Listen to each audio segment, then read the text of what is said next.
Audiobooks for Everyone presents A Tale of Two Cities, a story of the French Revolution, by Charles Dickens. Book the Second, The Golden Thread.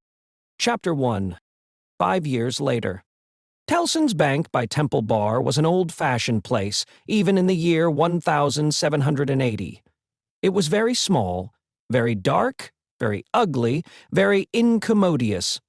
It was an old-fashioned place, moreover, in the moral attribute that the partners in the house were proud of its smallness, proud of its darkness, proud of its ugliness, proud of its incommodiousness. They were even boastful of its eminence in those particulars, and were fired by an express conviction that, if it were less objectionable, it would be less respectable. This was no passive belief, but an active weapon which they flashed at more convenient places of business. Tellson's, they said, wanted no elbow room. Tellson's wanted no light. Tellson's wanted no embellishment. Noakes & Co.'s might, or Snooks Brothers might, but Tellson's, thank heaven. Any one of these partners would have disinherited his son on the question of rebuilding Tellson's. In this respect, the house was much on a par with the country, which did very often disinherit its sons for suggesting improvements in laws and customs that had long been highly objectionable, but were only the more respectable. Thus it had come to pass that Tellson's was the triumphant perfection of inconvenience. After bursting open a door of idiotic obstinacy with a weak rattle in its throat, you fell into Tellson's down 2 steps and came to your senses in a miserable little shop, with 2 little counters, where the oldest of men made your check shake as if the wind rustled it, while they examined the signature by the dingiest of windows, which were always under a shower-bath of mud from Fleet Street, and which were made the dingier by their own iron bars proper, and the heavy shadow of Temple Bar. If your business necessitated your seeing the house, you were put into a species of condemned hold at the back, where you meditated on a misspent life until the house came with its hands in its pockets and you could hardly blink at it in the dismal twilight. Your money came out of, or went into, wormy old wooden drawers, particles of which flew up your nose and down your throat when they were opened and shut. Your banknotes had a musty odor, as if they were fast decomposing into rags again. Your plate was stowed away among the neighboring cesspools, and evil communications corrupted its good polish in a day or two. Your deeds got into extemporized strong rooms made of kitchens and sculleries, and fretted all the fat out of their parchments into the banking-house air. Your lighter boxes of family papers went upstairs into a Barmecide room that always had a great dining table in it and never had a dinner, and where, even in the year 1780, the first letters written to you by your old love or by your little children were but newly released from the horror of being ogled through the windows by the heads exposed on Temple Bar with an insensate brutality and ferocity worthy of Abyssinia or Ashanti. But indeed, at that time, putting to death was a recipe much in vogue with all trades and professions, and not least of all with Tellson's. Death is nature's remedy for all things, and why not legislation's? Accordingly, the forger was put to death. The utterer of a bad note was put to death. The unlawful opener of a letter was put to death. The purloiner of 40 shillings and 6pence was put to death. The holder of a horse at Tellson's door, who made off with it, was put to death. The coiner of a bad shilling was put to death. The sounders of 3/4 of the notes in the whole gamut of crime were put to death. Not that it did the least good in the way of prevention. It might almost have been worth remarking that the fact was exactly the reverse, but it cleared off, as to this world, the trouble of each particular case, and left nothing else connected with it to be looked after. Thus, Tellson's in its day, like greater places of business, its contemporaries, had taken so many lives that, if the heads laid low before it had been ranged on Temple Bar instead of being privately disposed of, they would probably have excluded what little light the ground floor had in a rather significant manner. Cramped in all kinds of dim cupboards and hutches at Tellson's, the oldest of men carried on the business gravely. When they took a young man into Tellson's London house, they hid him somewhere till he was old. They kept him in a dark place like a cheese until he had the full Tellson flavor and blue mold upon him. Then only was he permitted to be seen, spectacularly poring over large books and casting his breeches and gaiters into the general weight of the establishment. Outside Tellson's, never by any means in it, unless called in, was an odd-job man, an occasional porter and messenger, who served as the live sign of the house. He was never absent during business hours, unless upon an errand, and then he was represented by his son, a grisly urchin of 12, who was his express image. People understood that Tellson's, in a stately way, tolerated the odd-job man. The house had always tolerated some person in that capacity, and time and tide had drifted this person to the post. His surname was Cruncher, and on the youthful occasion of his renouncing, by proxy, the works of darkness, in the easterly parish church of Houndsditch, he had received the added appellation of Jerry. The scene was Mr. Cruncher's private lodging in Hanging Sword Alley, Whitefriars.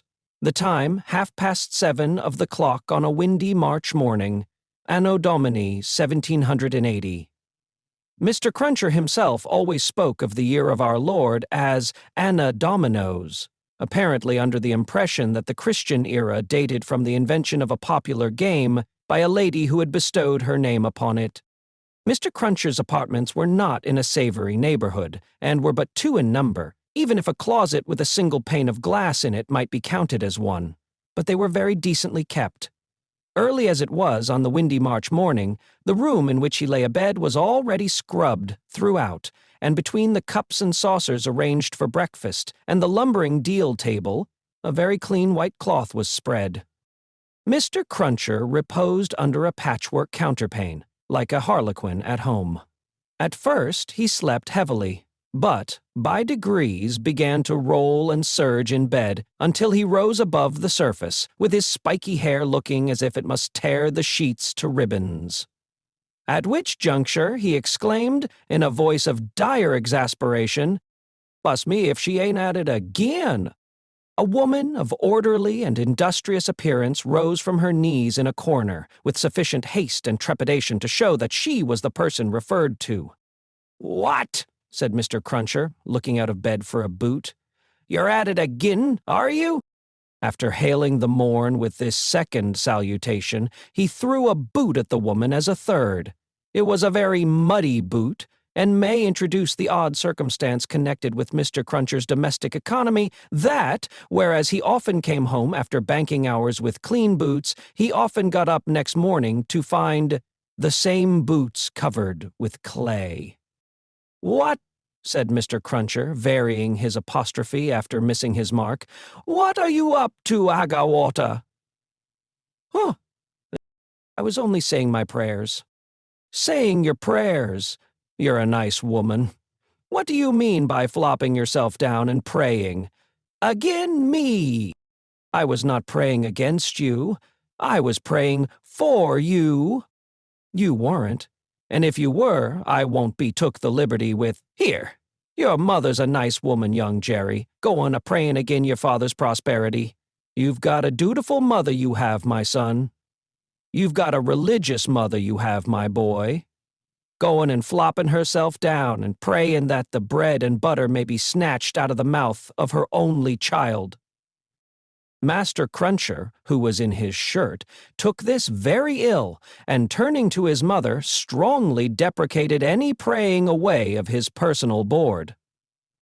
"And what do you suppose, you conceited female," said Mr. Cruncher with unconscious inconsistency, "that the worth of your prayers may be? Name the price that you put your prayers at."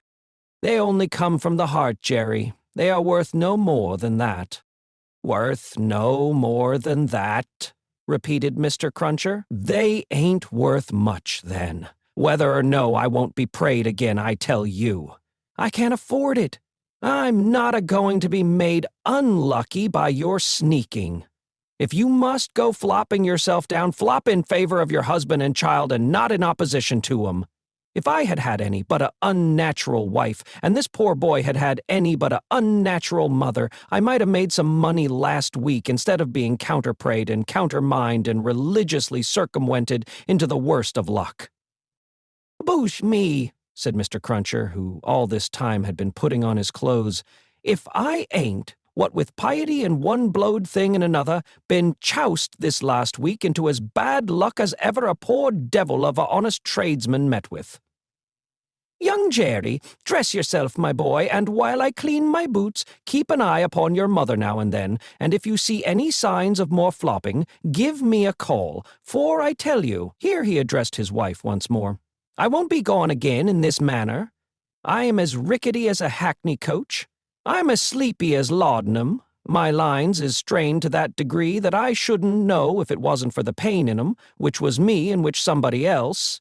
Yet I'm none the better for it in pocket, and it's my suspicion that you've been at it from morning to night to prevent me from being the better for it in pocket, and I won't put up with it.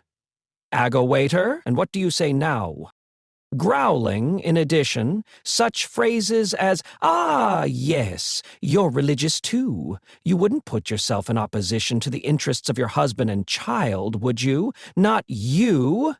And throwing off other sarcastic sparks from the whirling grindstone of his indignation, Mr. Cruncher betook himself to his boot cleaning and his general preparation for business. In the meantime, his son, whose head was garnished with tenderer spikes, and whose young eyes stood close by one another, as his father's did, kept the required watch upon his mother. He greatly disturbed that poor woman at intervals by darting out of his sleeping closet, where he made his toilet, with a suppressed cry of, "You're going to flop, mother! Hello, father!" and, after raising this fictitious alarm, darting in again with an undutiful grin. Mr. Cruncher's temper was not at all improved when he came to his breakfast. He resented Mrs. Cruncher's saying grace with particular animosity. "Now, Ago Wattel, what are you up to? At it again?" His wife explained that she had merely asked a blessing. "Don't do it," said Mr. Crunches, looking about, as if he rather expected to see the loaf disappear under the efficacy of his wife's petitions. "I ain't a-going to be blessed out of house and home. I won't have my wittles blessed off my table. Keep still." Exceedingly red-eyed and grim as if he had been up all night at a party which had taken anything but a convivial turn, Jerry Cruncher worried his breakfast rather than ate it, growling over it like any four-footed inmate of a menagerie. Towards 9 o'clock, he smoothed his ruffled aspect, and, presenting as respectable and businesslike an exterior as he could overlay his natural self with, issued forth to the occupation of the day.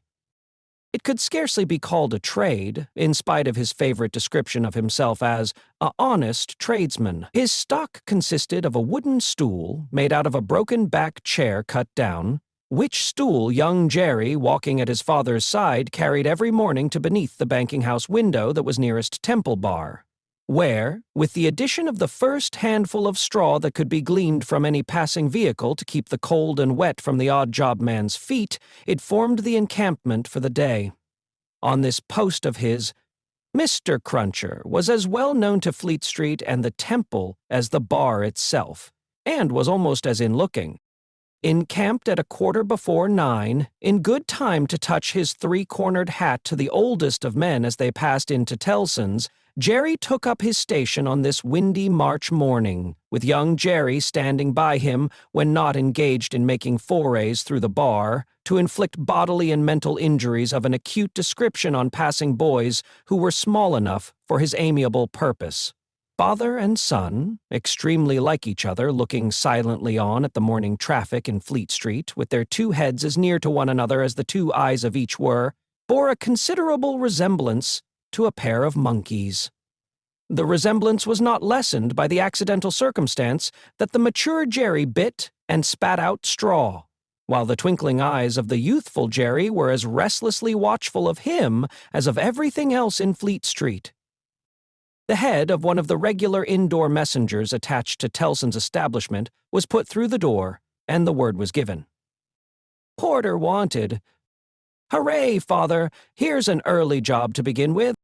Have Having thus given his parent Godspeed, young Jerry seated himself on the stool, entered on his reversionary interest in the straw his father had been chewing, and cogitated.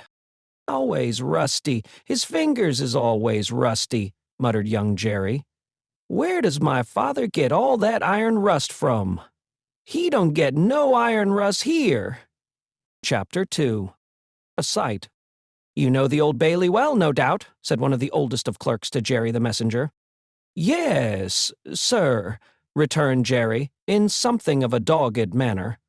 "I do know the Bailey." "Just so. And you know Mr. Lorry." "I know Mr. Lorry, sir, much better than I know the Bailey." "Much better?" said Jerry, not unlike a reluctant witness at the establishment in question. "Then I, as a honest tradesman, wish to know the Bailey? Very well. Find the door where the witnesses go in, and show the doorkeeper this note for Mr. Lorry. He will then let you in." "Into the court, sir." "Into the court." Mr. Cruncher's eyes seemed to get a little closer to one another, and to interchange the inquiry, "What do you think of this?" "Am I to wait in the court, sir?" he asked, as the result of that conference. "I am going to tell you. The doorkeeper will pass the note to Mr. Lorry, and do you make any gesture that will attract Mr. Lorry's attention and show him where you stand. Then what you have to do is to remain there until he wants you." "Is that all, sir?"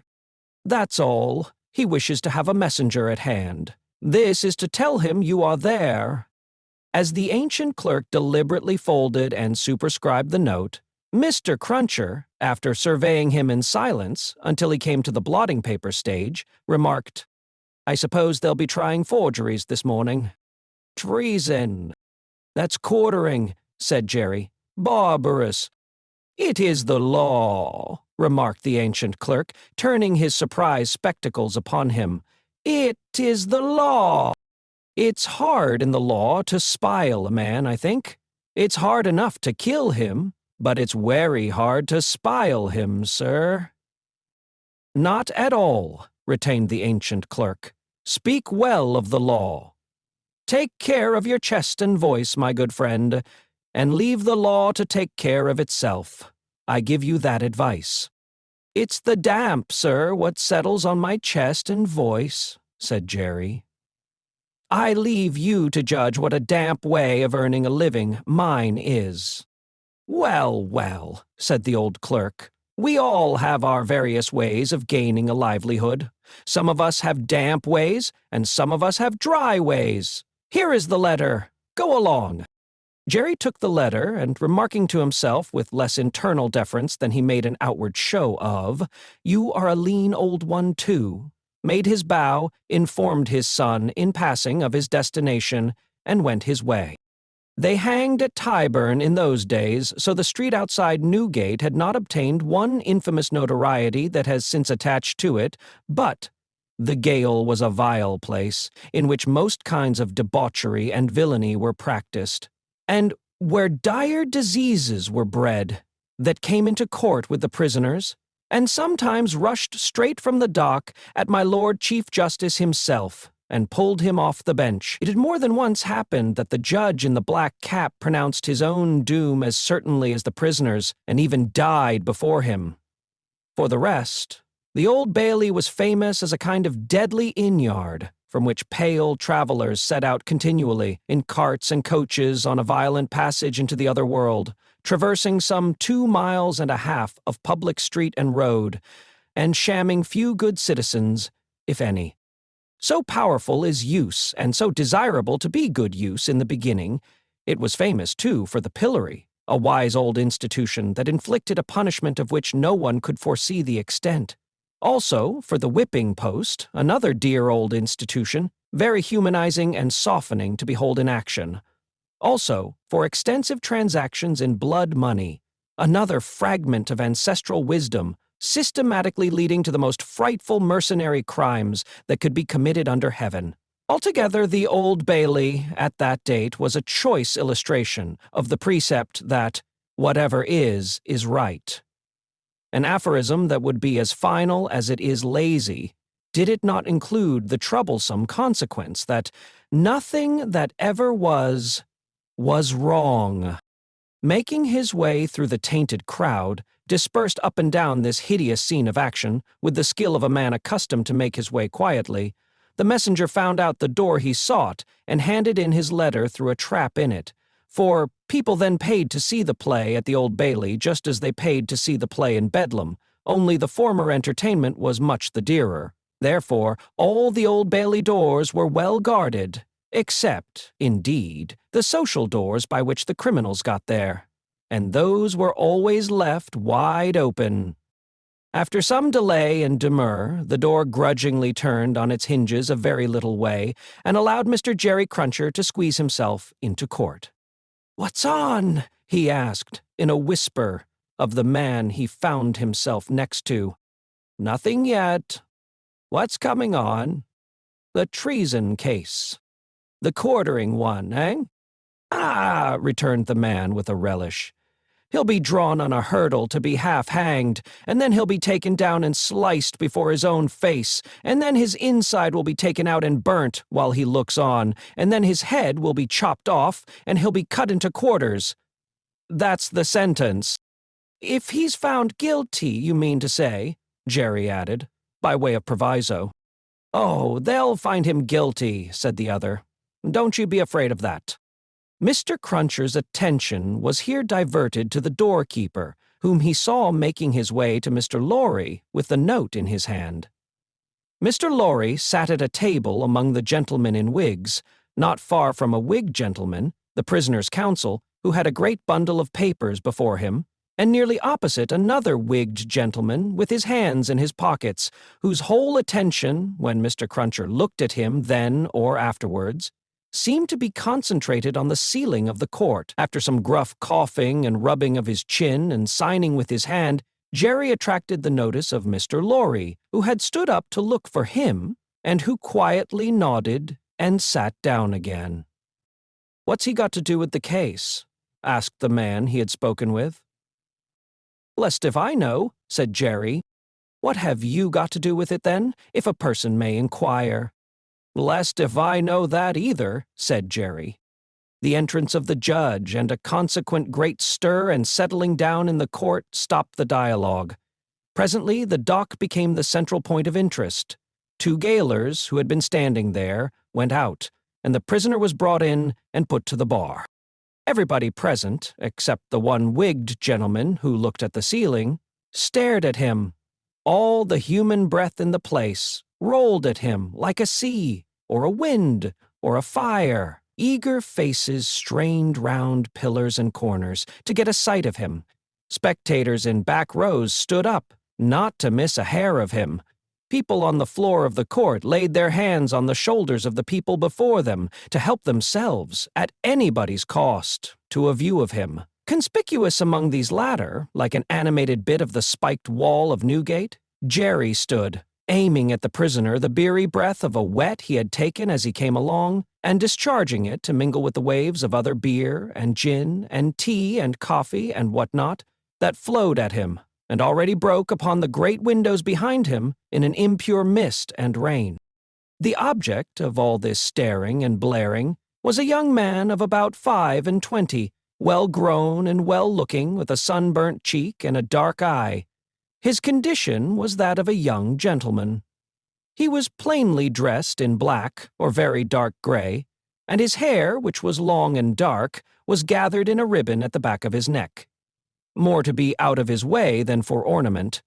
As an emotion of the mind will express itself through any covering of the body, so the paleness which his situation engendered came through the brown upon his cheek, showing the soul to be stronger than the sun. He was otherwise quite self-possessed, bowed to the judge, and stood quiet. The sort of interest with which this man was stared and breathed at was not a sort that elevated humanity. Had he stood in peril of a less horrible sentence, had there been a chance of any one of its savage details being spared, by just so much would he have lost in his fascination. The form that was to be doomed to be so shamefully mangled was the sight. the immortal creature that was to be so butchered and torn asunder, yielded the sensation. Whatever gloss the various spectators put upon the interest, according to their several arts and powers of self-deceit, the interest was, at the root of it, ogreish. Silence in the court. Charles Darnay had yesterday pleaded not guilty to an indictment denouncing him, with infinite jingle and jangle, for that he was a false traitor to our serene, illustrious, excellent, and so forth, Prince, our Lord the King, by reason of his having on divers occasions, and by divers means and ways, assisted Louis, the French king, in his wars against our said serene, illustrious, excellent, and so forth. That was to say, by coming and going between the dominions of our said serene, illustrious, excellent, and so forth. That was to say, by coming and going between the dominions of our said serene, illustrious, excellent, and so forth.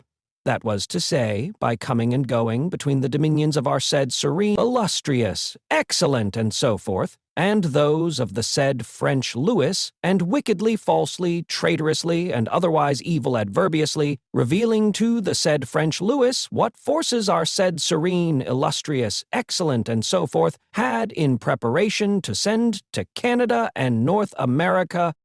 This much Jerry, with his head becoming more and more spiky as the law terms bristled it, made out with huge satisfaction, and so arrived circuitously at the understanding that the aforesaid, and over again aforesaid, Charles Darnay, stood there before him upon his trial, that the jury were swearing in, and that Mr. Attorney General was making ready to speak. The accused, who was, and who knew he was, being mentally hanged, beheaded, and quartered by everybody there, neither flinched from the situation nor assumed any theatrical air in it. He was quiet and attentive, watched the opening proceedings with a grave interest, and stood with his hands resting on the slab of wood before him, so composedly that they had not displaced a leaf of the herbs with which it was strewn. The court was all bestrewn with herbs and sprinkled with vinegar, as a precaution against gale air and gale fever. Over the prisoner's head there was a mirror to throw the light down upon him. Crowds of the wicked and the wretched had been reflected in it, and had passed from its surface and this earth's together. Haunted in a most ghastly manner that abominable place would have been, if the glass could ever have rendered back its reflections, as the ocean is one day to give up its dead. Some passing thought of the infamy and disgrace for which it had been reserved may have struck the prisoner's mind. Be that as it may, a change in his position making him conscious of a bar of light across his face, he looked up. And when he saw the glass, his face flushed, and his right hand pushed the herbs away. It happened that the action turned his face to that side of the court which was on his left. About on a level with his eyes, there sat, in that corner of the judge's bench, two persons upon whom his look immediately rested. So immediately, and so much to the changing of his aspect, that all the eyes that were turned upon him turned to them. The spectators saw in the two figures a young lady of little more than 20, and a gentleman who was evidently her father. A man of a very remarkable appearance, in respect of the absolute whiteness of his hair and a certain indescribable intensity of face. Not of an active kind, but pondering and self-communing. When this expression was upon him, he looked as if he were old, but when it was stirred and broken up, as it was now, in a moment on his speaking to his daughter, he became a handsome man, not past the prime of life. His daughter had one of her hands drawn through his arm, as she sat by him, and the other pressed upon it. She had drawn close to him, in her dread of the scene and in her pity for the prisoner. Her forehead had been strikingly expressive of an engrossing terror and compassion that saw nothing but the peril of the accused. This had been so very noticeable, so very powerfully and naturally shown, that starers who had had no pity for him were touched by her, and the whisper went about, "Who are they?" Jerry, the messenger, who had made his own observations in his own manner, and who had been sucking the rust off his fingers in his absorption, stretched his neck to hear who they were. The crowd about him had pressed and passed the inquiry on to the nearest attendant, and from him it had been more slowly pressed and passed back. At last it got to Jerry. Witnesses. For which side? Against what side? The prisoners. The judge, whose eyes had gone in the general direction, recalled them, leaned back in his seat, and looked steadily at the man whose life was in his hand as Mr. Attorney General rose to spin the rope, grind the axe, and hammer the nails into the scaffold. Chapter 3. A disappointment. Mr. Attorney General had to inform the jury that the prisoner before them, though young in years, was old in the treasonable practices which claimed the forfeit of his life. That this correspondence with the public enemy was not a correspondence of today, or of yesterday, or even of last year, or of the year before. That it was certain the prisoner had, for longer than that, been in the habit of passing and repassing between France and England, on secret business of which he could give no honest account. That, if it were in the nature of traitorous ways to thrive, which happily it never was, the real wickedness and guilt of his business might have remained undiscovered. That Providence, however, had put it into the heart of a person who was beyond fear and beyond reproach, to ferret out the nature of the prisoner's schemes and, struck with horror, to disclose them to His Majesty's Chief Secretary of State and most honorable Privy Council.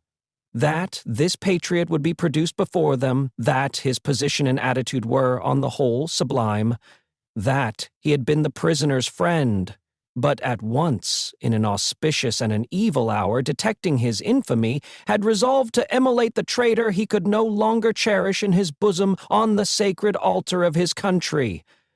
That if statues were decreed in Britain, as in ancient Greece and Rome, to public benefactors, this shining citizen would assuredly have had one, that as they were not so decreed, he probably would not have one. That virtue, as had been observed by the poets in many passages which he well knew the jury would have, word for word, at the tips of their tongues, whereat the jury's countenances displayed a guilty consciousness that they knew nothing about the passages, was in a manner contagious. More especially the bright virtue, known as patriotism, or love of country, that, the lofty example of this immaculate and unimpeachable witness for the crown, to refer to whom, however unworthily, was an honor, had communicated itself to the prisoner's servant, and had engendered in him a holy determination to examine his master's table drawers and pockets and secrete his papers. That he, Mr. Attorney General, was prepared to hear some disparagement attempted of this admirable servant, but that, in a general way, he preferred him to his Mr. Attorney General's brothers and sisters, and honored him more than his Mr. Attorney General's father and mother. That he called with confidence on the jury to come and do likewise. That the evidence of these two witnesses, coupled with the documents of their discovering that would be produced, would show the prisoner to have been furnished with lists of His Majesty's forces, and of their disposition and preparation both by sea and land, and would leave no doubt that he had habitually conveyed such information to a hostile power. That these lists could not be proved to be in the prisoner's handwriting, but that it was all the same, that indeed it was rather the better for the prosecution, as showing the prisoner to be artful in his precautions. That the proof would go back 5 years, and would show the prisoner already engaged in these pernicious missions within a few weeks before the date of the very first action fought between the British troops and the Americans. That, for these reasons, the jury, being a loyal jury as he knew they were, and being a responsible jury as they knew they were, must positively find the prisoner guilty and make an end of him, whether they liked it or not. That they never could lay their heads upon their pillows, that they never could tolerate the idea of their wives laying their heads upon their pillows, that they never could endure the notion of their children laying their heads upon their pillows, in short, that there never more could be, for them or theirs, any laying of heads upon pillows at all, unless the prisoner's head was taken off. That head Mr. Attorney General concluded by demanding of them, in the name of everything he could think of with a round turn in it, and on the faith of his solemn asseveration that he already considered the prisoner as good as dead and gone. When the Attorney General ceased, a buzz arose in the court, as if a cloud of great blue flies were swarming about the prisoner in anticipation of what he was soon to become. When toned down again, the unimpeachable patriot appeared in the witness box. Mr. Solicitor General then, following his leader's lead, examined the patriot, John Barsat, gentleman by name. The story of his pure soul was exactly what Mr. Attorney General had described it to be, perhaps, if it had a fault, a little too exactly. Having released his noble bosom of its burden, he would have modestly withdrawn himself, but that the wigged gentleman with the papers before him, sitting not far from Mr. Lorry, begged to ask him a few questions, the wigged gentleman sitting opposite, still looking at the ceiling of the court. Had he ever been a spy himself? No, he scorned the base insinuation. What did he live upon? His property. Where was his property? He didn't precisely remember where it was. What was it? No business of anybody's. Had he inherited it? Yes, he had. From whom? Distant relation? Very distant. Rather. Ever been in prison? Certainly not. Ever in a debtor's prison? Didn't see what that had to do with it. Never in a debtor's prison? Come, once again. Never? Yes. How many times? 2 or 3 times. Not 5 or 6? Perhaps. Of what profession? Gentleman. Ever been kicked? Might have been. Frequently? No. Ever kicked downstairs? Decidedly not. Once received a kick on the top of a staircase and fell downstairs of his own accord. Kicked on that occasion for cheating at dice? Something to that effect was said by the intoxicated liar who committed the assault, but it was not true. Swear it was not true? Positively. Ever live by cheating at play? Never. Ever live by play? Not more than other gentlemen do. Ever borrow money of the prisoner? Yes. Ever pay him? No. Was not this intimacy with the prisoner in reality a very slight one, forced upon the prisoner in coaches, inns, and packets? No. Sure he saw the prisoner with these lists? Certain? Knew no more about the lists? No. Had not procured them himself, for instance? No. Expect to get anything by this evidence? No. Not in regular government pay and employment to lay traps? Oh, dear no. Or to do anything? Oh, dear no. Swear that? Over and over again. No motives, but motives of sheer patriotism? None whatever. The virtuous servant, Roger Cly, swore his way through the case at a great rate. He had taken service with the prisoner in good faith and simplicity 4 years ago. He had asked the prisoner, aboard the Calais packet, if he wanted a handy fellow, and the prisoner had engaged him. He had not asked the prisoner to take the handy fellow as an act of charity. Never thought of such a thing. He began to have suspicions of the prisoner, and to keep an eye upon him soon afterwards. In arranging his clothes while traveling, he had seen similar lists to these in the prisoner's pockets, over and over again. He had taken these lists from the drawer of the prisoner's desk. He had not put them there first. He had seen the prisoner show these identical lists to French gentlemen at Calais, and similar lists to French gentlemen both at Calais and Boulogne. He loved his country, and couldn't bear it, and had given information. He had never been suspected of stealing a silver teapot. He had been maligned respecting a mustard pot, but it turned out to be only a plated one. He had known the last witness 7 or 8 years. That was merely a coincidence. He didn't call it a particularly curious coincidence. Most coincidences were curious. Neither did he call it a curious coincidence that true patriotism was his only motive, too. He was a true Briton, and hoped there were many like him. The blue flies buzzed again, and Mr. Attorney General called Mr. Jarvis Lorry. Mr. Jarvis Lorry, are you a clerk in Tellson's bank? I am. On a certain Friday night in November 1775, did business occasion you to travel between London and Dover by the mail? It did. Were there any other passengers in the mail? 2. Did they alight on the road in the course of the night? They did. Mr. Lorry, look upon the prisoner. Was he one of those 2 passengers? I cannot undertake to say that he was. Does he resemble either of these 2 passengers? Both were so wrapped up, and the night was so dark, and we were all so reserved, that I cannot undertake to say even that. Mr. Lorry, look again upon the prisoner. Supposing him wrapped up as those 2 passengers were, is there anything in his bulk and stature to render it unlikely that he was one of them? You will not swear, Mr. Lorry, that he was not one of them? No. So, at least you say he may have been one of them. Yes, except that I remember them both to have been, like myself, timorous of highwaymen, and the prisoner has not a timorous air. Did you ever see a counterfeit of timidity, Mr. Lorry? I certainly have seen that. Mr. Lorry, look once more upon the prisoner. Have you seen him, to your certain knowledge, before? I have. Well, I was returning from France a few days afterwards, and at Calais the prisoner came on board the packet ship in which I returned, and made the voyage with me.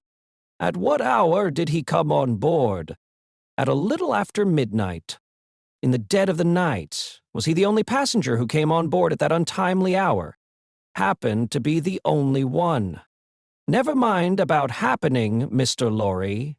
He was the only passenger who came on board in the dead of the night? He was. Were you traveling alone, Mr. Lorry? Or with any companion? With 2 companions, a gentleman and lady. They are here. They are here! Had you any conversation with the prisoner? Hardly any. The weather was stormy, and the passage long and rough, and I lay on a sofa, almost from shore to shore. I wonder, Miss Manette, the young lady to whom all eyes had been turned before, and were now turned again, stood up where she had sat. Her father rose with her, and kept her hand drawn through his arm. Miss Manette, look upon the prisoner. To be confronted with such pity and such earnest youth and beauty was far more trying to the accused than to be confronted with all the crowd. Standing, as it were, apart with her on the edge of his grave, not all the staring curiosity that looked on could for the moment nerve him to remain quite still. His hurried right hand parceled out the herbs before him into imaginary beds of flowers in a garden, and his efforts to control and steady his breathing shook the lips from which the color rushed to his heart. The buzz of the great flies was loud again. Miss Manette, have you seen the prisoner before? Yes, sir. Where? On board of the packet ship just now referred to, sir, and on the same occasion. You are the young lady just now referred to? Oh, most unhappily I am. The plaintive tone of her compassion merged into the less musical voice of the judge as he said something fiercely, "Answer the questions put to you, and make no remark upon them." Miss Manette, had you any conversation with the prisoner on that passage across the channel? Yes, sir. Recall it. In the midst of a profound stillness, she faintly began, "When the gentleman came on board." Do you mean the prisoner? Inquired the judge, knitting his brows. Yes, my lord. Then say the prisoner. When the prisoner came on board, he noticed that my father, turning her eyes lovingly to him as he stood beside her, was much fatigued and in a very weak state of health. My father was so reduced that I was afraid to take him out of the air, and I had made a bed for him on the deck, near the cabin steps, and I sat on the deck at his side to take care of him. There were no other passengers that night, but we 4. The prisoner was so good as to beg permission to advise me how I could shelter my father from the wind and weather better than I had done. I had not known how to do it well, not understanding how the wind would set when we were out of the harbor. He did it for me. He expressed great gentleness and kindness for my father's state, and I am sure he felt it. That was the manner of our beginning to speak together. Let me interrupt you for a moment. Had he come on board alone? No. How many were with him? 2 French gentlemen. Had they conferred together? They had conferred together until the last moment, when it was necessary for the French gentlemen to be landed in their boat. Had any papers been handed about among them, similar to these lists? Some papers had been handed about among them, but I don't know what papers. Like these in shape and size? Possibly, but indeed I don't know, although they stood whispering very near to me, because they stood at the top of the cabin steps to have the light of the lamp that was hanging there. It was a dull lamp, and they spoke very low, and I did not hear what they said, and saw only that they looked at papers. Now, to the prisoner's conversation, Miss Manette. The prisoner was as open in his confidence with me, which arose out of my helpless situation, as he was kind and good and useful to my father. I hope, bursting into tears, I may not repay him by doing him harm. Today, buzzing from the blue flies. Miss Manette, if the prisoner does not perfectly understand that you give the evidence which it is your duty to give, which you must give, and which you cannot escape from giving, with great unwillingness, he is the only person present in that condition. Please to go on. He told me that he was traveling on business of a delicate and difficult nature, which might get people into trouble, and that he was therefore traveling under an assumed name. He said that this business had within a few days taken him to France, and might, at intervals, take him backwards and forwards between France and England for a long time to come. Did he say anything about America, Miss Manette? Be particular. He tried to explain to me how that quarrel had arisen, and he said that so far as he could judge it was a wrong and foolish one on England's part. He added in a jesting way that perhaps George Washington might gain almost as great a name in history as George III. But there was no harm in his way of saying this. It was said laughingly and to beguile the time. Any strongly marked expression of face on the part of a chief actor in a scene of great interest to whom many eyes are directed will be unconsciously imitated by the spectators. Her forehead was painfully anxious and intent as she gave this evidence, and in the pauses, when she stopped for the judge to write it down, watched its effect upon the counsel for and against. Among the lookers-on there was the same expression in all quarters of the court, insomuch that a great majority of the foreheads there might have been mirrors reflecting the witness, when the judge looked up from his notes to glare at that tremendous heresy about George Washington. Mr. Attorney General now signified to my lord that he deemed it necessary, as a matter of precaution and form, to call the young lady's father, Dr. Manette, who was called accordingly. Dr. Manette, look upon the prisoner. Have you ever seen him before? Once, when he called at my lodgings in London, some 3 years, or 3 years and a half ago? Can you identify him as your fellow passenger on board the packet, or speak to his conversation with your daughter? Sir, I can do neither. Is there any particular and special reason for your being unable to do either? He answered in a low voice.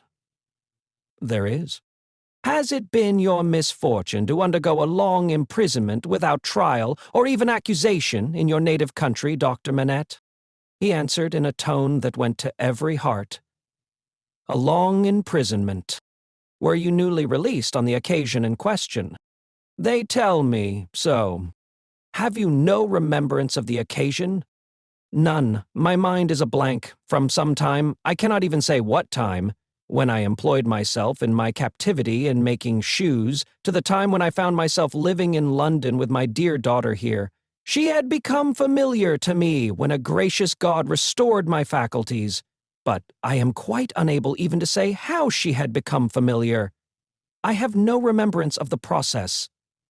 Mr. Attorney General sat down, and the father and daughter sat down together.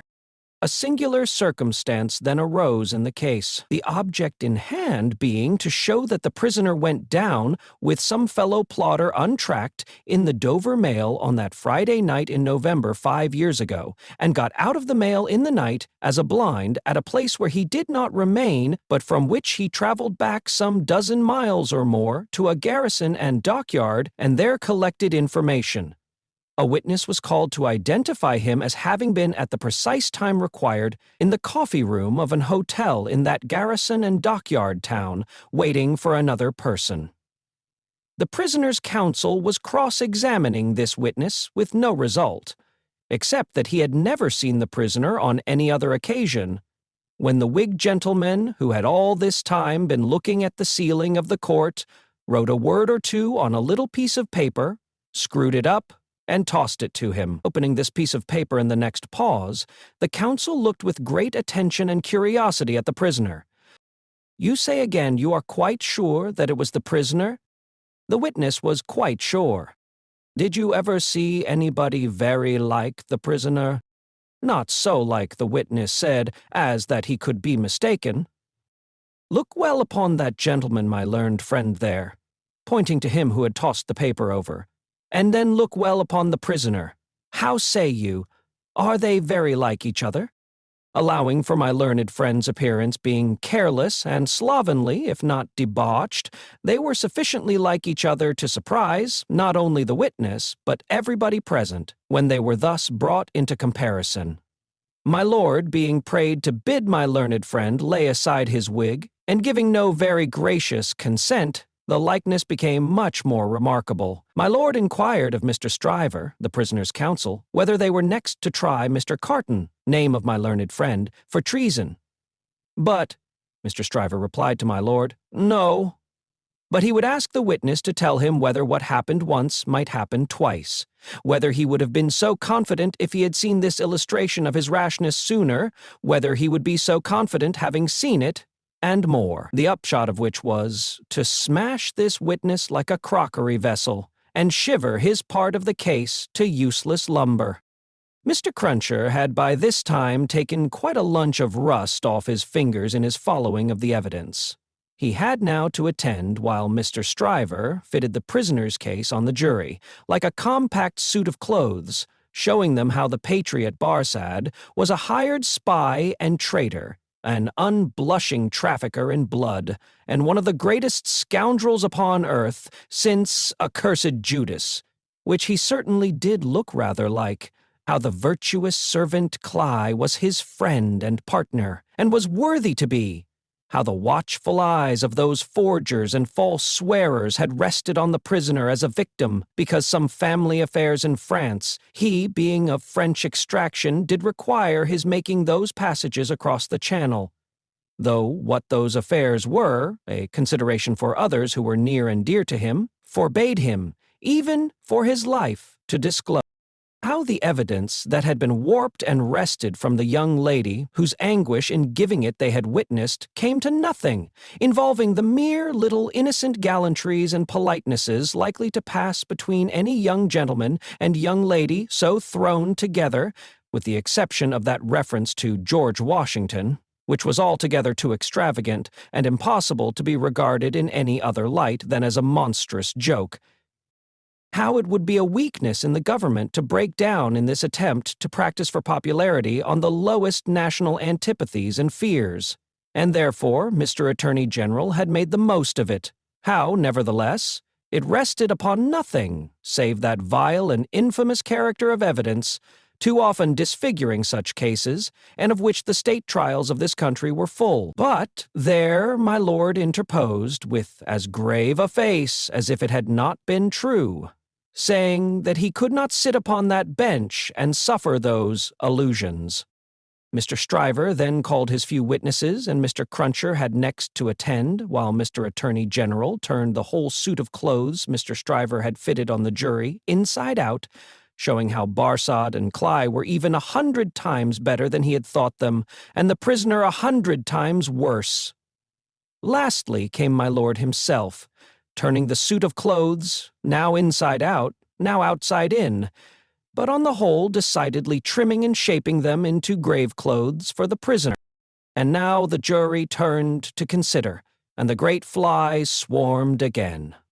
Mr. Carton, who had so long sat looking at the ceiling of the court, changed neither his place nor his attitude, even in this excitement, while his learned friend Mr. Stryver, massing his papers before him, whispered with those who sat near, and from time to time glanced anxiously at the jury, while all the spectators moved more or less and grouped themselves anew, while even my lord himself arose from his seat and slowly paced up and down his platform, not unattended by a suspicion in the minds of the audience that his state was feverish.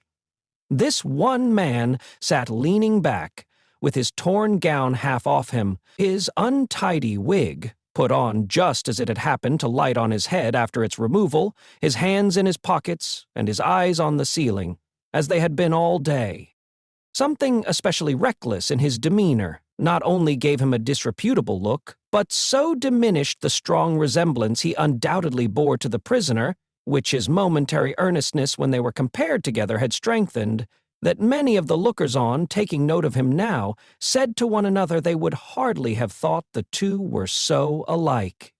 Mr. Cruncher made the observation to his next neighbor, and added, "I'd hold half a guinea that he don't get no law work to do. Don't look like the sort of one to get any, do he?" Yet this Mr. Carton took in more of the details of the scene than he appeared to take in, for now, when Miss Manette's head dropped upon her father's breast, he was the first to see it, and to say audibly, "Officer, look to that young lady. Help the gentleman to take her out. Don't you see she will fall?" There was much commiseration for her as she was removed, and much sympathy with her father. It had evidently been a great distress to him to have the days of his imprisonment recalled. He had shown strong internal agitation when he was questioned, and that pondering or brooding look which made him old had been upon him like a heavy cloud ever since. As he passed out, the jury, who had turned back and paused a moment, spoke, through their foreman. They were not agreed, and wished to retire. My lord, perhaps with George Washington on his mind, showed some surprise that they were not agreed, but signified his pleasure that they should retire under watch and ward, and retired himself. The trial had lasted all day, and the lamps in the court were now being lighted. It began to be rumored that the jury would be out a long while. The spectators dropped off to get refreshment, and the prisoner withdrew to the back of the dock and sat down. Mr. Lorry, who had gone out when the young lady and her father went out, now reappeared and beckoned to Jerry, who, in the slackened interest, could easily get near him. "Jerry, if you wish to take something to eat, you can, but keep in the way. You'll be sure to hear when the jury come in. Don't be a moment behind them, for I want you to take the verdict back to the bank. You are the quickest messenger I know, and will get to Temple Bar long before I can." Jerry had just enough forehead to knuckle, and he knuckled it in acknowledgment of this communication and a shilling. Mr. Carton came up at the moment and touched Mr. Lorry on the arm. "How is the young lady?" "She is greatly distressed, but her father is comforting her, and she feels the better for being out of court. I'll tell the prisoner so. It won't do for a respectable bank gentleman like you to be seen speaking to him publicly, you know." Mr. Lorry reddened as if he were conscious of having debated the point in his mind, and Mr. Carton made his way to the outside of the bar. The way out of court lay in that direction, and Jerry followed him, all eyes, ears, and spikes. "Mr. Darnay!" The prisoner came forward directly. "You will naturally be anxious to hear of the witness, Miss Manette. She will do very well. You have seen the worst of her agitation." "I am deeply sorry to have been the cause of it. Could you tell her so for me, with my fervent acknowledgments?" "Yes, I could. I will if you ask it." Mr. Carton's manner was so careless as to be almost insolent. He stood, half-turned from the prisoner, lounging with his elbow against the bar. "I do ask it. Accept my cordial thanks." "What?" said Carton, still only half-turned towards him. "Do you expect, Mr. Darnay?" "The worst." It's the wisest thing to expect, and the likeliest, but I think their withdrawing is in your favor." Loitering on the way out of court not being allowed, Jerry heard no more, but left them. So like each other in feature, so unlike each other in manner, standing side by side, both reflected in the glass above them. An hour and a half limped heavily away in the thief and rascal crowded passages below, even though assisted off with mutton pies and ale. The hoarse messenger, uncomfortably seated on a form after taking that refection, had dropped into a doze, when a loud murmur and a rapid tide of people, setting up the stairs that led to the court, carried him along with them. "Jerry, Jerry!" Mr. Lorry was already calling at the door when he got there. "Here, sir, it's a fight to get back again. Here I am, sir." Mr. Lorry handed him a paper through the throng. "Quick, have you got it?" "Yes, sir." Hastily written on the paper was the word acquitted. "If you had sent the message recalled to life again," muttered Jerry as he turned, "I should have known what you meant this time." He had no opportunity of saying, or so much as thinking, anything else until he was clear of the Old Bailey, for the crowd came pouring out with a vehemence that nearly took him off his legs, and a loud buzz swept into the street, as if the baffled blue flies were dispersing in search of other carrion. Chapter 4. Congratulatory. From the dimly lighted passages of the court, the last sediment of the human stew that had been boiling there all day was straining off when Dr. Manette, Lucie Manette, his daughter, Mr. Lorry, the solicitor for the defense, and its counsel, Mr. Stryver, stood gathered round Mr. Charles Darnay, just released, congratulating him on his escape from death. It would have been difficult by a far brighter light to recognize in Dr. Manette, intellectual of face and upright of bearing, the shoemaker of the garret in Paris. Yet, no one could have looked at him twice without looking again, even though the opportunity of observation had not extended to the mournful cadence of his low, grave voice, and to the abstraction that overclouded him fitfully, without any apparent reason. While one external cause, and that a reference to his long-lingering agony, would always, as on the trial, evoke this condition from the depths of his soul, it was also in its nature to arise of itself, and to draw a gloom over him, as incomprehensible to those unacquainted with his story, as if they had seen the shadow of the actual Bastille thrown upon him by a summer sun, when the substance was 300 miles away. Only his daughter had the power of charming this black brooding from his mind. She was the golden thread that united him to a past beyond his misery, and to a present beyond his misery. And the sound of her voice, the light of her face, the touch of her hand, had a strong, beneficial influence with him almost always. Not absolutely always, for she could recall some occasions on which her power had failed, but they were few and slight, and she believed them over.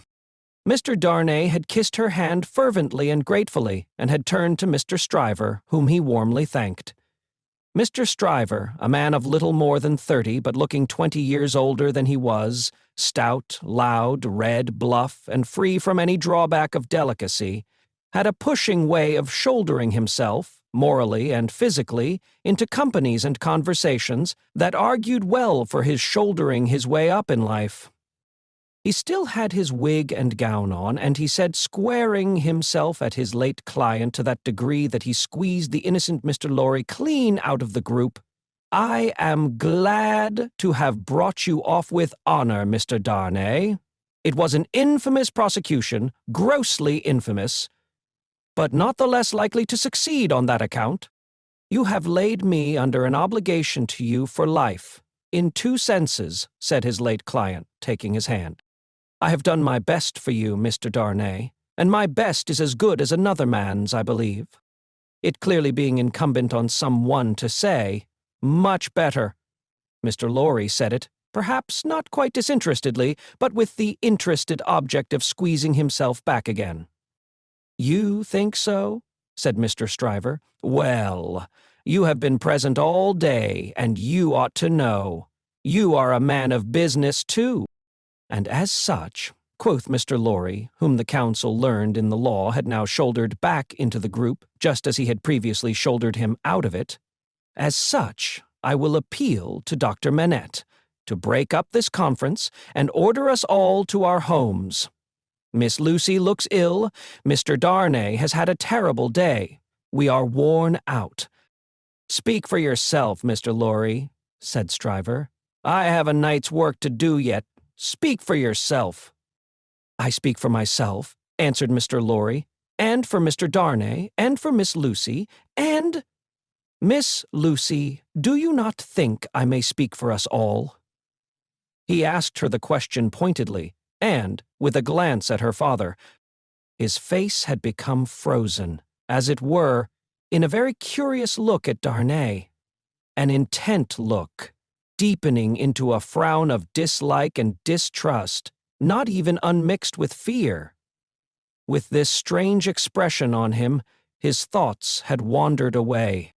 "My father," said Lucie, softly laying her hand on his.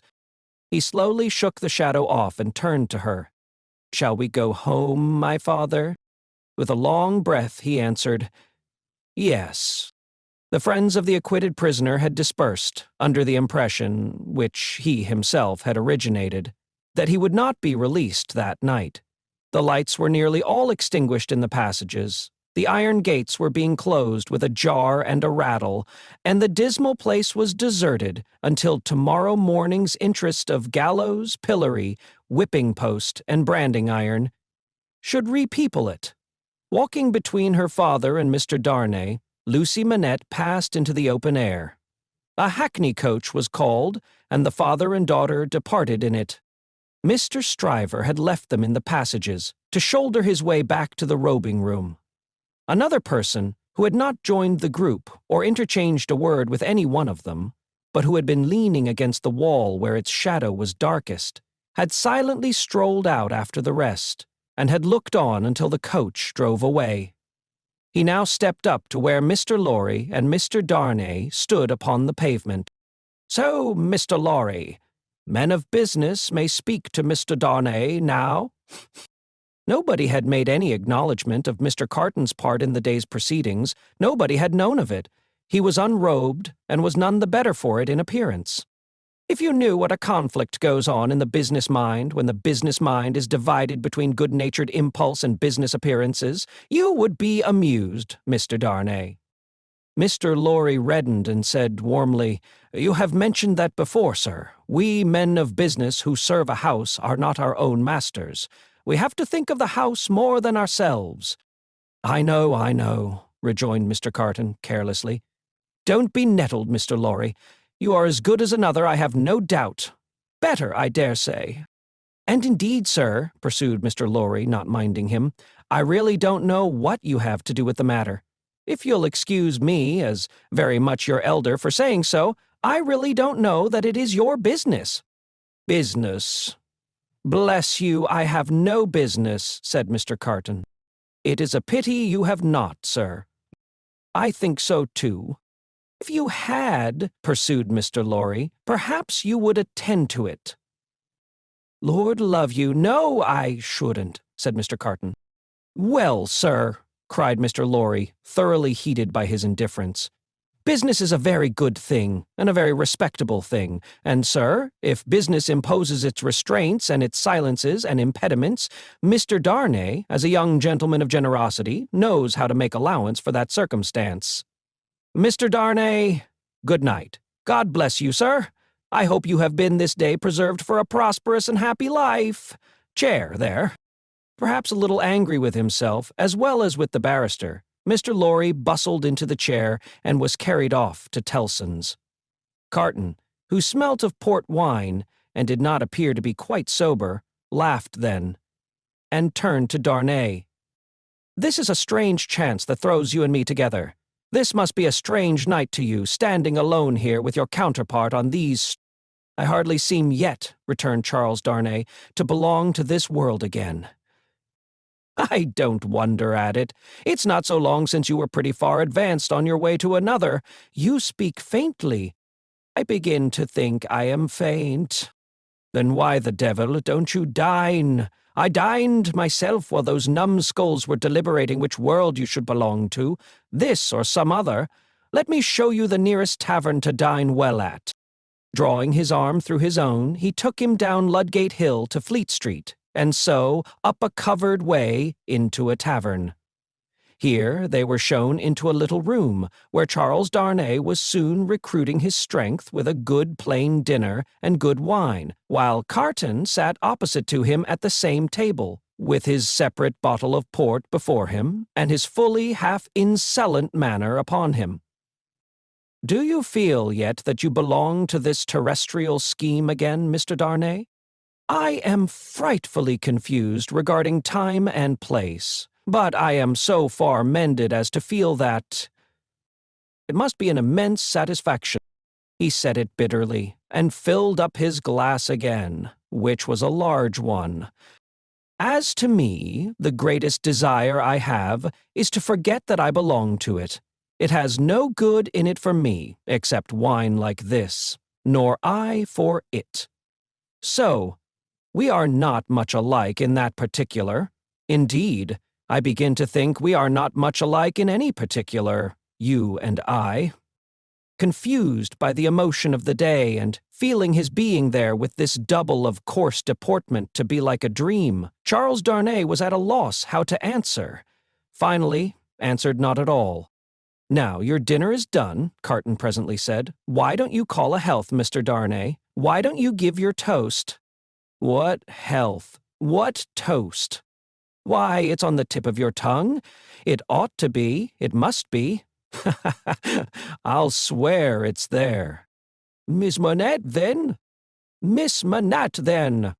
Looking his companion full in the face while he drank the toast, Carton flung his glass over his shoulder against the wall, where it shivered to pieces, then rang the bell and ordered in another.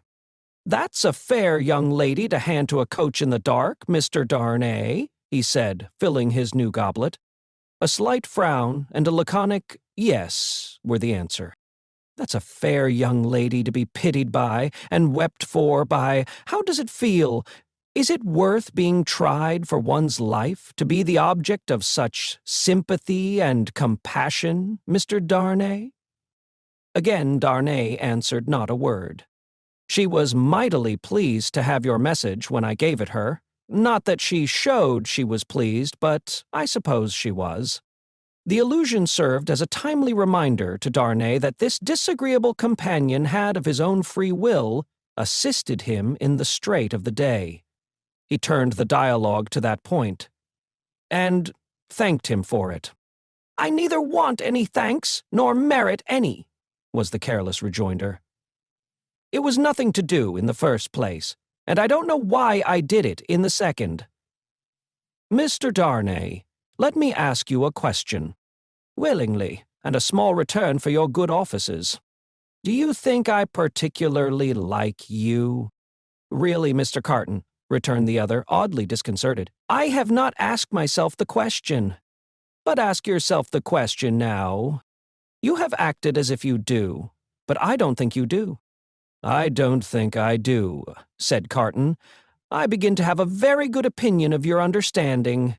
"Nevertheless," pursued Darnay, rising to ring the bell, "there is nothing in that, I hope, to prevent my calling the reckoning and our parting without ill blood on either side." Carton rejoining, "Nothing in life," Darnay rang. "Do you call the whole reckoning?" said Carton. On his answering in the affirmative, "Then bring me another pint of this same wine, drawer, and come and wake me at 10. The bill being paid, Charles Darnay rose and wished him good night. Without returning the wish, Carton rose too, with something of a threat of defiance in his manner, and said, "A last word, Mr. Darnay. You think I am drunk? I think you have been drinking, Mr. Carton." "Think? You know I have been drinking." "Since I must say so, I know it." "Then you shall likewise know why." "I am a disappointed drudge, sir. I care for no man on earth, and no man on earth cares for me." "Much to be regretted.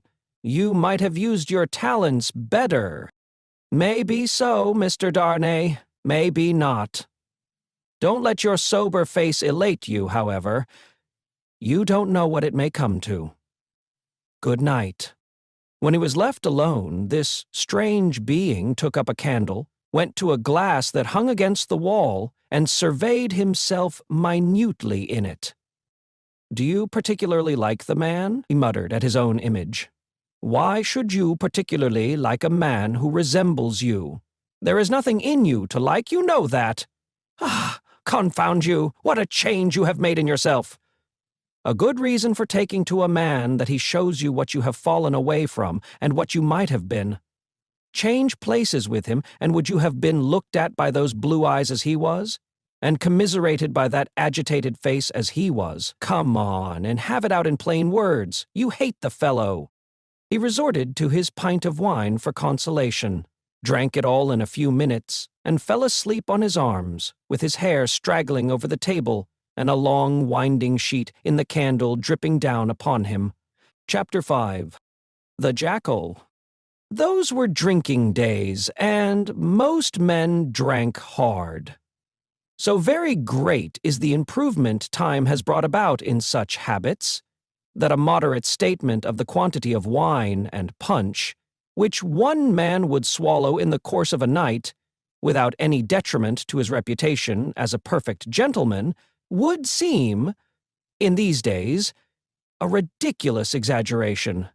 The learned profession of the law was certainly not behind any other learned profession in its bacchanalian propensities. Neither was Mr. Stryver, already fast shouldering his way to a large and lucrative practice, behind his compeers in this particular any more than in the drier parts of the legal race. A favourite at the Old Bailey, and eke at the sessions, Mr. Stryver had begun cautiously to hew away the lower staves of the ladder on which he mounted. Sessions and Old Bailey had now to summon their favourite specially to their longing arms, and shouldering itself towards the visage of the Lord Chief Justice in the Court of King's Bench, the florid countenance of Mr. Stryver might be daily seen, bursting out of the bed of wigs, like a great sunflower pushing its way at the sun from among a rank garden full of flaring companions. It had once been noted at the bar that while Mr. Stryver was a glib man, and an unscrupulous, and a ready, and a bold, he had not that faculty of extracting the essence from a heap of statements, which is among the most striking and necessary of the advocate's accomplishments. But a remarkable improvement came upon him as to this. The more business he got, the greater his power seemed to grow, of getting at its pith and marrow, and however late at night he sat carousing with Sidney Carton, he always had his points at his fingers' ends in the morning. Sidney Carton, idlest and most unpromising of men, was Stryver's great ally. What the two drank together between Hilary Term and Michaelmas might have floated a king's ship. Stryver never had a case in hand, anywhere, but Carton was there, with his hands in his pockets, staring at the ceiling of the court. They went the same circuit, and even there they prolonged their usual orgies late into the night, and Carton was rumored to be seen at broad day, going home stealthily and unsteadily to his lodgings. Like a dissipated cat, at last it began to get about, among such as were interested in the matter, that although Sidney Carton would never be a lion, he was an amazingly good jackal, and that he rendered suit and service to Stryver in that humble capacity. 10 o'clock, sir," said the man at the tavern, whom he had charged to wake him. 10 o'clock, sir. What's the matter? 10 o'clock, sir. What do you mean? 10 o'clock at night? Yes, sir. Your Honor told me to call you. Oh, I remember. Very well, very well. After a few dull efforts to get to sleep again, which the man dexterously combated by stirring the fire continuously for 5 minutes, he got up, tossed his hat on, and walked out. He turned into the temple, and, having revived himself by twice pacing the pavements of King's Bench Walk and Paper Buildings, turned into the Stryver chambers. The Stryver clerk, who never assisted at these conferences, had gone home, and the Stryver principal opened the door. He had his slippers on, and a loose bedgown, and his throat was bare for his greater ease. He had that rather wild, strained, seared marking about the eyes which may be observed in all free livers of his class, from the portrait of Jeffreys downward, and which can be traced, under various disguises of art, through the portraits of every drinking age. "You are a little late, Memory," said Stryver. "About the usual time. It may be a quarter of an hour later." They went into a dingy room lined with books and littered with papers, where there was a blazing fire. A kettle steamed upon the hob, and in the midst of the wreck of papers a table shone, with plenty of wine upon it, and brandy, and rum, and sugar, and lemons. "You have had your bottle, I perceive, Sidney." "Two tonight, I think. I have been dining with the day's client, or seeing him dine. It's all one." "That was a rare point, Sidney, that you brought to bear upon the identification. How did you come by it? When did it strike you?" "I thought he was rather a handsome fellow, and I thought I should have been much the same sort of fellow if I had had any luck." Mr. Stryver laughed till he shook his precocious paunch. "You and your luck, Sidney. Get to work, get to work." Sullenly enough, the jackal loosened his dress, went into an adjoining room, and came back with a large jug of cold water, a basin, and a towel or two. Steeping the towels in the water, and partially wringing them out, he folded them on his head in a manner hideous to behold, sat down at the table, and said, "Now I am ready." "Not much boiling down to be done tonight, Memory," said Mr. Stryver gaily, as he looked among his papers. "How much?" "Only 2 sets of them." "Give me the worst first." "There they are, Sidney." "Fire away." The lion then composed himself on his back on a sofa on one side of the drinking table, while the jackal sat at his own paper-bestrewn table proper, on the other side of it, with the bottles and glasses ready to his hand. Both resorted to the drinking table without stint, but each in a different way. The lion, for the most part, reclining with his hands in his waistband looking at the fire, or occasionally flirting with some lighter document. The jackal, with knitted brows and intent face, so deep in his task that his eyes did not even follow the hand he stretched out for his glass, which often groped about for a minute or more before it found the glass for his lip. 2 or 3 times the matter in hand became so naughty that the jackal found it imperative on him to get up and steep his towels anew. From these pilgrimages to the jug and basin, he returned with such eccentricities of damp headgear as no words can describe, which were made the more ludicrous by his anxious gravity. At length, the jackal had got together a compact repast for the lion, and proceeded to offer it to him. The lion took it with care and caution, made his selections from it, and his remarks upon it, and the jackal assisted both.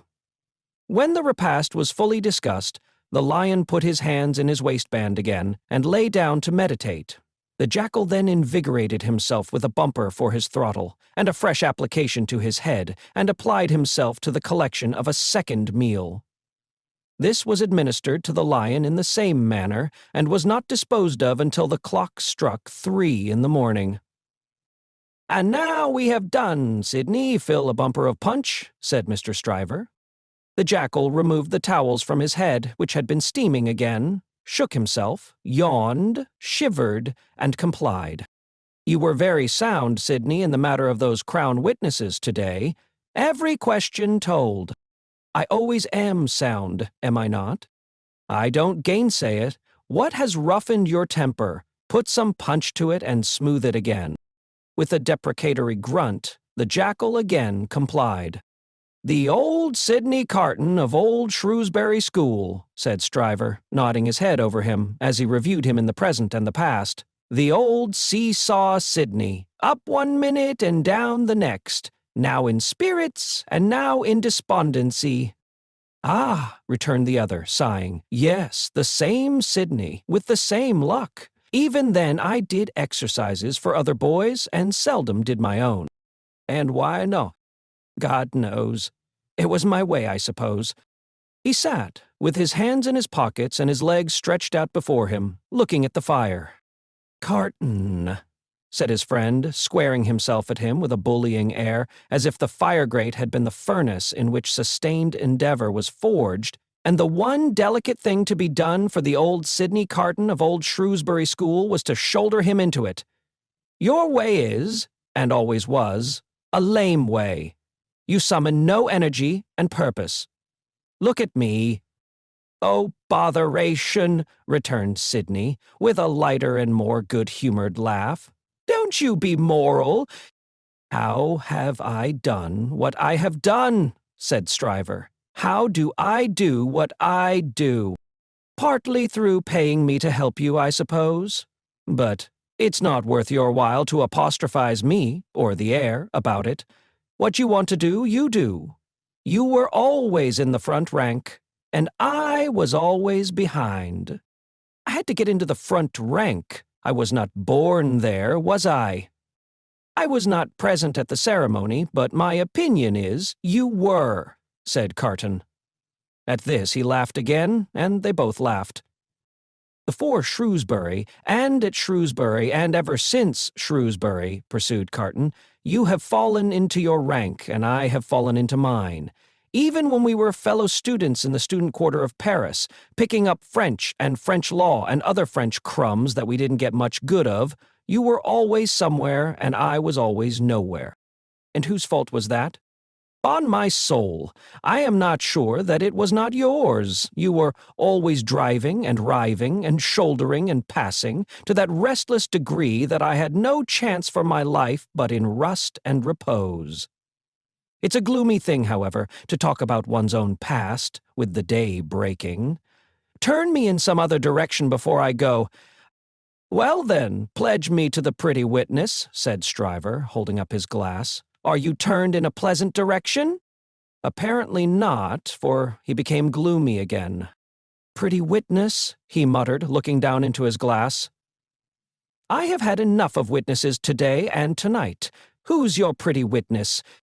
"The picturesque doctor's daughter, Miss Manette." "Too pretty?" "Is she not?" "No." "Why, man alive, she was the admiration of the whole court."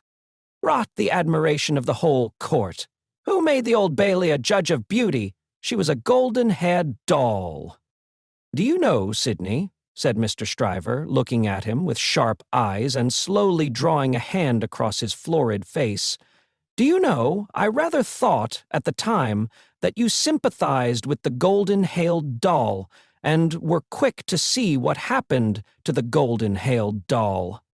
Quick to see what happened. If a girl, doll or no doll, swoons within a yard or two of a man's nose, he can see it without a perspective glass. I pledge you, but I deny the beauty. And now I'll have no more drink. I'll get to bed." When his host followed him out on the staircase with a candle to light him down the stairs, the day was coldly looking in through its grimy windows. When he got out of the house, the air was cold and sad, the dull sky overcast, the river dark and dim, the whole scene like a lifeless desert, and wreaths of dust were spinning round and round before the morning blast, as if the desert sand had risen far away, and the first spray of it in its advance had begun to overwhelm the city. Waste forces within him, and a desert all around. This man stood still on his way across a silent terrace, and saw for a moment, lying in the wilderness before him, a mirage of honorable ambition, self-denial, and perseverance. In the fair city of this vision there were airy galleries from which the loves and graces looked upon him, gardens in which the fruits of life hung ripening, waters of hope that sparkled in his sight. A moment, and it was gone. Climbing to a high chamber in a well of houses, he threw himself down in his clothes on a neglected bed, and its pillow was wet with wasted tears. Sadly, sadly the sun rose. It rose upon no sadder sight than the man of good abilities and good emotions, incapable of their directed exercise, incapable of his own help and his own happiness, sensible of the blight on him, and resigning himself to let it eat him away. Chapter 6. hundreds of people. The quiet lodgings of Dr. Manette were in a quiet street corner, not far from Soho Square. On the afternoon of a certain fine Sunday when the waves of 4 months had rolled over the trial for treason, and carried it, as to the public interest and memory, far out to sea, Mr. Jarvis Lorry walked along the sunny streets from Clerkenwell where he lived, on his way to dine with the doctor. After several relapses into business absorption, Mr. Lorry had become the doctor's friend, and the quiet street corner was the sunny part of his life. On this certain fine Sunday, Mr. Lorry walked towards Soho early in the afternoon for 3 reasons of habit. Firstly, because, on fine Sundays, he often walked out before dinner with the doctor and Lucie. Secondly, because, on unfavorable Sundays, he was accustomed to be with them as the family friend, talking, reading, looking out of window, and generally getting through the day. Thirdly, because he happened to have his own little shrewd doubts to solve, and knew how the ways of the doctor's household pointed to that time as a likely time for solving them. A quainter corner than the corner where the doctor lived was not to be found in London. There was no way through it, and the front windows of the doctor's lodgings commanded a pleasant little vista of street that had a congenial air of retirement on it. There were few buildings then, north of the Oxford Road, and forest trees flourished, and wildflowers grew, and the hawthorn blossomed in the now vanished fields. As a consequence, country airs circulated in Soho with vigorous freedom, instead of languishing into the parish like stray paupers without a settlement. And there was many a good south wall not far off, on which the peaches ripened in their season. The summer light struck into the corner brilliantly in the earlier part of the day, but when the streets grew hot, the corner was in shadow. Though not in shadow so remote but that you could see beyond it into a glare of brightness. It was a cool spot, staid but cheerful, a wonderful place for echoes, and a very harbor from the raging streets. There ought to have been a tranquil bark in such an anchorage, and there was. The doctor occupied 2 floors of a large, stiff house, where several callings purported to be pursued by day, but whereof little was audible any day, and which was shunned by all of them at night. In a building at the back, attainable by a courtyard where a plane tree rustled its green leaves, church organs claimed to be made, and silver to be chased, and likewise gold to be beaten by some mysterious giant who had a golden arm starting out of the wall of the front hall, as if he had beaten himself precious, and menaced a similar conversion of all visitors. Very little of these trades, or of a lonely lodger rumored to live upstairs, or of a dim coach-trimming maker asserted to have a counting-house below, was ever heard or seen. Occasionally a stray workman putting his coat on traversed the hall, or a stranger peered about there, or a distant clink was heard across the courtyard, or a thump from the golden giant. These, however, were only the exceptions required to prove the rule that the sparrows in the plane tree behind the house and the echoes in the corner before it had their own way from Sunday morning unto Saturday night. Dr. Manette received such patience here as his old reputation and its revival in the floating whispers of his story brought him. His scientific knowledge and his vigilance and skill in conducting ingenious experiments brought him otherwise into moderate request, and he earned as much as he wanted. These things were within Mr. Jarvis Lorry's knowledge, thoughts, and notice when he rang the doorbell of the tranquil house in the corner on the fine Sunday afternoon. Dr. Manette at home? Expected home. Miss Lucie at home? Expected home. Miss Pross at home? Possibly at home, but of a certainty impossible for handmaid to anticipate intentions of Miss Pross. As to admission or denial of the fact, "As I am at home myself," said Mr. Lorry, "I'll go upstairs." Although the doctor's daughter had known nothing of the country of her birth, she appeared to have innately derived from it that ability to make much of little means, which is one of its most useful and most agreeable characteristics. Simple as the furniture was, it was set off by so many little adornments, of no value but for their taste and fancy, that its effect was delightful.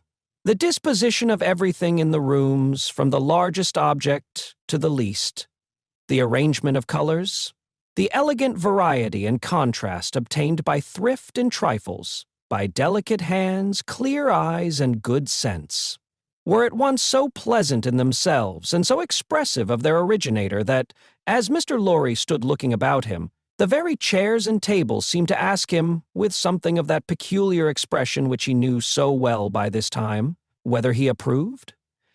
There were 3 rooms on a floor, and, the doors by which they communicated being put open that the air might pass freely through them all, Mr. Lorry, smilingly observant of that fanciful resemblance which he detected all around him, walked from one to another. The first was the best room, and in it were Lucie's birds and flowers and books and desk and work-table and box of watercolors. The second was the doctor's consulting room, used also as the dining room. The third, changingly speckled by the rustle of the plane tree in the yard, was the doctor's bedroom, and there in a corner stood the disused shoemaker's bench and tray of tools, much as it had stood on the 5th floor of the dismal house by the wine shop in the suburb of Saint-Antoine in Paris. "I wonder," said Mr. Lorry, pausing in his looking about, "that he keeps that reminder of his sufferings about him." "And why wonder at that?" was the abrupt inquiry that made him start. It proceeded from Miss Pross, the wild red woman, strong of hand, whose acquaintance he had first made at the Royal George Hotel at Dover, and had since improved. "I should have thought," Mr. Lorry began. "Who you'd have thought," said Miss Pross, and Mr. Lorry left off. "How do you do?" inquired that lady then, sharply, and yet as if to express that she bore him no malice. "I am pretty well, I thank you," answered Mr. Lorry, with meekness. "How are you?" "Nothing to boast of," said Miss Pross. "Indeed?" "Ah, indeed," said Miss Pross. "I am very much put out about my ladybird." "Indeed?" "For gracious sake, say something else besides indeed, or you'll fidget me to death," said Miss Pross, whose character, dissociated from stature, was shortness. "Really, then?" said Mr. Lorry, as an amendment. "Really is bad enough," returned Miss Pross. "But better. Yes, I am very much put out." "May I ask the cause?" "I don't want dozens of people who are not at all worthy of Ladybird to come here looking after her," said Miss Pross. "Do dozens come for that purpose?" "Hundreds," said Miss Pross.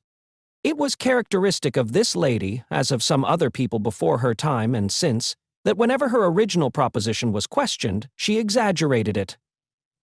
"Dear me," said Mr. Lorry, as the safest remark he could think of.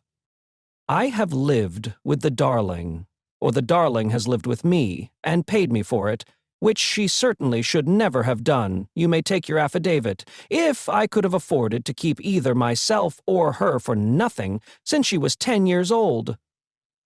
"And it's really very hard?" said Miss Pross.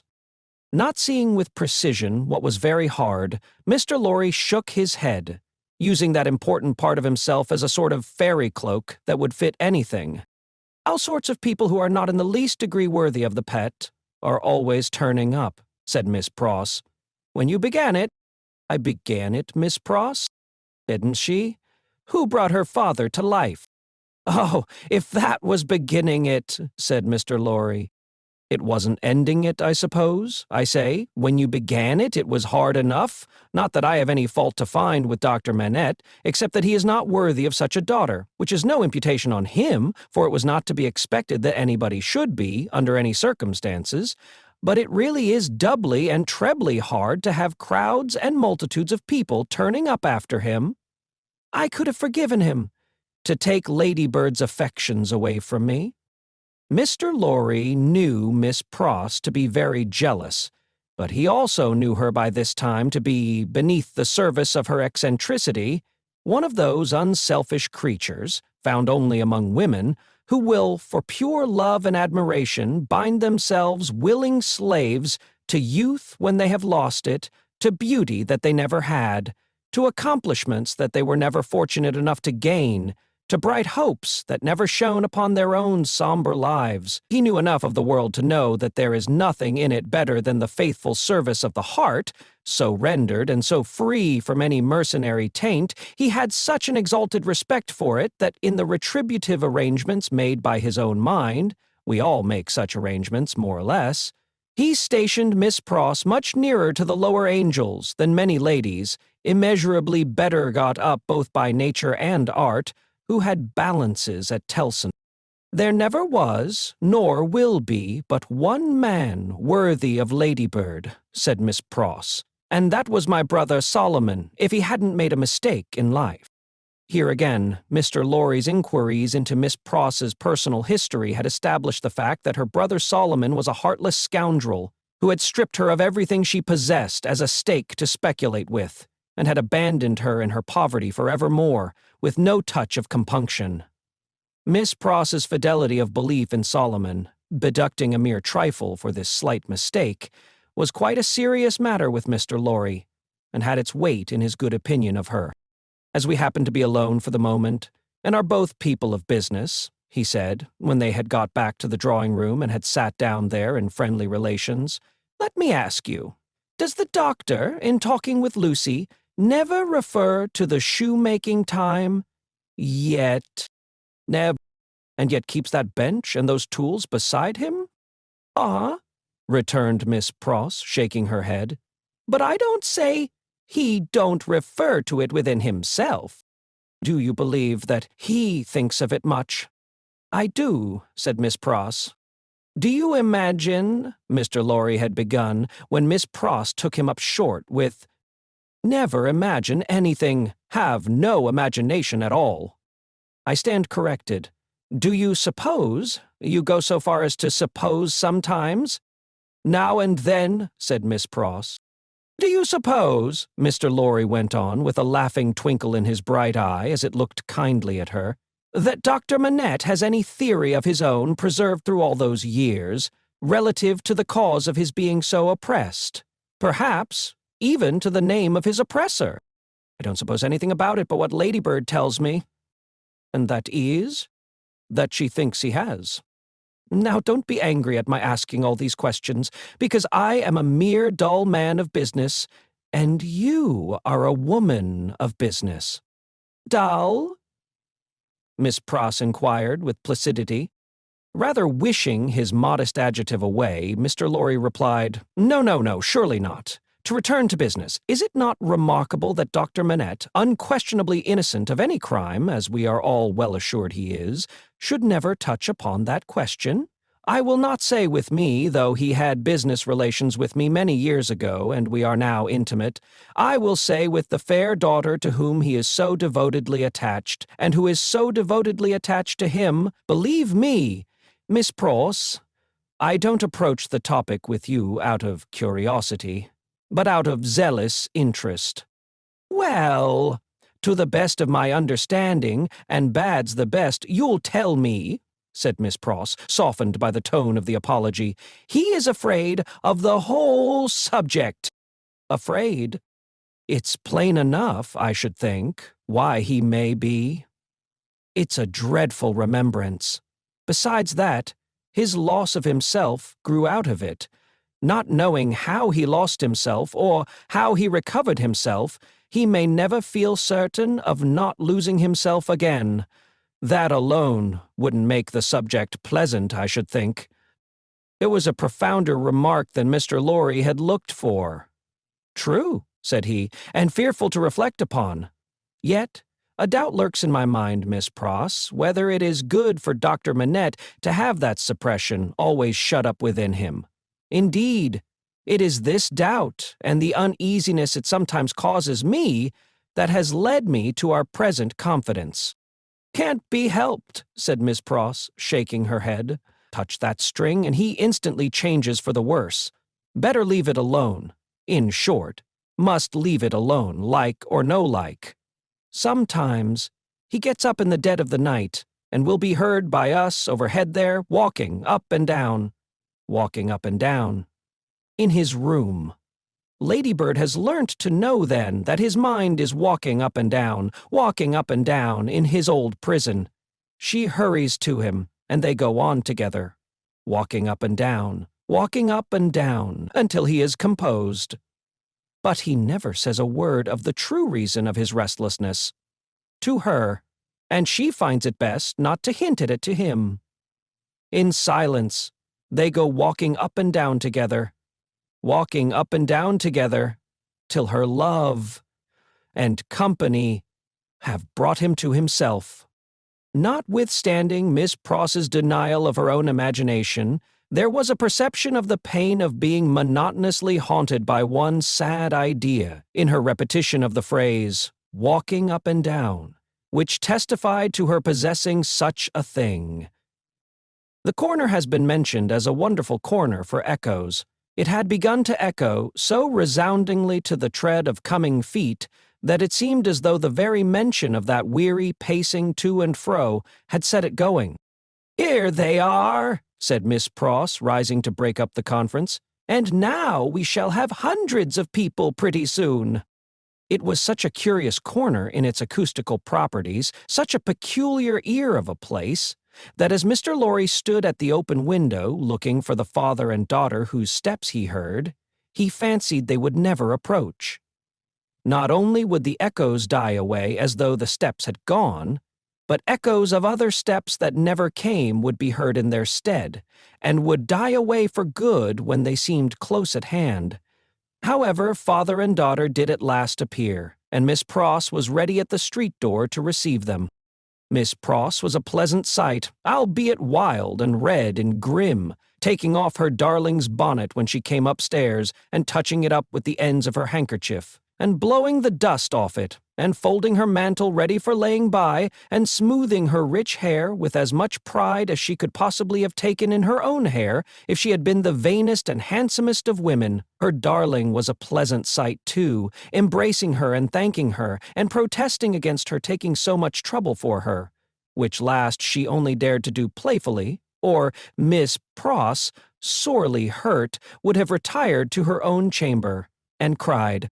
The doctor was a pleasant sight, too, looking on at them, and telling Miss Pross how she spoilt Lucie, in accents and with eyes that had as much spoiling in them as Miss Pross had, and would have had more if it were possible.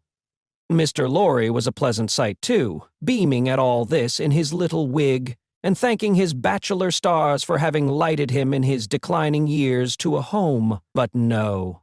Hundreds of people came to see the sights, and Mr. Lorry looked in vain for the fulfillment of Miss Pross' prediction.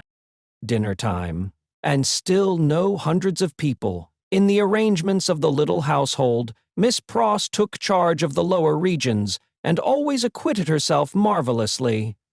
Her dinners, of a very modest quality, were so well cooked and so well served, and so neat in their contrivances, half English and half French, that nothing could be better. Miss Pross's friendship being of the thoroughly practical kind, she had ravaged Soho and the adjacent provinces in search of impoverished French, who, tempted by shillings and half-crowns, would impart culinary mysteries to her. From these decayed sons and daughters of Gaul she had acquired such wonderful arts that the woman and girl who formed the staff of domestics regarded her as quite a sorceress, or Cinderella's godmother, who would send out for a fowl, a rabbit, a vegetable or two from the garden, and change them into anything she pleased. On Sundays Miss Pross dined at the doctor's table, but on other days persisted in taking her meals at unknown periods, either in the lower regions or in her own room on the second floor, a blue chamber to which no one but her ladybird ever gained admittance. On this occasion, Miss Pross, responding to Ladybird's pleasant face and pleasant efforts to please her, unbent exceedingly, so the dinner was very pleasant, too. It was an oppressive day, and after dinner Lucie proposed that the wine should be carried out under the plane tree, and they should sit there in the air. As everything turned upon her and revolved about her, they went out under the plane tree, and she carried the wine down for the special benefit of Mr. Lorry. She had installed herself some time before as Mr. Lorry's cupbearer, and while they sat under the plane tree talking, she kept his glass replenished. Mysterious backs and ends of houses peeped at them as they talked, and the plane tree whispered to them in its own way above their heads. Still, the hundreds of people did not present themselves. Mr. Darnay presented himself while they were sitting under the plane tree, but he was only one. Dr. Manette received him kindly, and so did Lucie. But Miss Pross suddenly became afflicted with a twitching in the head and body and retired into the house. She was not unfrequently the victim of this disorder, and she called it, in familiar conversation, a fit of the jerks. The doctor was in his best condition and looked specially young. The resemblance between him and Lucie was very strong at such times, and as they sat side by side, she leaning on his shoulder and he resting his arm on the back of her chair, it was very agreeable to trace the likeness. He had been talking all day, on many subjects, and with unusual vivacity. "Pray, Dr. Manette," said Mr. Darnay as they sat under the plane tree, and he said it in the natural pursuit of the topic in hand, which happened to be the old buildings of London. "Have you seen much of the Tower? Lucie and I have been there, but only casually. We have seen enough of it to know that it teems with interest, little more." "I have been there, as you remember," said Darnay with a smile, though reddening a little angrily, "in another character, and not in a character that gives facilities for seeing much of it. They told me a curious thing when I was there." "What was that?" Lucie asked. In making some alterations, the workmen came upon an old dungeon, which had been, for many years, built up and forgotten. Every stone of its inner wall was covered by inscriptions which had been carved by prisoners. Dates, names, complaints, and prayers. Upon a cornerstone in an angle of the wall, one prisoner who seemed to have gone to execution had cut, as his last work, 3 letters. They were done with some very poor instrument, and hurriedly with an unsteady hand. At first, they were read as DIC, but, on being more carefully examined, the last letter was found to be G. There was no record or legend of any prisoner with those initials, and many fruitless guesses were made what the name could have been. At length, it was suggested that the letters were not initials, but the complete word, dig. The floor was examined very carefully under the inscription, and, in the earth beneath a stone, or tile, or some fragment of paving, were found the ashes of a paper, mingled with the ashes of a small leathern case or bag. What the unknown prisoner had written will never be read, but he had written something and hidden it away to keep it from the gaoler. "My father!" exclaimed Lucie. "You are ill!" He had suddenly started up, with his hand to his head. His manner and his look quite terrified them all. "No, my dear, not ill. There are large drops of rain falling, and they made me start. We had better go in." He recovered himself almost instantly. Rain was really falling in large drops, and he showed the back of his hand with raindrops on it. But he said not a single word in reference to the discovery that had been told of, and, as they went into the house, the business eye of Mr. Lorry either detected or fancied it detected on his face, as it turned towards Charles Darnay, the same singular look that had been upon it when it turned towards him in the passages of the courthouse. He recovered himself so quickly, however, that Mr. Lorry had doubts of his business eye. The arm of the golden giant in the hall was not more steady than he was when he stopped under it to remark to them that he was not yet proof against slight surprises, if he ever would be, and that the rain had startled him. Tea time, and Miss Pross making tea with another fit of the jerks upon her, and yet no hundreds of people. Mr. Carton had lounged in, but he made only 2. The night was so very sultry that although they sat with doors and windows open, they were overpowered by heat. When the tea-table was done with, they all moved to one of the windows and looked out into the heavy twilight. Lucie sat by her father. Darnay sat beside her. Carton leaned against a window. The curtains were long and white, and some of the thunder gusts that whirled into the corner caught them up to the ceiling and waved them like spectral wings. "The raindrops are still falling, large, heavy, and few," said Dr. Manette. It comes slowly. It comes surely, said Carton. They spoke low, as people watching and waiting mostly do, as people in a dark room watching and waiting for lightning always do. There was a great hurry in the streets of people speeding away to get shelter before the storm broke. The wonderful corner for echoes resounded with the echoes of footsteps coming and going, yet not a footstep was there. A multitude of people, and yet a solitude, said Darnay when they had listened for a while. Is it not impressive, Mr. Darnay? Asked Lucie. Sometimes. I have sat here of an evening until I have fancied. But even the shade of a foolish fancy makes me shudder too. Night, when all is so black and solemn. Let us shudder too, we may know what it is. It will seem nothing to you. Such whims are only impressive as we originate them, I think. They are not to be communicated. I have sometimes sat alone here of an evening, listening, until I have made the echoes out to be the echoes of all the footsteps that are coming by and by into our lives. There is a great crowd coming one day into our lives, if that be so, Sidney Carton struck in his moody way. The footsteps were incessant, and the hurry of them became more and more rapid. The corner echoed and re-echoed with the tread of feet, some, as it seemed, under the windows, some, as it seemed, in the room, some coming, some going, some breaking off, some stopping altogether, all in the distant streets, and not one within sight. Are all these footsteps destined to come to all of us, Miss Manette, or are we to divide them among us?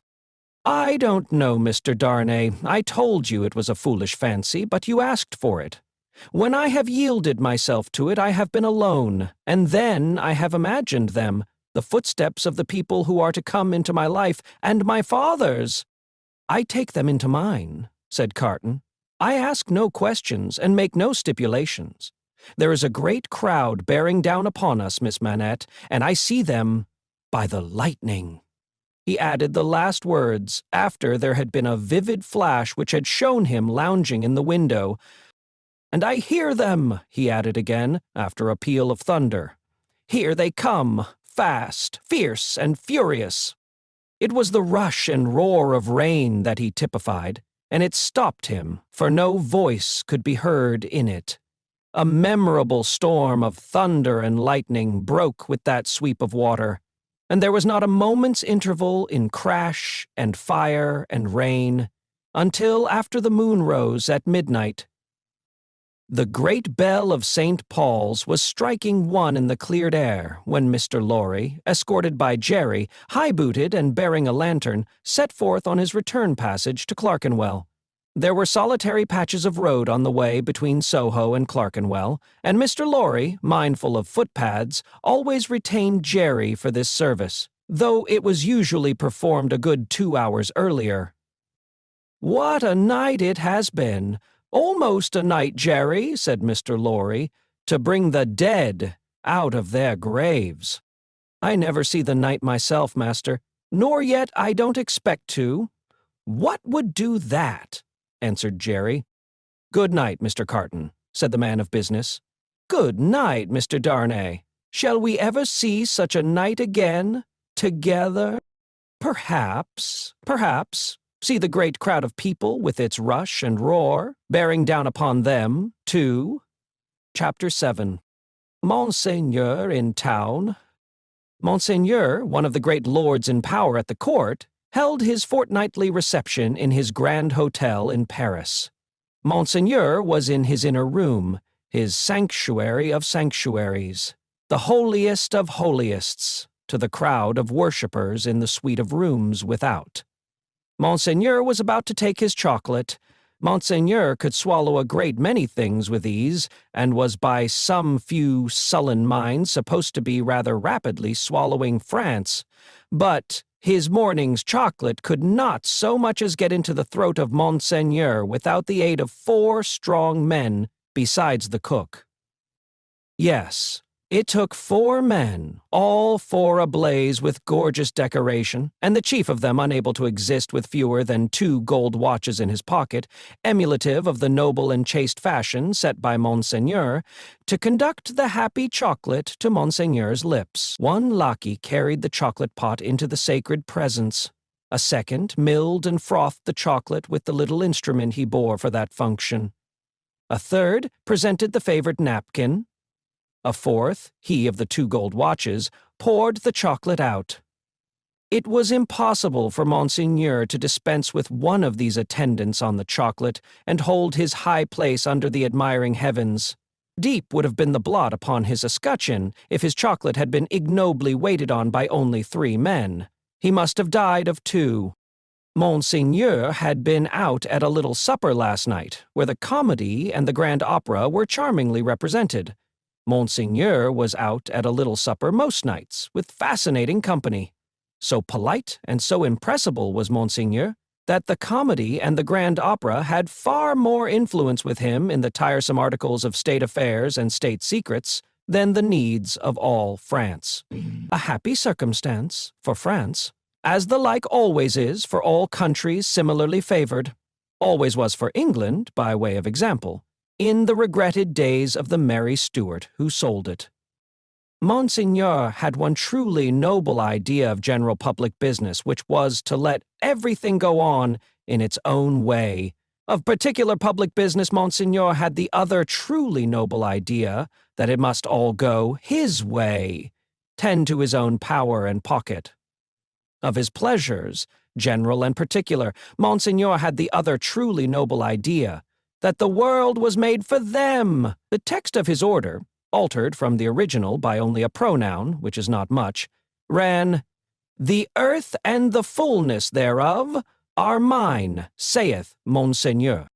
Yet Monseigneur had slowly found that vulgar embarrassments crept into his affairs, both private and public, and he had, as to both classes of affairs, allied himself perforce with a farmer-general. As to finances public, because Monseigneur could not make anything at all of them, and must consequently let them out to somebody who could. As to finances private, because farmer-generals were rich, and Monseigneur, after generations of great luxury and expense, was growing poor. Hence Monseigneur had taken his sister from a convent, while there was yet time to ward off the impending veil, the cheapest garment she could wear, and had bestowed her as a prize upon a very rich farmer-general poor in family, which farmer-general, carrying an appropriate cane with a golden apple on the top of it, was now among the company in the outer rooms, much prostrated before by mankind, always excepting superior mankind, of the blood of Monseigneur, who, his own wife included, looked down upon him with the loftiest contempt. A sumptuous man was the farmer-general. 30 horses stood in his stables, 24 male domestics sat in his halls, 6 body women waited on his wife. As one who pretended to do nothing but plunder and forage where he could, the farmer-general, however his matrimonial relations conduced to social morality, was at least the greatest reality among the personages who attended at the hotel of Monseigneur that day. For the rooms, though a beautiful scene to look at, and adorned with every device of decoration that the taste and skill of the time could achieve, were in truth not a sound business. Considered with any reference to the scarecrows and the rags and nightcaps elsewhere, and not so far off either, but that the watching towers of Notre Dame, almost equidistant from the 2 extremes, could see them both, they would have been an exceedingly uncomfortable business, if that could have been anybody's business, at the house of Monseigneur. Military officers destitute of military knowledge, naval officers with no idea of a ship, civil officers without a notion of affairs, brazen ecclesiastics of the worst worldly, with sensual eyes, loose tongues, and looser lives, all totally unfit for their several callings, all lying horribly and pretending to belong to them, but all nearly or remotely of the order of Monseigneur, and therefore foisted on all public employments from which anything was to be got. These were to be told off by the score, and the score, people not immediately connected with Monseigneur or the state, yet equally unconnected with anything that was real or with lives passed in traveling by any straight road to any true earthly end, were no less abundant. Doctors who made great fortunes out of dainty remedies for imaginary disorders that never existed smiled upon their courtly patients in the antechambers of Monseigneur. Projectors who had discovered every kind of remedy for the little evils with which the state was touched, except the remedy of setting to work in earnest to root out a single sin, poured their distracting babble into any ears they could lay hold of at the reception of Monseigneur. Unbelieving philosophers who were remodeling the world with words and making card towers of babble to scale the skies with, talked with unbelieving chemists who had an eye on the transmutation of metals at this wonderful gathering accumulated by Monseigneur, exquisite gentlemen of the finest breeding, which was at that remarkable time, and has been since, to be known by its fruits of indifference to every natural subject of human interest, were in the most exemplary state of exhaustion at the hotel of Monseigneur.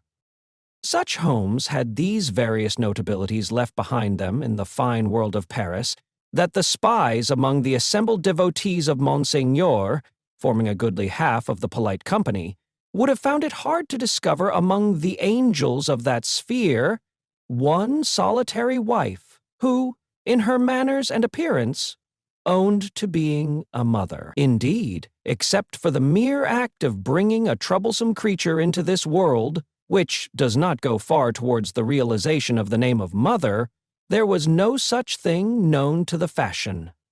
Peasant women kept the unfashionable babies close and brought them up, and charming grandmammas of 60 dressed and supped as at 20. The leprosy of unreality disfigured every human creature in attendance upon Monseigneur. In the outermost room were half a dozen exceptional people who had had for a few years some vague misgiving in them that things in general were going rather wrong. As a promising way of setting them right, half of the half-dozen had become members of a fantastic sect of convulsionists, and were even then considering within themselves whether they should foam, rage, roar, and turn cataleptic on the spot, thereby setting up a highly intelligible finger-post to the future for Monseigneur's guidance.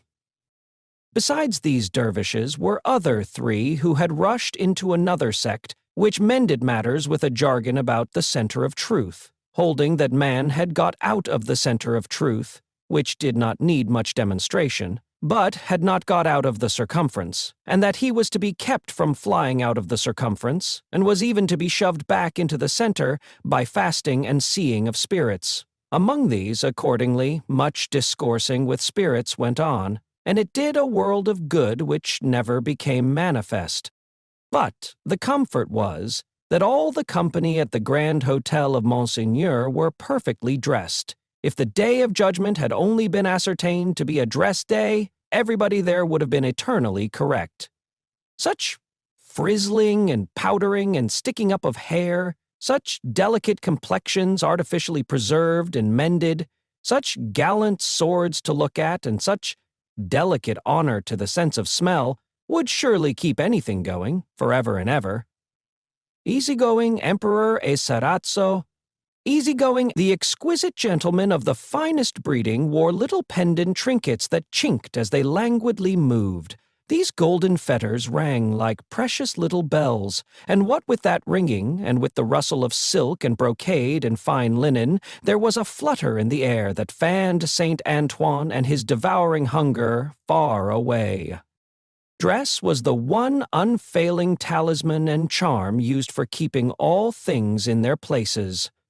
Everybody was dressed for a fancy ball that was never to leave off, from the Palace of the Tuileries, through Monseigneur and the whole court, through the chambers, the tribunals of justice, and all society, except the scarecrows. The fancy ball descended to the common executioner, who, in pursuance of the charm, was required to officiate frizzled, powdered, in a gold-laced coat, pumps, and white silk stockings. At the gallows and the wheel, the axe was a rarity. Monsieur Paris, as it was the episcopal mode among his brother professors of the provinces, Monsieur Orléans and the rest, to call him presided in this dainty dress.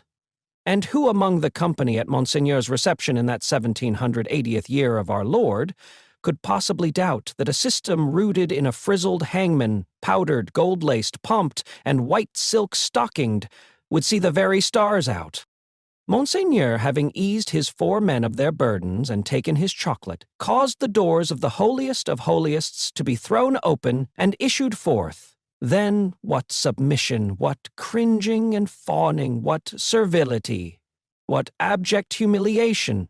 As to bowing down in body and spirit, nothing in that way was left for heaven, which may have been one among other reasons why the worshippers of Monseigneur never troubled it. Bestowing a word of promise here and a smile there, a whisper on one happy slave and a wave of the hand on another, Monseigneur affably passed through his rooms to the remote region of the circumference of truth. There Monseigneur turned and came back again, and so, in due course of time, got himself shut up in his sanctuary by the chocolate sprites, and was seen no more. The show being over, the flutter in the air became quite a little storm, and the precious little bells went ringing downstairs. There was soon but one person left of all the crowd, and he, with his hat under his arm and his snuff-box in his hand, slowly passed among the mirrors on his way out. "I devote you," said this person, stopping at the last door on his way and turning in the direction of the sanctuary, "to the devil." With that, he shook the snuff from his fingers as if he had shaken the dust from his feet and quietly walked downstairs. He was a man of about 60, handsomely dressed, haughty in manner, and with a face like a fine mask. A face of a transparent paleness, every feature in it clearly defined, one set expression on it. The nose, beautifully formed otherwise, was very slightly pinched at the top of each nostril. In those 2 compressions, or dints, the only little change that the face ever showed resided. They persisted in changing color sometimes, and they would be occasionally dilated and contracted by something like a faint pulsation. Then they gave a look of treachery and cruelty to the whole countenance. Examined with attention, its capacity of helping such a look was to be found in the line of the mouth and the lines of the orbits of the eyes, being much too horizontal and thin. Still, in the effect of the face made, it was a handsome face, and a remarkable one. Its owner went downstairs into the courtyard, got into his carriage, and drove away. Not many people had talked with him at the reception. He had stood in a little space apart, and Monseigneur might have been warmer in his manner.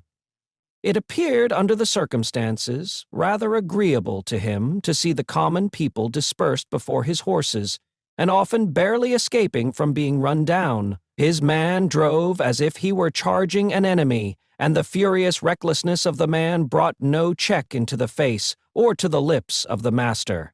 The complaint had sometimes made itself audible, even in that deaf city and dumb age, that, in the narrow streets without footways, the fierce patrician custom of hard driving endangered and maimed the mere vulgar in a barbarous manner. But few cared enough for that to think of it a second time, and, in this matter, as in all others, the common wretches were left to get out of their difficulties as they could. With a wild rattle and clatter and an inhuman abandonment of consideration not easy to be understood in these days, the carriage dashed through streets and swept round corners, with women screaming before it and men clutching each other and clutching children out of its way. At last, swooping at a street corner by a fountain, one of its wheels came to a sickening little jolt, and there was a loud cry from a number of voices, and the horses reared and plunged. But for the latter inconvenience, the carriage probably would not have stopped. Carriages were often known to drive on and leave their wounded behind, and why not? But the frightened valet had got down in a hurry, and there were 20 hands at the horses' bridles. "What has gone wrong?" said Monsieur, calmly looking out. A tall man in a nightcap had caught up a bundle from among the feet of the horses and had laid it on the basement of the fountain, and was down in the mud and wet, howling over it like a wild animal. "Pardon, monsieur, the Marquis," said a ragged and submissive man. "It is a child." "Why does he make that abominable noise? Is it his child?" "Excuse me, monsieur the Marquis. It is a pity. Yes." The fountain was a little removed, for the street opened where it was into a space some 10 or 12 yards square. As the tall man suddenly got up from the ground and came running at the carriage, Monsieur the Marquis clapped his hand for an instant on his sword hilt. "Killed!" shrieked the man in wild desperation, extending both arms at their length above his head and staring at him. "Dead!" The people closed round and looked at Monsieur the Marquis. There was nothing revealed by the many eyes that looked at him but watchfulness and eagerness. There was no visible menacing or anger. Neither did the people say anything. After the first cry, they had been silent, and they remained so. The voice of the submissive man who had spoken was flat and tame in its extreme submission. Monsieur the Marquis ran his eyes over them all, as if they had been mere rats come out of their holes. He took out his purse. "It is extraordinary to me," said he, "that you people cannot take care of yourselves and your children. One or the other of you is forever in the way. How do I know what injury you have done my horses? See? Give him that." He threw out a gold coin for the valet to pick up, and all the heads craned forward that all the eyes might look down at it as it fell. The tall man called out again with a most unearthly cry, "Dead!" He was arrested by the quick arrival of another man, for whom the rest made way. On seeing him, the miserable creature fell upon his shoulder, sobbing and crying, and pointing to the fountain where some women were stooping over the motionless bundle and moving gently about it. They were as silent, however, as the men. "I know all. I know all," said the last comer. "Be a brave man, my Gaspard. It is better for the poor little plaything to die so than to live. It has died in a moment, without pain. Could it have lived an hour as happily?" "You are a philosopher, you there," said the Marquis, smiling. "How do they call you?" "They call me Defarge." "Of what trade?" "Monsieur the Marquis, vendor of wine." "Pick up that, philosopher and vendor of wine," said the Marquis, throwing him another gold coin, "and spend it as you will. The horses there, are they right?" Without deigning to look at the assemblage a second time, Monsieur the Marquis leaned back in his seat, and was just being driven away with the air of a gentleman who had accidentally broke some common thing, and had paid for it, and could afford to pay for it, when his ease was suddenly disturbed by a coin flying into his carriage and ringing on its floor. "Hold!" said Monsieur the Marquis. "Hold the horses! Who threw that?" He looked to the spot where Defarge the vendor of wine had stood a moment before, but the wretched father was groveling on his face on the pavement in that spot, and the figure that stood beside him was the figure of a dark, stout woman, knitting. "You dogs," said the Marquis, but smoothly and with an unchanged front except as to the spots on his nose. "I would ride over any of you very willingly and exterminate you from the earth, if I knew which rascal threw at the carriage, and if that brigand were sufficiently near it, he should be crushed under the wheels." So cowed was their condition, and so long and hard their experience of what such a man could do to them, within the law and beyond it, that not a voice or a hand or even an eye was raised. Among the men, not one. But the woman who stood knitting looked up steadily and looked the Marquis in the face. It was not for his dignity to notice it. His contemptuous eyes passed over her and over all the other rats, and he leaned back in his seat again and gave the word, "Go on!" He was driven on, and other carriages came whirling by in quick succession, the minister, the state projector, the farmer, general, the doctor, the lawyer, the ecclesiastic, the grand opera, the comedy, the whole fancy ball in a bright continuous flow came whirling by. The rats had crept out of their holes to look on, and they remained looking on for hours, soldiers and police often passing between them and the spectacle, and making a barrier behind which they slunk, and through which they peeped. The father had long ago taken up his bundle and bidden himself away with it, when the women who had tended the bundle while it lay on the base of the fountain sat there watching the running of the water and the rolling of the fancy ball, when the one woman who had stood conspicuous knitting still knitted on, with the steadfastness of fate. The water of the fountain ran, the swift river ran, the day ran into evening, so much life in the city ran into death according to rule. Time and tide waited for no man. The rats were sleeping close together in their dark holes again. The fancy ball was lighted up at supper. All things ran their course. Chapter 8. Monseigneur in the country. A beautiful landscape, with the corn bright in it, but not abundant, patches of poor rye where corn should have been, patches of poor peas and beans, patches of most coarse vegetable substitutes for wheat. On inanimate nature, as on the men and women who cultivated it, a prevalent tendency towards an appearance of vegetating unwillingly, a dejected disposition to give up and wither away. Monsieur the Marquis in his travelling carriage, which might have been lighter, conducted by 4 post-horses and 2 postilions, fagged up a steep hill. A blush on the countenance of Monsieur the Marquis was no impeachment of his high breeding. It was not from within, it was occasioned by an external circumstance beyond his control. The sunset struck so brilliantly into the travelling carriage when it gained the hilltop that its occupant was steeped in crimson. "It will die out," said Monsieur the Marquis, glancing at his hands, "directly." In effect, the sun was so low that it dipped at the moment.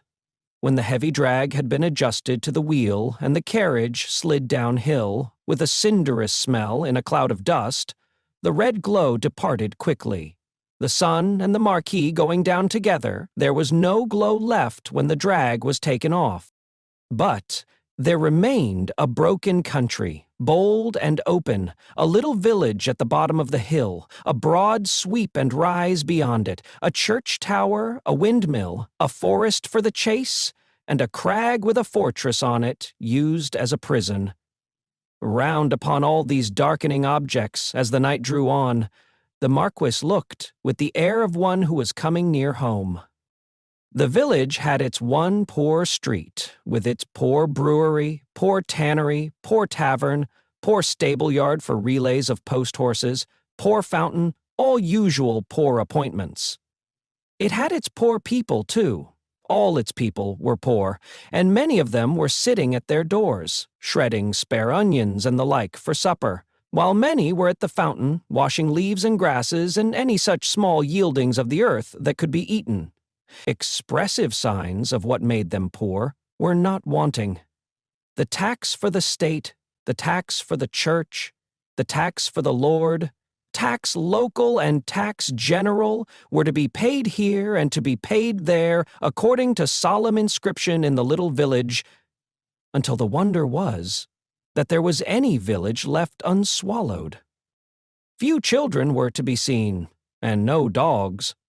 As to the men and women, their choice on earth was stated in the prospect. Life on the lowest terms that could sustain it, down in the little village under the mill, or captivity and death in the dominant prison on the crag. Heralded by a courier in advance and by the cracking of his postilions' whips, which twined snake-like about their heads in the evening air, as if he came attended by the Furies, Monsieur the Marquis drew up in his travelling carriage at the posting-house gate. It was hard by the fountain, and the peasants suspended their operations to look at him. He looked at them, and saw in them, without knowing it, the slow, sure filing down of misery-worn face and figure that was to make the meagreness of Frenchmen an English superstition which should survive the truth through the best part of 100 years. Monsieur the Marquis cast his eyes over the submissive faces that drooped before him, as the like of himself had drooped before Monseigneur of the court. Only the difference was that these faces drooped merely to suffer and not to propitiate. when a grizzled mender of the roads joined the group. "Bring me hither that fellow," said the Marquis to the courier. The fellow was brought, cap in hand, and the other fellows closed round to look and listen, in the manner of the people at the Paris fountain. "I passed you on the road." "Monseigneur, it is true. I had the honor of being passed on the road." "Coming up the hill, and at the top of the hill, both?" "Monseigneur, it is true." "What did you look at so fixedly?" "Monseigneur!" I looked at the man. He stooped a little, and with his tattered blue cap pointed under the carriage. All his fellows stooped to look under the carriage. "What man? Pig? And why look there?" "Pardon, Monseigneur. He swung by the chain of the shoe, the drag." "Who?" demanded the traveler. "Monseigneur, the man." "May the devil carry away these idiots. How do you call the man? You know all the men of this part of the country. Who was he?" "Your clemency, Monseigneur. He was not of this part of the country. Of all the days of my life, I never saw him." "Swinging by the chain? To be suffocated?" "With your gracious permission. That was the wonder of it, Monseigneur. His head hanging over... like this."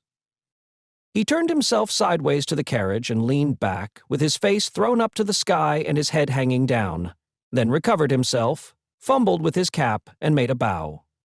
"What was he like?" "Monseigneur, he was whiter than the miller, all covered with dust, white as a spectre, tall as a spectre." The picture produced an immense sensation in the little crowd, but all eyes, without comparing notes with other eyes, looked at Monsieur the Marquis, perhaps to observe whether he had any spectre on his conscience. "Truly you did well," said the Marquis, felicitously sensible that such vermin were not to ruffle him, "to see a thief accompanying my carriage, and not open that great mouth of yours. Bah! Put him aside, Monsieur Gabelle." Monsieur Gabelle was the postmaster, and some other taxing functionary united. He had come out with great obsequiousness to assist at this examination, and had held the examined by the drapery of his arm in an official manner. "Go aside," said Monsieur Gabelle. "Lay hands on this stranger if he seeks to lodge in your village tonight, and be sure that his business is honest, Gabelle."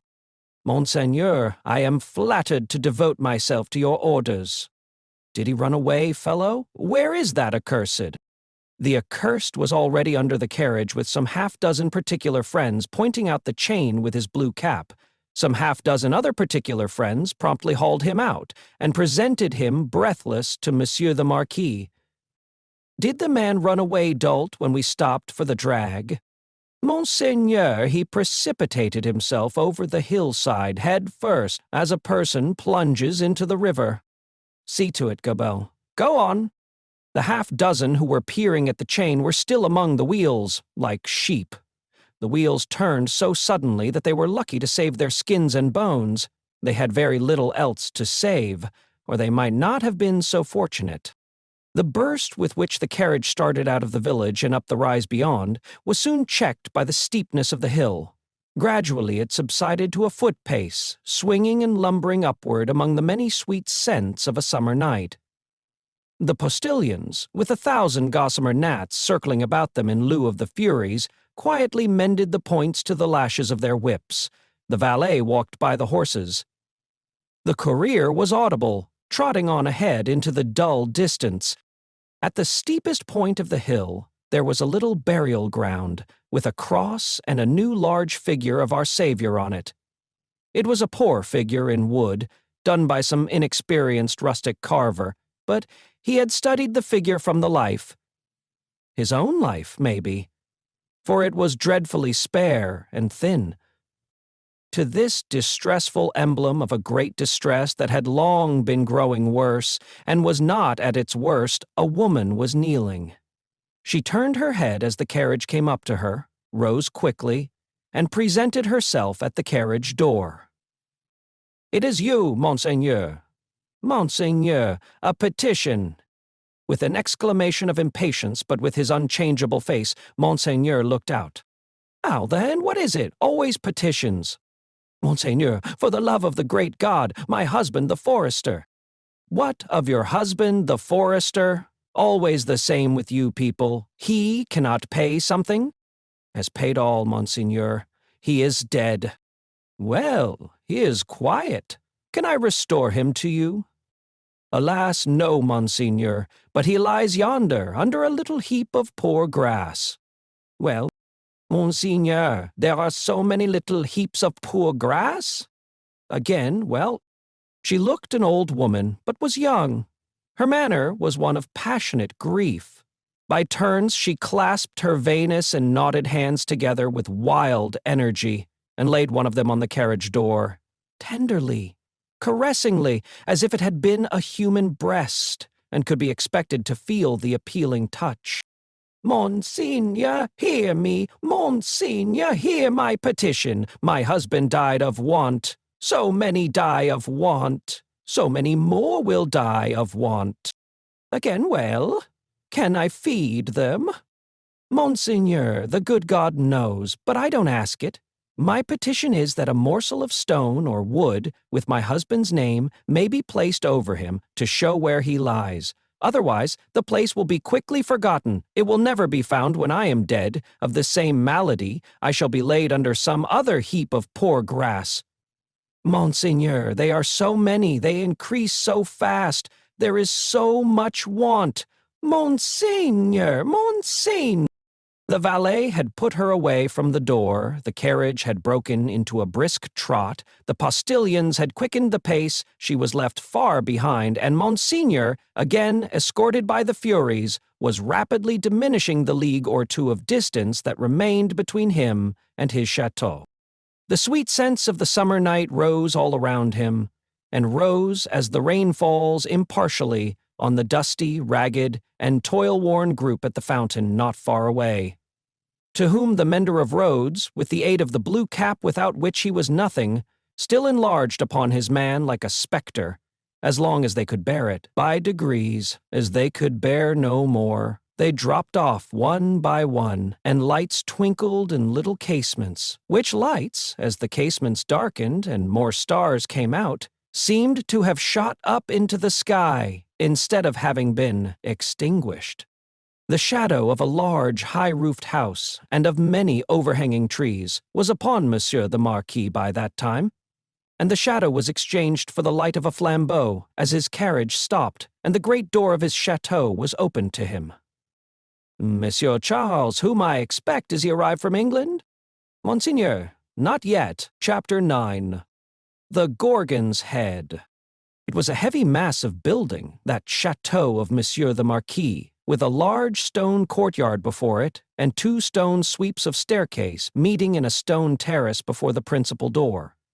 A stony business altogether, with heavy stone balustrades, and stone urns, and stone flowers, and stone faces of men, and stone heads of lions, in all directions, as if the Gorgon's Head had surveyed it, when it was finished 2 centuries ago. Up the broad flight of shallow steps, Monsieur the Marquis, flambeau preceded, went from his carriage, sufficiently disturbing the darkness to elicit loud remonstrance from an owl in the roof of the great pile of stable building away among the trees. All else was so quiet that the flambeau carried up the steps, and the other flambeau held at the great door, burnt as if they were in a close room of state instead of being in the open night air. Other sound than the owl's voice there was none, save the falling of a fountain into its stone basin, for it was one of those dark nights that hold their breath by the hour together, and then heave a long, low sigh, and hold their breath again.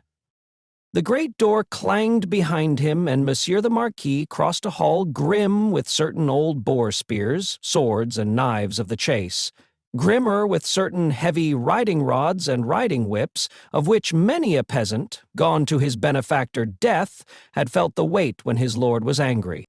Avoiding the larger rooms, which were dark and made fast for the night, Monsieur the Marquis, with his flambeau-bearer going on before, went up the staircase to a door in a corridor. This, thrown open, admitted him to his own private apartment of 3 rooms, his bedchamber and 2 others. High vaulted rooms with cool, uncarpeted floors, great dogs upon the hearths for the burning of wood in winter time, and all luxuries befitting the state of a marquis in a luxurious age and country. The fashion of the last Louis but one, of the line that was never to break, the 14th Louis, was conspicuous in their rich furniture, but it was diversified by many objects that were illustrations of old pages in the history of France.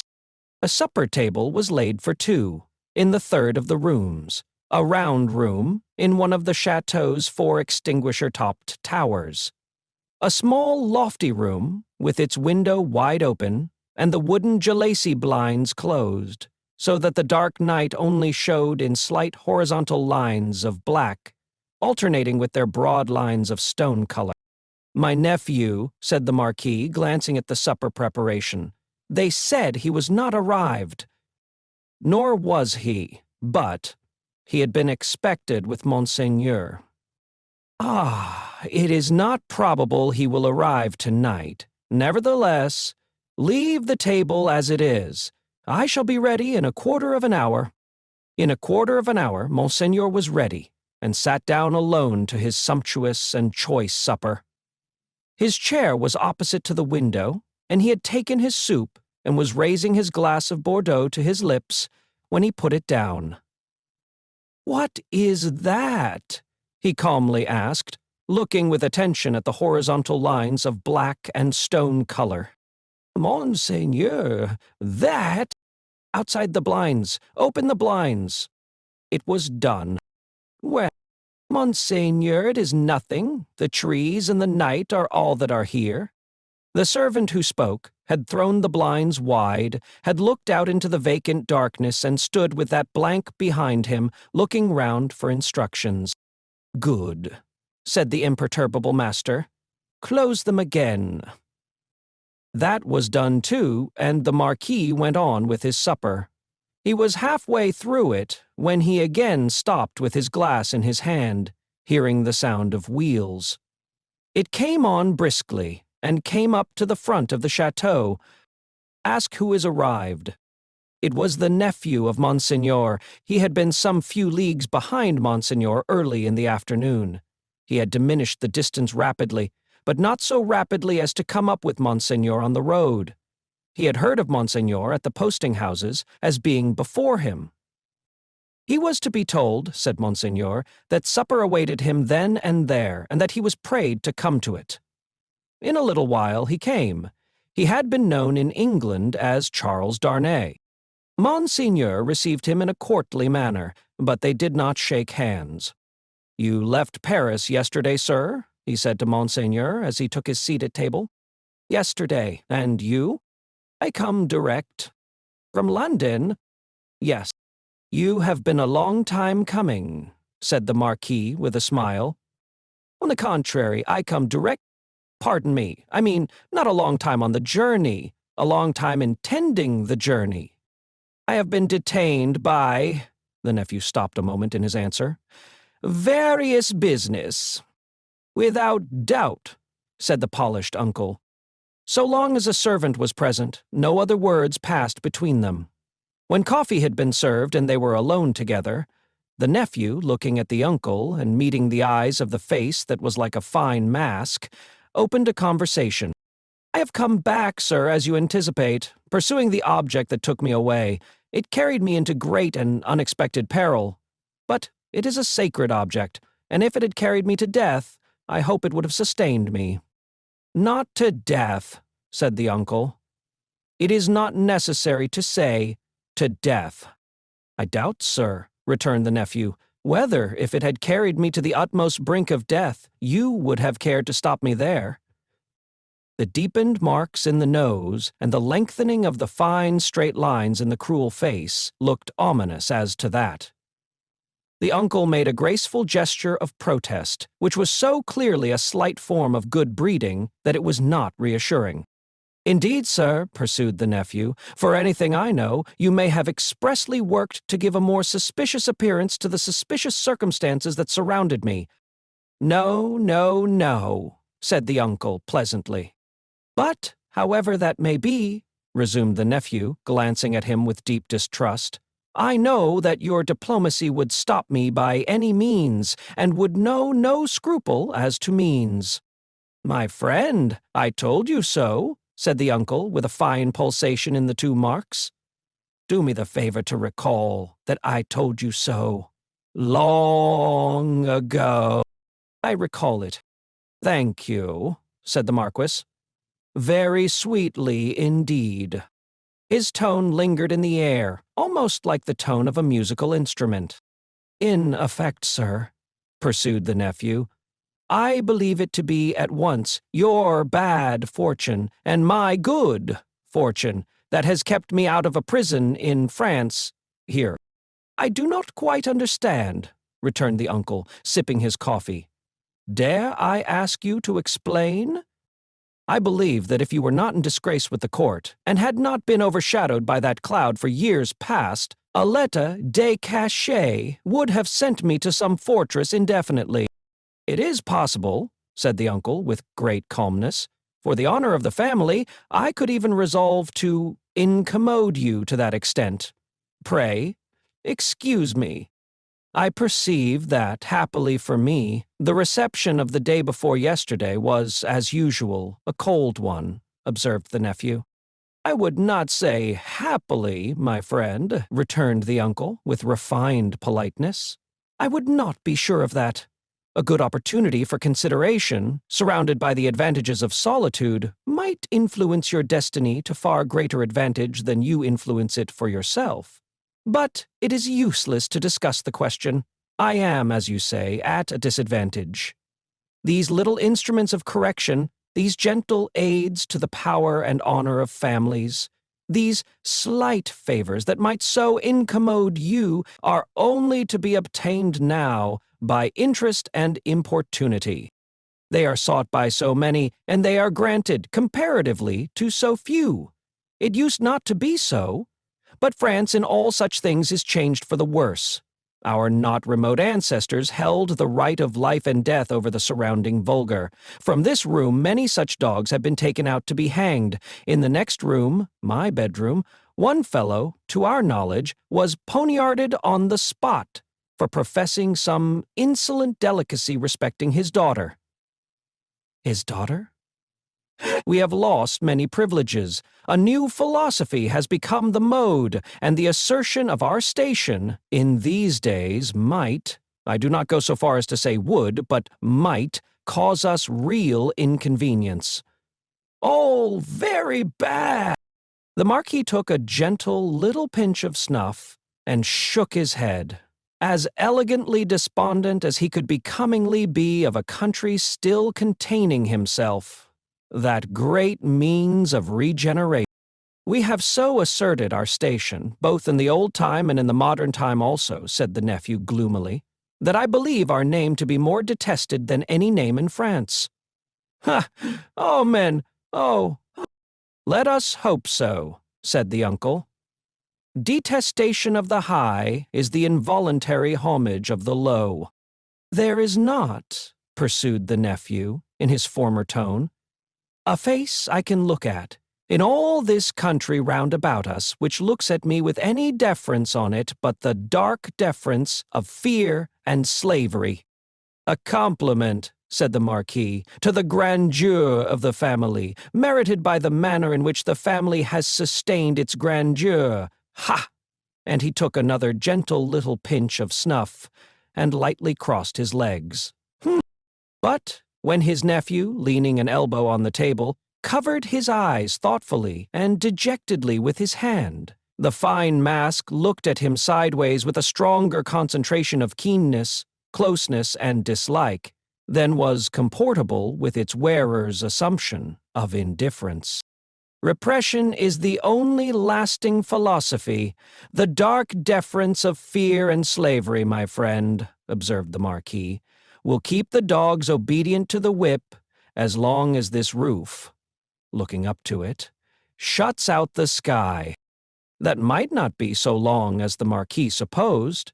If a picture of the chateau as it was to be a very few years hence, and of 50 like it as they too were to be a very few years hence, could have been shown to him that night, he might have been at a loss to claim his own from the ghastly, fire-charred, plunder-wrecked rains. As for the roof, he vaunted, he might have found that shutting out the sky in a new way, to wit, forever, from the eyes of the bodies into which its lead was fired out of the barrels of 100,000 muskets. Meanwhile, said the Marquis, I will preserve the honor and repose of the family, if you will not. But you must be fatigued. Shall we terminate our conference for the night? A moment more. An hour, if you please. Sir, said the nephew, we have done wrong, and are reaping the fruits of wrong.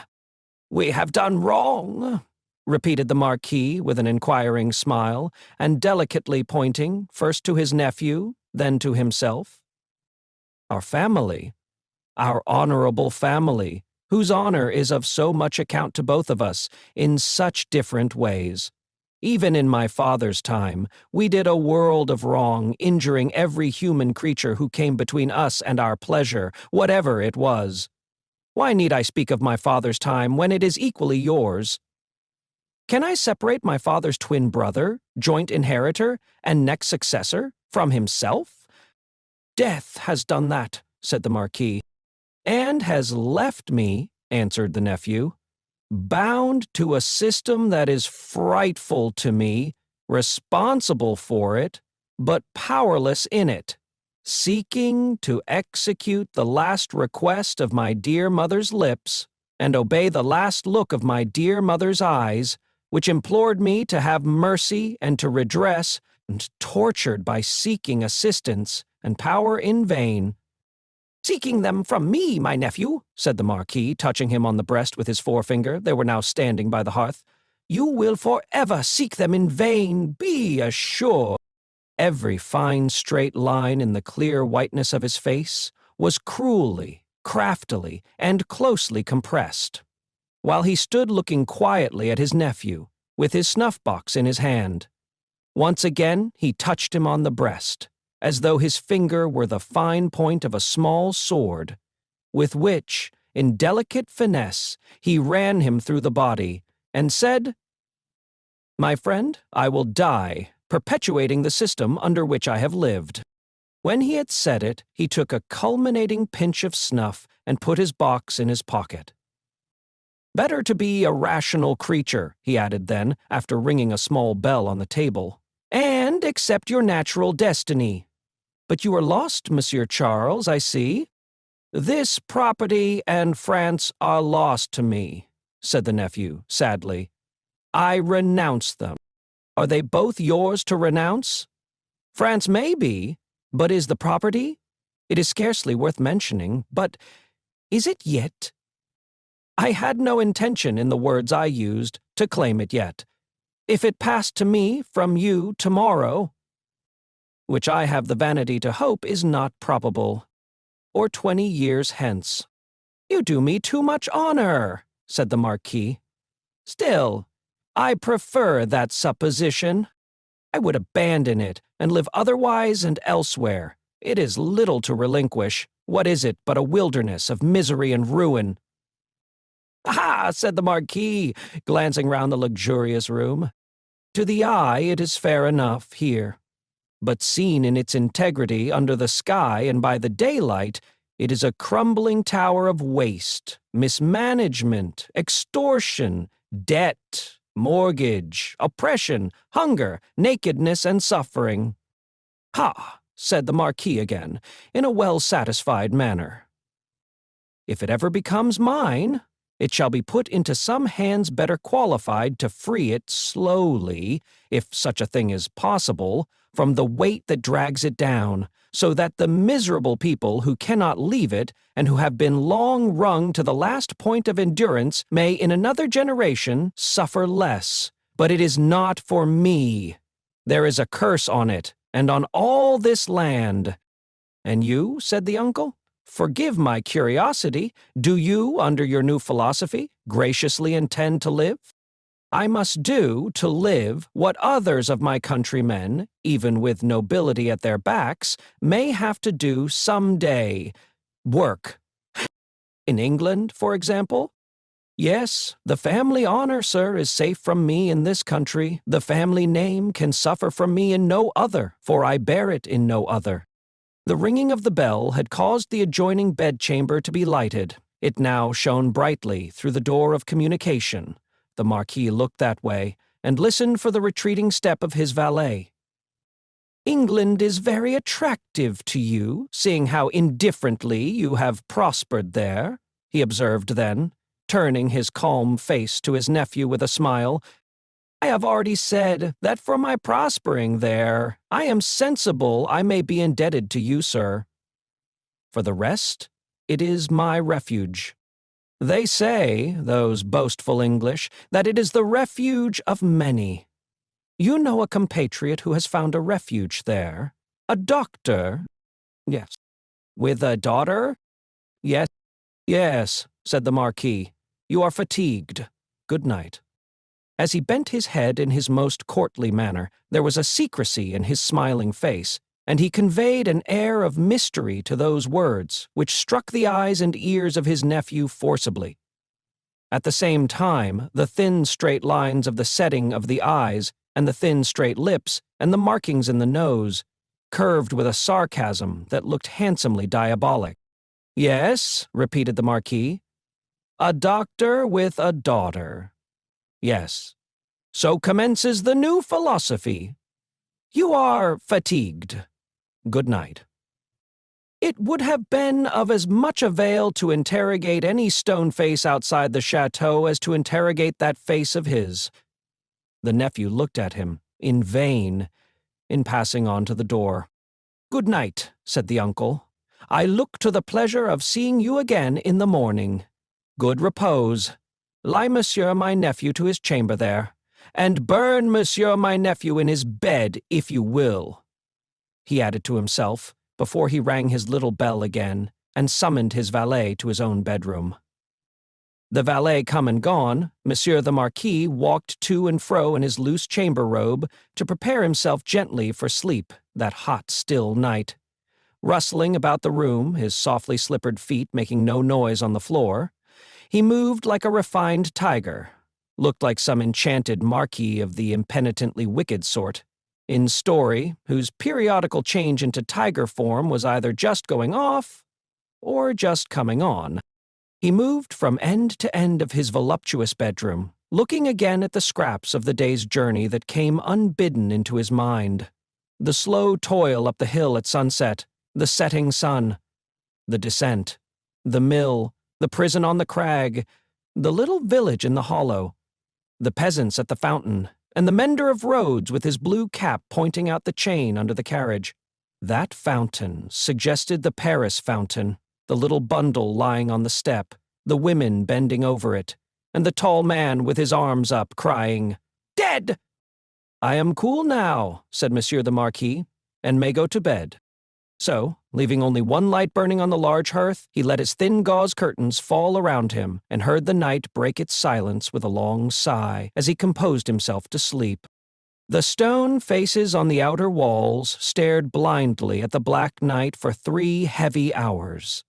For 3 heavy hours the horses in the stables rattled at their racks, the dogs barked, and the owl made a noise with very little resemblance in it to the noise conventionally assigned to the owl by men-poets.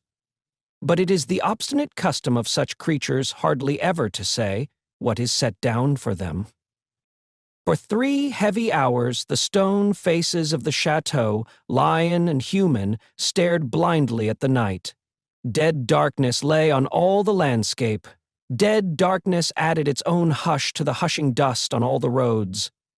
The burial place had got to the pass that its little heaps of poor grass were undistinguishable from one another.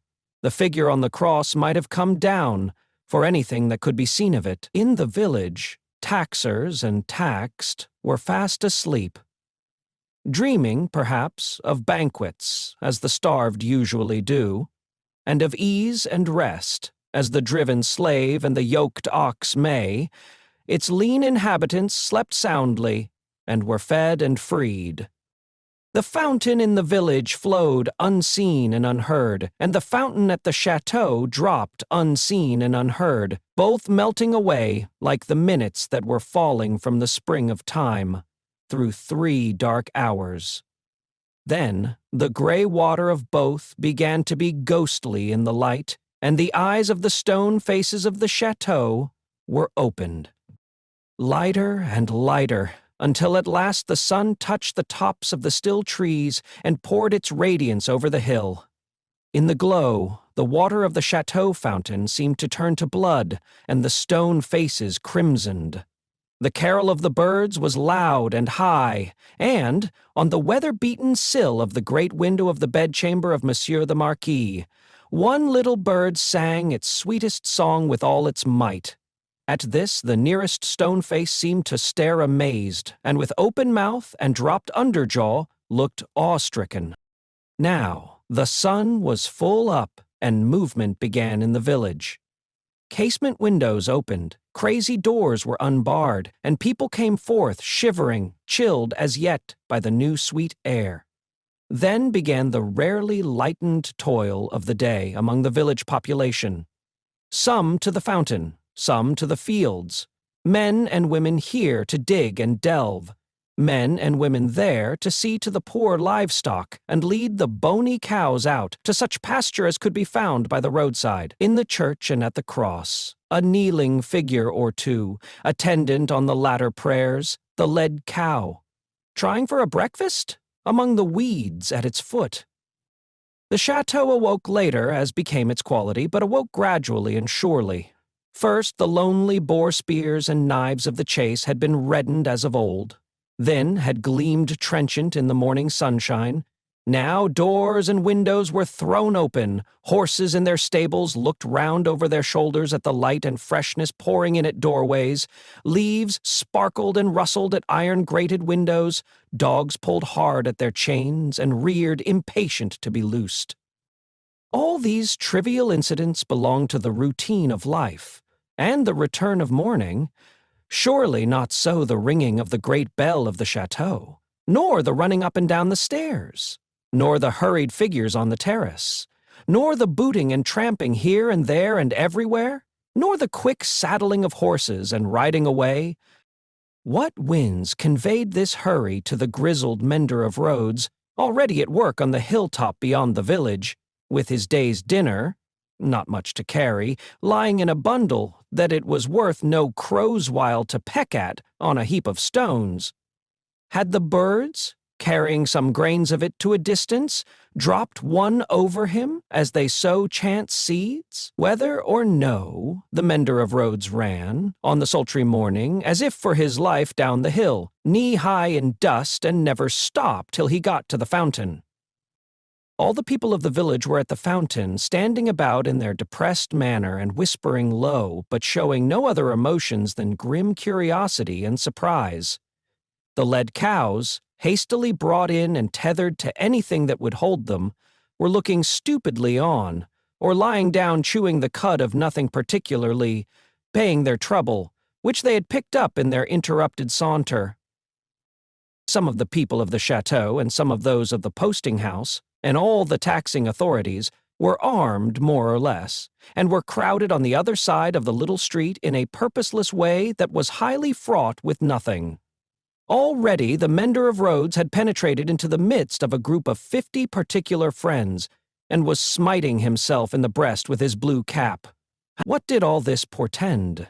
And what portended the swift hoisting up of Monsieur Gabelle behind a servant on horseback, and the conveying away of the said Gabelle, double laden though the horse was, at a gallop, like a new version of the German ballad of Lenora? It portended that there was one stone face too many up at the chateau.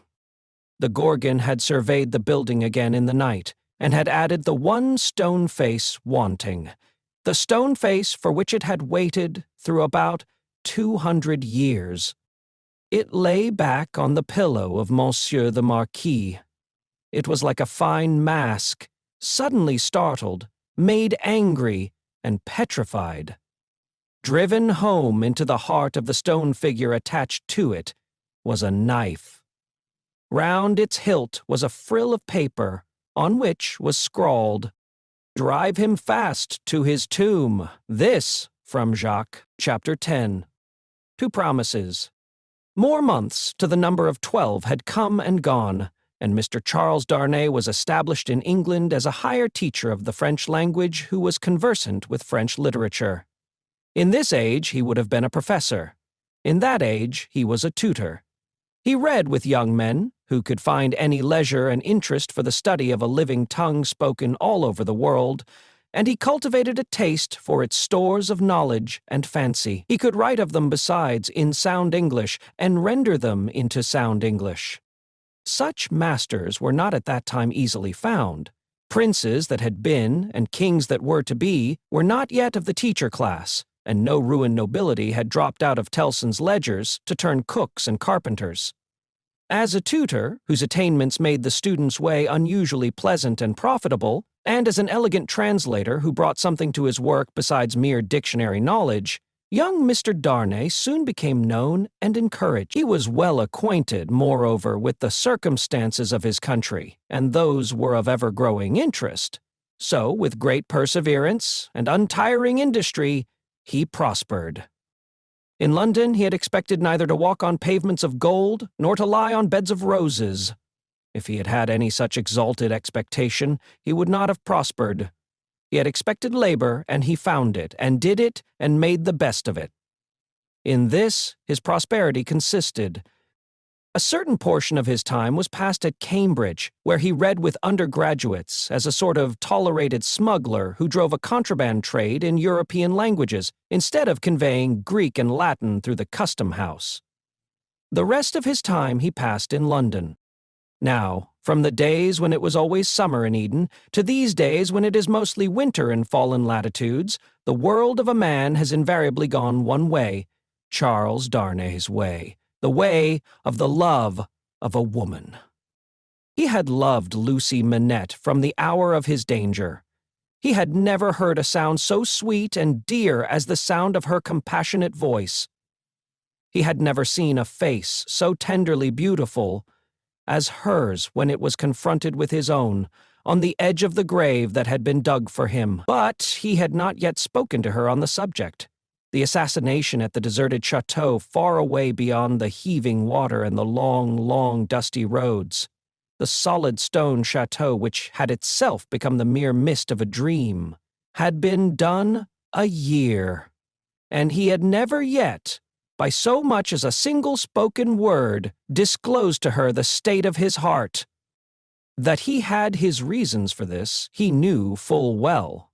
It was again a summer day when, lately arrived in London from his college occupation, he turned into the quiet corner in Soho, bent on seeking an opportunity of opening his mind to Dr. Manette. It was the close of the summer day, and he knew Lucie to be out with Miss Pross. He found the doctor reading, in his armchair at a window. The energy which had at once supported him under his old sufferings and aggravated their sharpness had been gradually restored to him. He was now a very energetic man indeed, with great firmness of purpose, strength of resolution, and vigor of action. In his recovered energy he was sometimes a little fitful and sudden, as he had at first been in the exercise of his other recovered faculties. But this had never been frequently observable, and had grown more and more rare. He studied much, slept little, sustained a great deal of fatigue with ease, and was equably cheerful.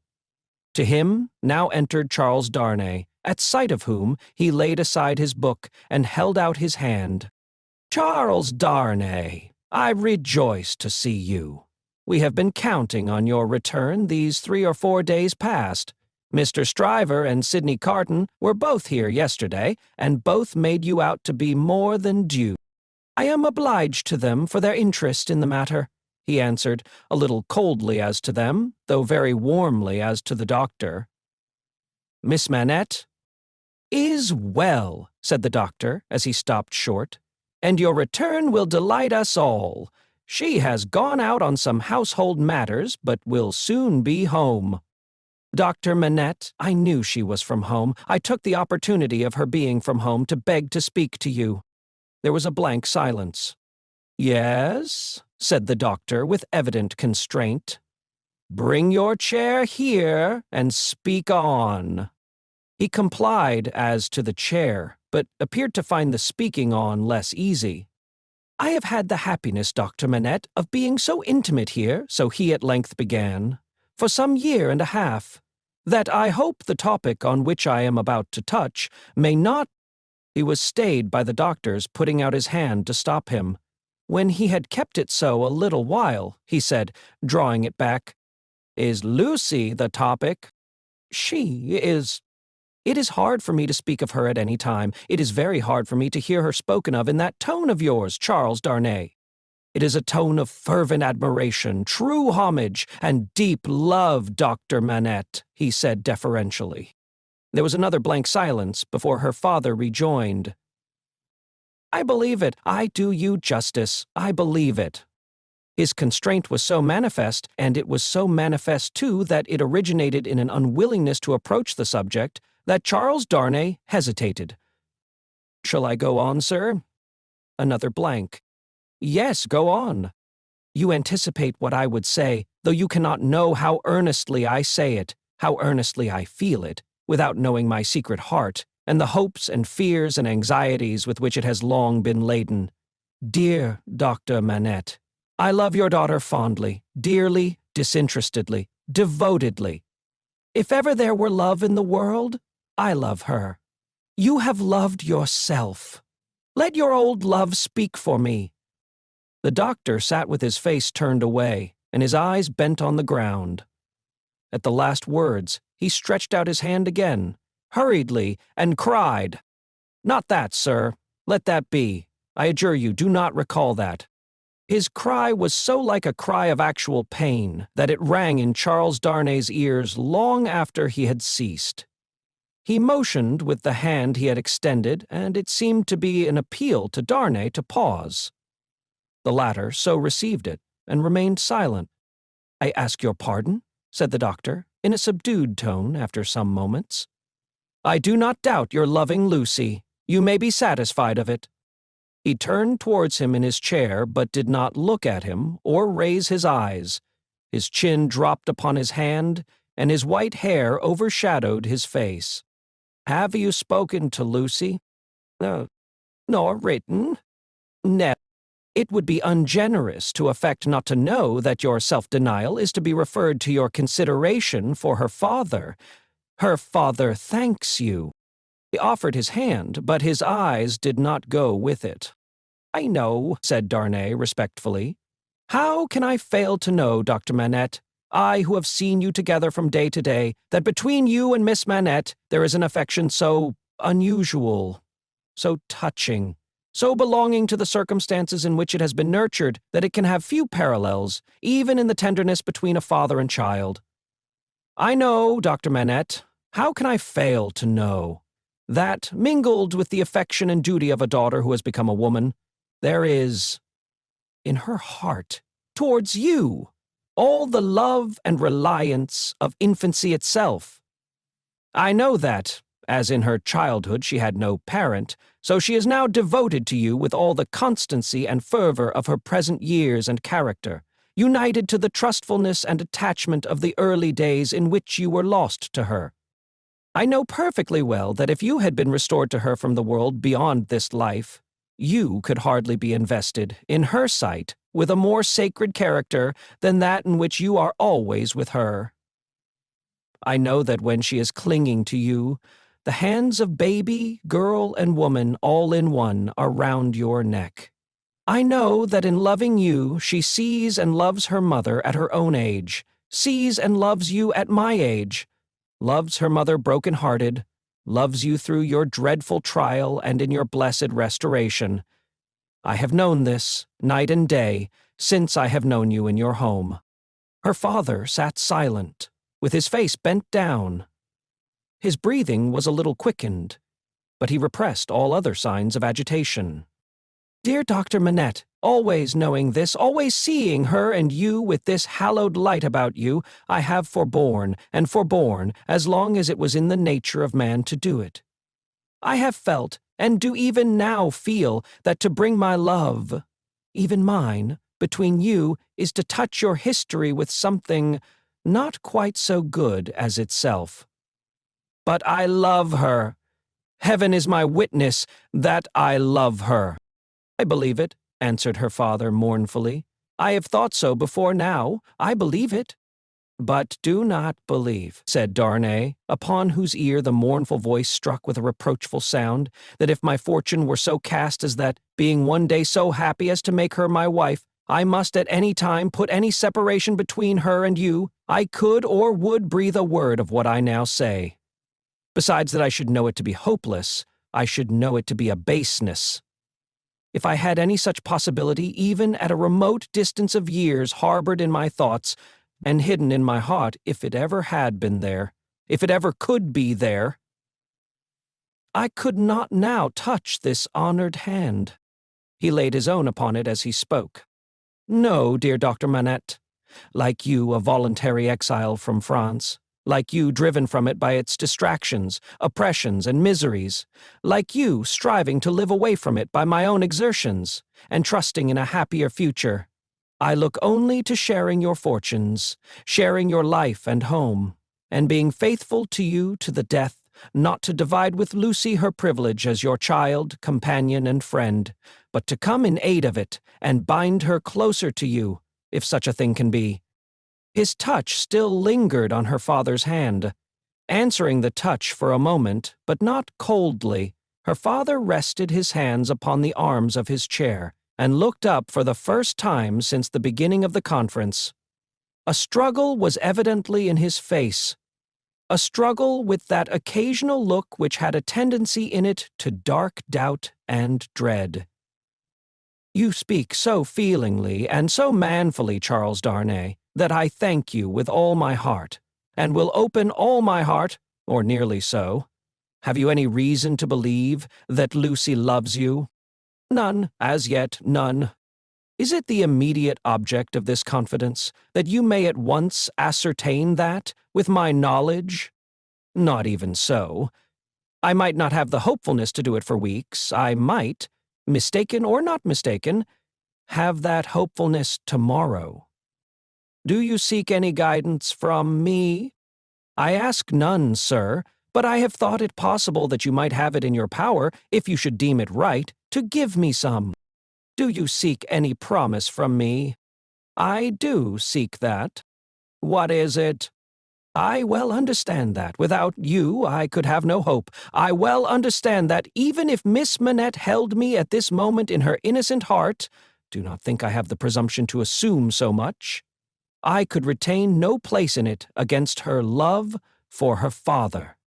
If that be so, do you see what, on the other hand, is involved in it? I understand equally well that a word from her father in any suitor's favor would outweigh herself and all the world, for which reason, Dr. Manette, said Darnay, modestly but firmly, I would not ask that word to save my life. I am sure of it.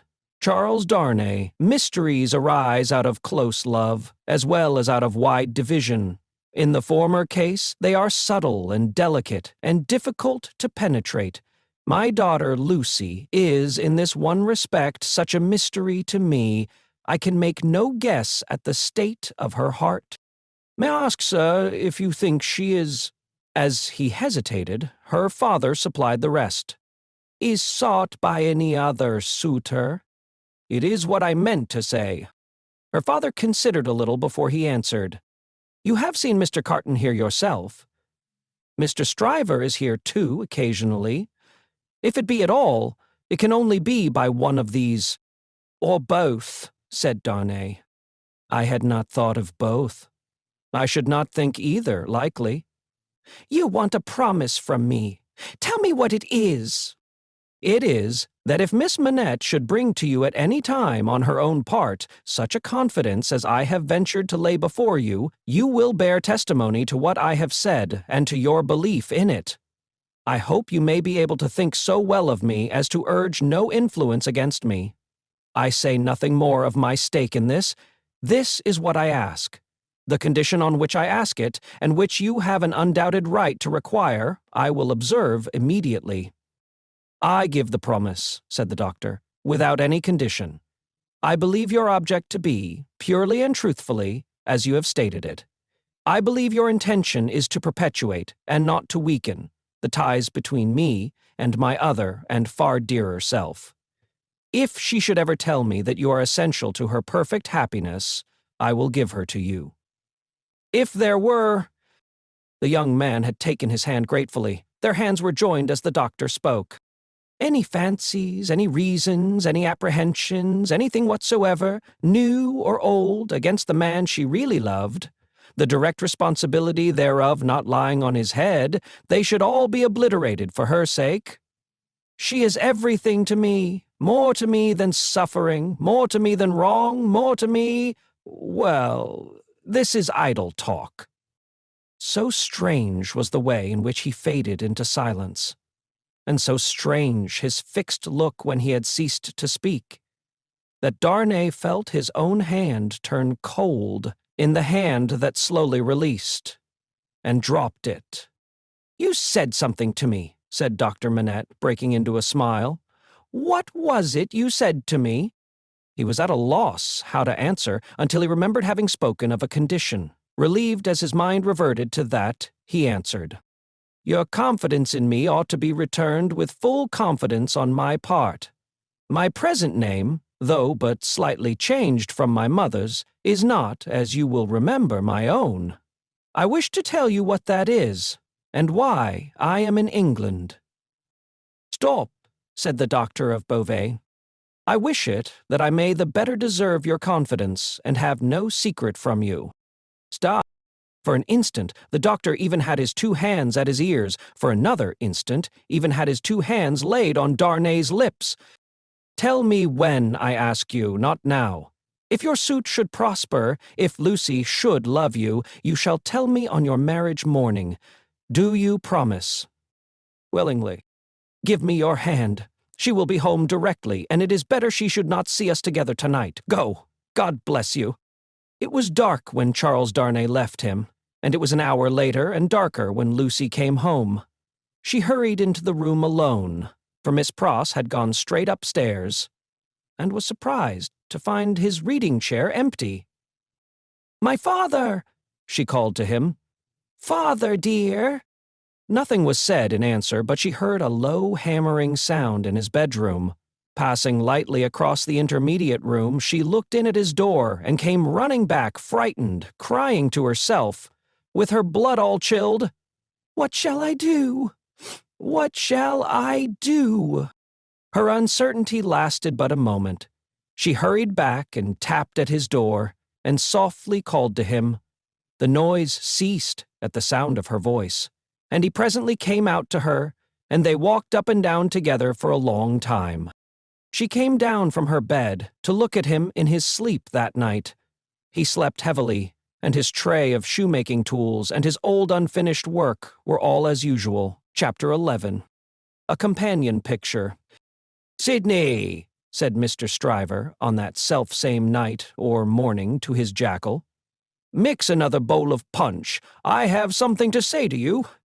Sidney had been working double tides that night, and the night before, and the night before that, and a good many nights in succession, making a grand clearance among Mr. Stryver's papers before the setting in of the long vacation. The clearance was effected at last. The Stryver arrears were handsomely fetched up. Everything was got rid of until November should come, with its fogs atmospheric and fogs legal, and bring grist to the mill again. Sidney was none the livelier and none the soberer for so much application. It had taken a deal of extra wet toweling to pull him through the night. A correspondingly extra quantity of wine had preceded the toweling, and he was in a very damaged condition as he now pulled his turban off and threw it into the basin in which he had steeped it at intervals for the last 6 hours. "Are you mixing that other bowl of punch?" said Stryver the portly, with his hands in his waistband, glancing round from the sofa where he lay on his back. "I am." Now look here, I'm going to tell you something that will rather surprise you, and that perhaps will make you think me not quite as shrewd as you usually do think me. I intend to marry. Do you? Yes, and not for money. What do you say now? I don't feel disposed to say much. Who is she? Yes. Do I know her? Guess. I am not going to guess at 5 o'clock in the morning with my brains frying and sputtering in my head. If you want me to guess, you must ask me to dinner. Well, then, I'll tell you, said Stryver, coming slowly into a sitting posture. Sidney, I rather despair of making myself intelligible to you, because you are such an insensible dog. And you, returned Sidney, busy concocting the punch, are such a sensitive and poetical spirit. Come, rejoined Stryver, laughing boastfully, though I don't prefer any claim to being the soul of romance, for I hope I know better. Still, I am a tenderer sort of fellow than you. You are a luckier if you mean that. I don't mean that. I mean, I am a man of more, say gallantry while you are about it, suggested Carton. Well, I'll say gallantry. My meaning is that I am a man, said Stryver, inflating himself at his friend as he made the punch, who cares more to be agreeable, who takes more pains to be agreeable, who knows better how to be agreeable in a woman's society than you do. Go on, said Sidney Carton. No, but before I go on, said Stryver, shaking his head in his bullying way, I'll have this out with you. You've been at Dr. Manette's house as much as I have, or more than I have. Why, I have been ashamed of your moroseness there. Your manners have been of that silent and sullen and hangdog kind that, upon my life and soul, I have been ashamed of you, Sidney. It should be very beneficial to a man in your practice at the bar to be ashamed of anything, returned Sidney. You ought to be much obliged to me.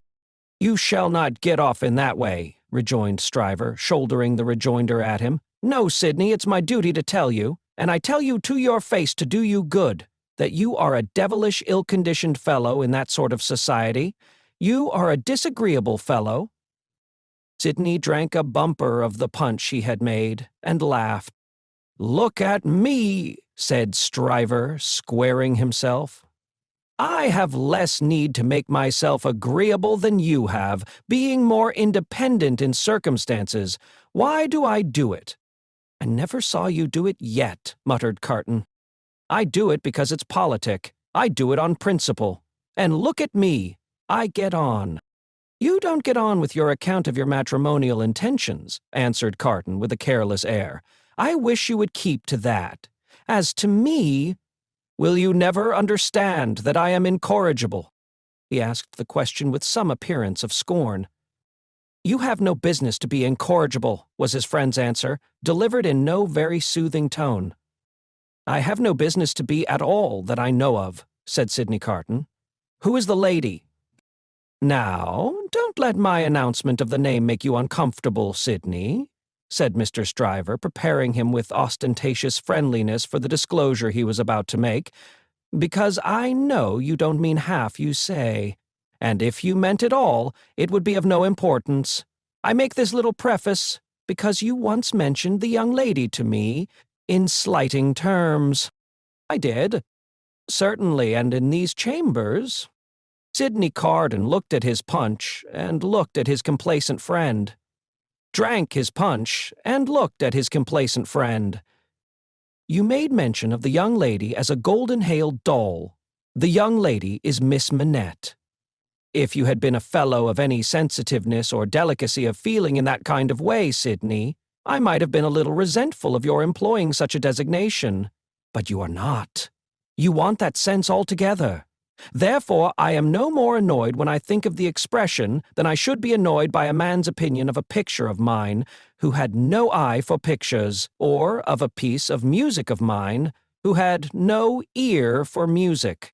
Sidney Carton drank the punch at a great rate, drank it by bumpers, looking at his friend. Now you know all about it, Sid, said Mr. Stryver. I don't care about fortune. She is a charming creature, and I have made up my mind to please myself. On the whole, I think I can afford to please myself. She will have in me a man already pretty well off, and a rapidly rising man, and a man of some distinction. It is a piece of good fortune for her, but she is worthy of good fortune. Are you astonished?" Carton, still drinking the punch, rejoined, "Why should I be astonished?" "You approve." Carton, still drinking the punch, rejoined, "Why should I not approve?"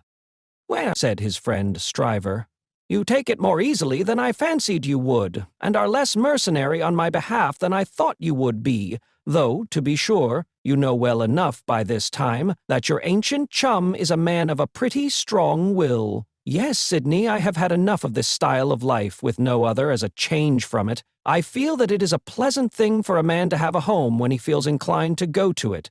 When he doesn't, he can stay away, and I feel that Miss Manette will tell well in any station, and will always do me credit. So, I have made up my mind.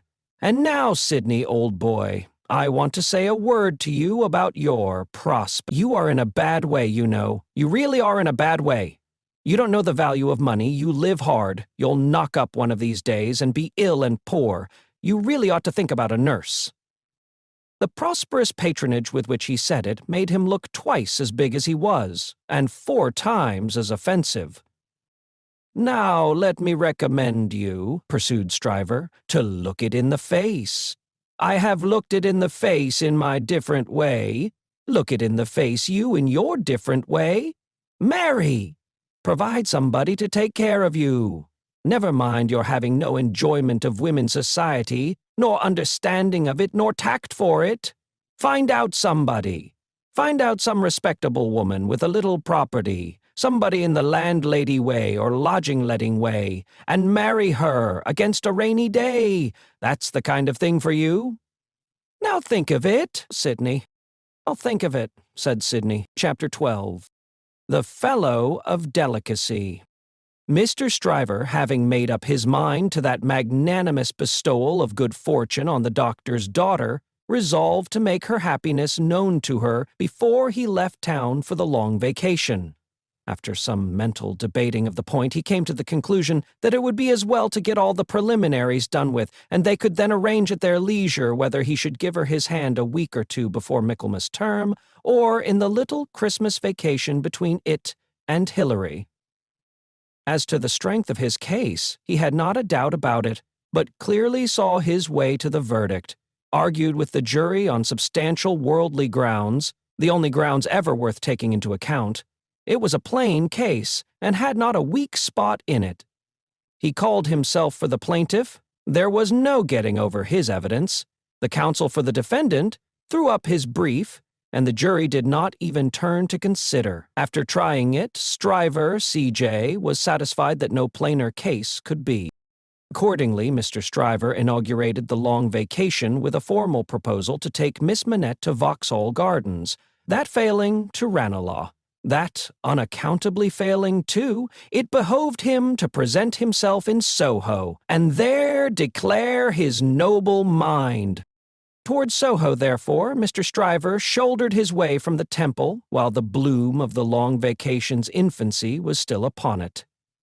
Anybody who had seen him projecting himself into Soho while he was yet on St. Dunstan's side of Temple Bar, bursting in his full-blown way along the pavement, to the jostlement of all weaker people, might have seen how safe and strong he was, his way taking him past Tellson's, and he both banking at Tellson's and knowing Mr. Lorry as the intimate friend of the Manettes.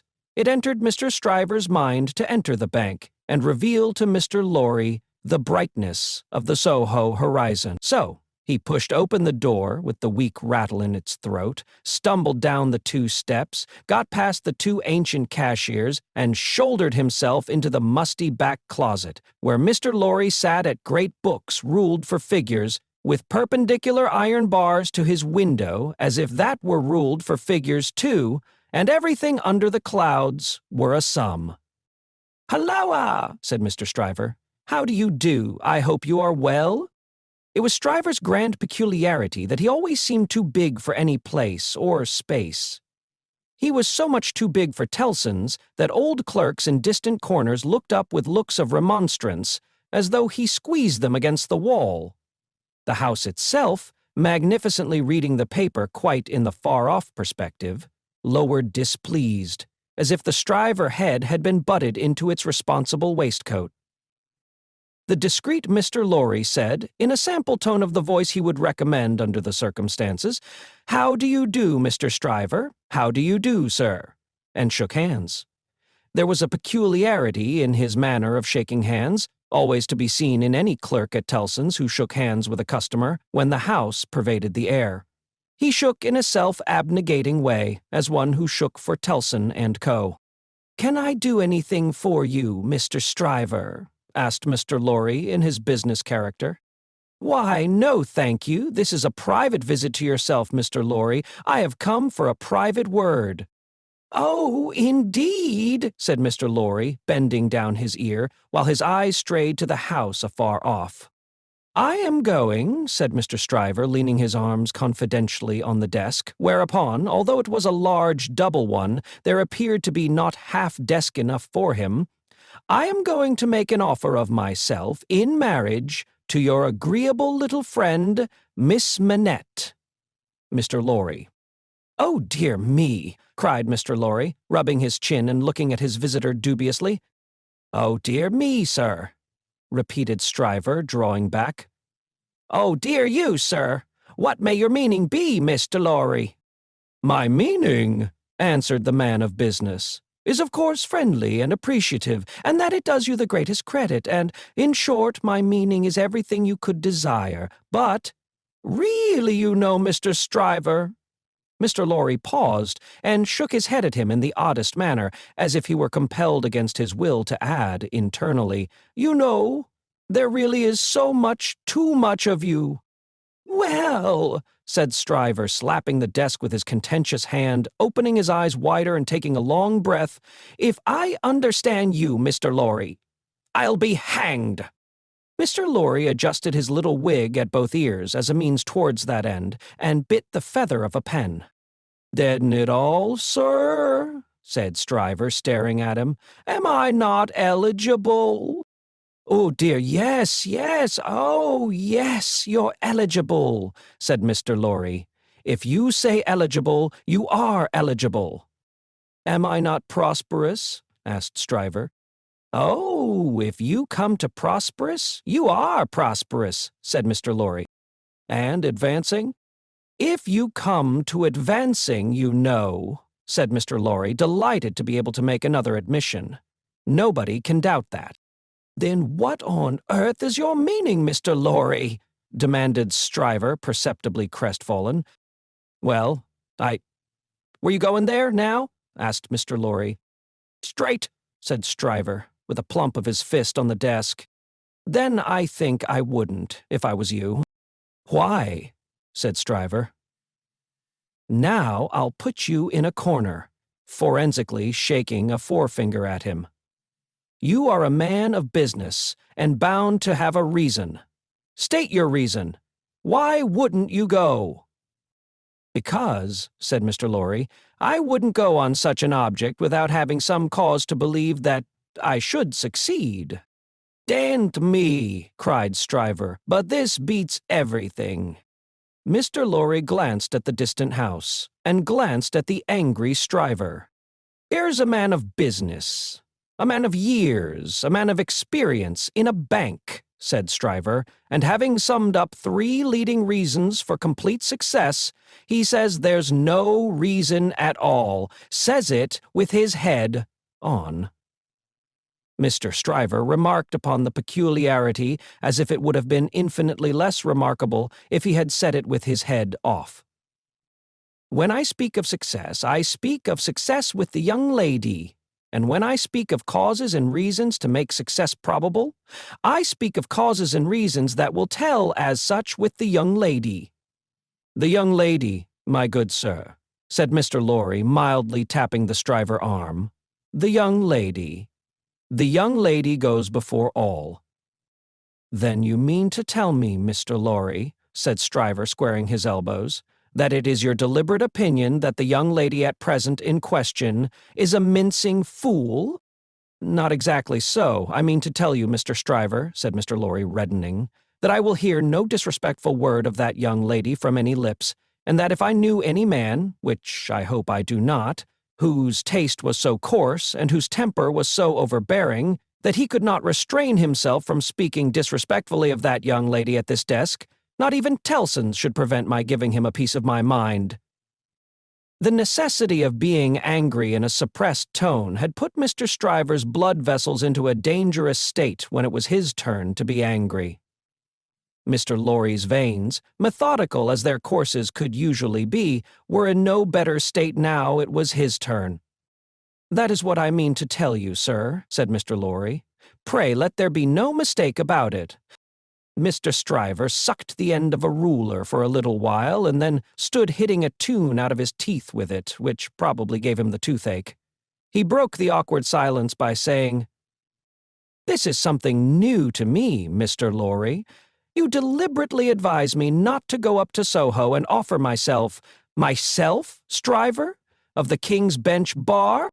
Do you ask me for my advice, Mr. Stryver?" "Yes, I do." "Very good. Then I give it, and you have repeated it correctly." "And all I can say of it is," laughed Stryver with a vexed laugh, "that this beats everything past, present, and to come." "Now understand me," pursued Mr. Lorry. "As a man of business, I am not justified in saying anything about this matter, for as a man of business I know nothing of it. But as an old fellow who has carried Miss Manette in his arms, who is the trusted friend of Miss Manette and of her father too, and who has a great affection for them both, I have spoken. The confidence is not of my seeking, recollect. Now, you think I may not be right." "Not I," said Stryver, whistling. "I can't undertake to find third parties in common sense. I can only find it for myself. I suppose sense in certain quarters. You suppose mincing bread and butter nonsense. It's new to me, but you are right, I dare say. What I suppose, Mr. Stryver, I claim to characterize for myself. And understand me, sir," said Mr. Lorry, quickly flushing again, "I will not even at Tellson's, have it characterized for me by any gentleman breathing." "There, I beg your pardon," said Stryver. "Granted. Thank you. Well, Mr. Stryver, I was about to say, it might be painful to you to find yourself mistaken. It might be painful to Dr. Manette to have the task of being explicit with you. It might be very painful to Miss Manette to have the task of being explicit with you. You know the terms upon which I have the honor and happiness to stand with the family. If you please, committing you in no way, representing you in no way, I will undertake to correct my advice by the exercise of a little new observation and judgment expressly brought to bear upon it. If you should then be dissatisfied with it, you can but test its soundness for yourself. If, on the other hand, you should be satisfied with it, and it should be what it now is, it may spare all sides what is best spared. What do you say? How long would you keep me in town?" "Oh, it is only a question of a few hours. I could go to Soho in the evening and come to your chambers afterwards." "Then I say yes," said Stryver. "I won't go up there now. I am not so hot upon it as that comes to. I say yes, and I shall expect you to look in tonight. Good morning." Then Mr. Stryver turned and burst out of the bank, causing such a concussion of air on his passage through that to stand up against it bowing behind the two counters required the utmost remaining strength of the two ancient clerks. Those venerable and feeble persons were always seen by the public in the act of bowing, and were popularly believed, when they had bowed a customer out, still to keep on bowing in the empty office until they bowed another customer in. The barrister was keen enough to divine that the banker would not have gone so far in his expression of opinion on any less solid ground than moral certainty. Unprepared as he was for the large pill he had to swallow, he got it down. "And now," said Mr. Stryver, shaking his forensic forefinger at the temple in general, when it was down, My way out of this is to put you all in the wrong." It was a bit of the art of an Old Bailey tactician in which he found great relief. "You shall not put me in the wrong, young lady," said Mr. Stryver. "I'll do that for you." Accordingly, when Mr. Lorry called that night as late as 10 o'clock, Mr. Stryver, among a quantity of books and papers littered out for the purpose, seemed to have nothing less on his mind than the subject of the morning. He even showed surprise when he saw Mr. Lorry, and was altogether in an absent and preoccupied state. "Well," said that good-natured emissary, after a full half-hour of bootless attempts to bring him round to the question, "I have been to Soho." "To Soho?" repeated Mr. Stryver coldly. "Oh, to be sure. What am I thinking of?" "And I have no doubt," said Mr. Lorry, "that I was right in the conversation we had. My opinion is confirmed, and I reiterate my advice." "I assure you," returned Mr. Stryver in the friendliest way, "that I am sorry for it on your account, and sorry for it on the poor father's account. I know this must always be a sore subject with the family. Let us say no more about it." "I don't understand you," said Mr. Lorry. "I dare say not," rejoined Stryver, nodding his head in a smoothing and final way. "No matter, no matter." "But it does matter," Mr. Lorry urged. "No, it doesn't. I assure you it doesn't. Having supposed that there was sense where there is no sense, and a laudable ambition where there is not a laudable ambition, I am well out of my mistake and no harm is done. Young women have committed similar follies often before, and have repented them in poverty and obscurity often before. In an unselfish aspect, I am sorry that the thing is dropped, because it would have been a bad thing for me in a worldly point of view. In a selfish aspect, I am glad that the thing has dropped, because it would have been a bad thing for me in a worldly point of view. It is hardly necessary to say I could have gained nothing by it. There is no harm at all done.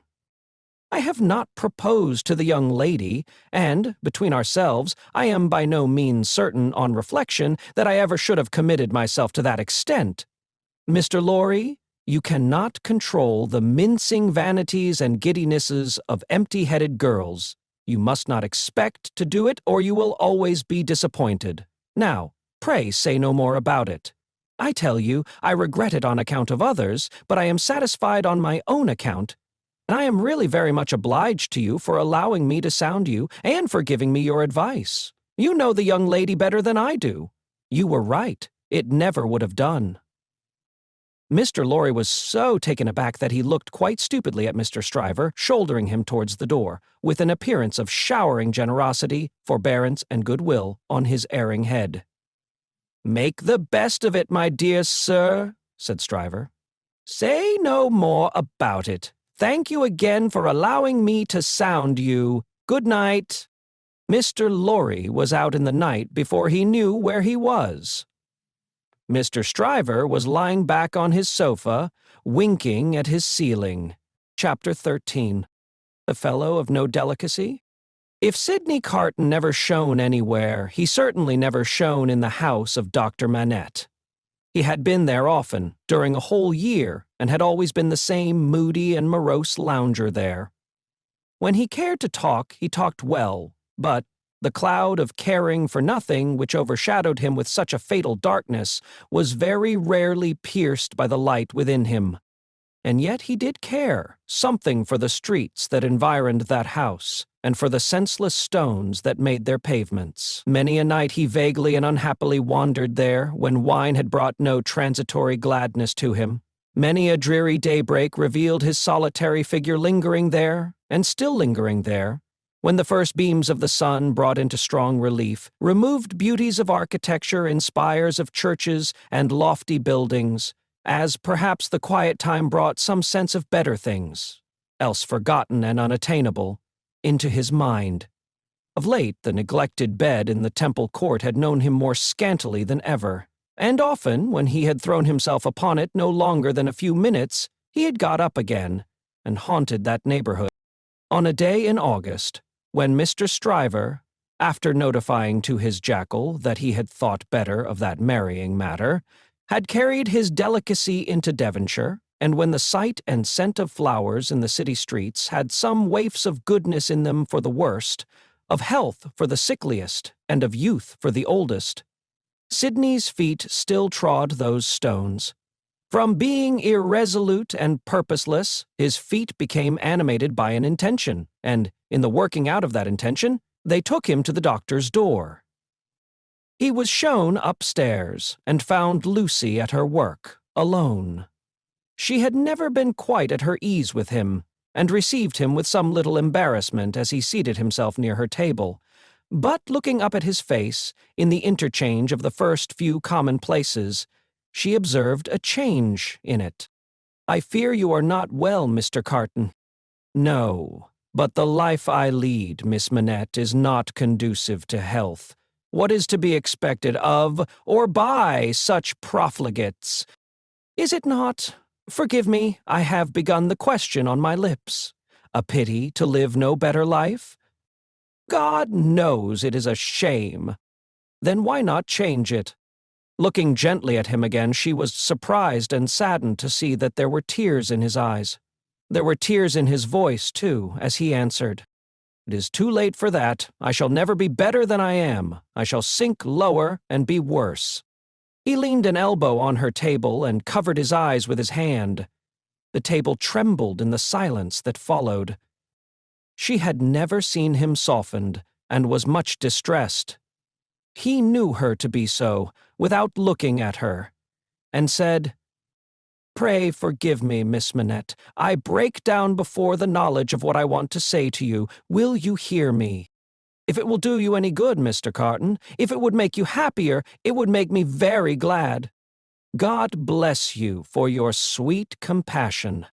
He unshaded his face after a little while and spoke steadily. "Don't be afraid to hear me. Don't shrink from anything I say. I am like one who died young. All my life might have been. No, Mr. Carton, I am sure that the best part of it might still be. I am sure that you might be much, much worthier of yourself.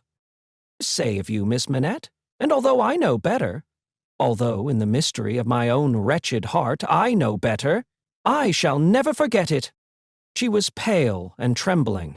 He came to her relief with a fixed despair of himself, which made the interview unlike any other that could have been holden. "If it had been possible, Miss Manette, that you could have returned the love of the man you see before yourself, flung away, wasted, drunken, poor creature of misuse as you know him to be, he would have been conscious this day and hour, in spite of his happiness, that he would bring you to misery, bring you to sorrow and repentance, blight you, disgrace you, pull you down with him. I know very well that you can have no tenderness for me. I ask for none. I am even thankful that it cannot be. Without it, can I not save you, Mr. Carton? Can I not recall you, forgive me again, to a better course? Can I in no way repay your confidence?" "I know this is a confidence," she modestly said, after a little hesitation and in earnest tears. "I know. You would say this to no one else. Can I turn it to no good account for yourself, Mr. Carton?" He shook his head. "To none. No, Miss Manette, to none. If you will hear me through a very little more, all you can ever do for me is done.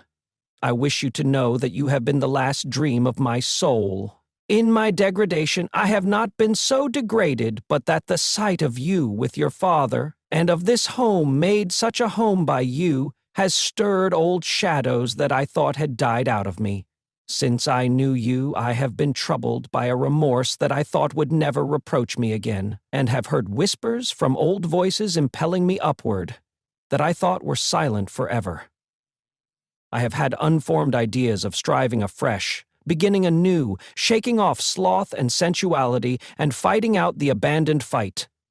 A dream, all a dream, that ends in nothing and leaves the sleeper where he lay down.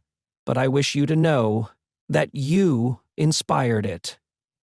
Will nothing of it remain? Oh, Mr. Carton, think again, try again. No, Miss Manette, all through it, I have known myself to be quite undeserving. And yet, I have had the weakness, and have still the weakness, to wish you to know with what a sudden mastery you kindled me, heap of ashes that I am, into fire. A fire, however, inseparable in its nature from myself, quickening nothing, lighting nothing, doing no service, idly burning away.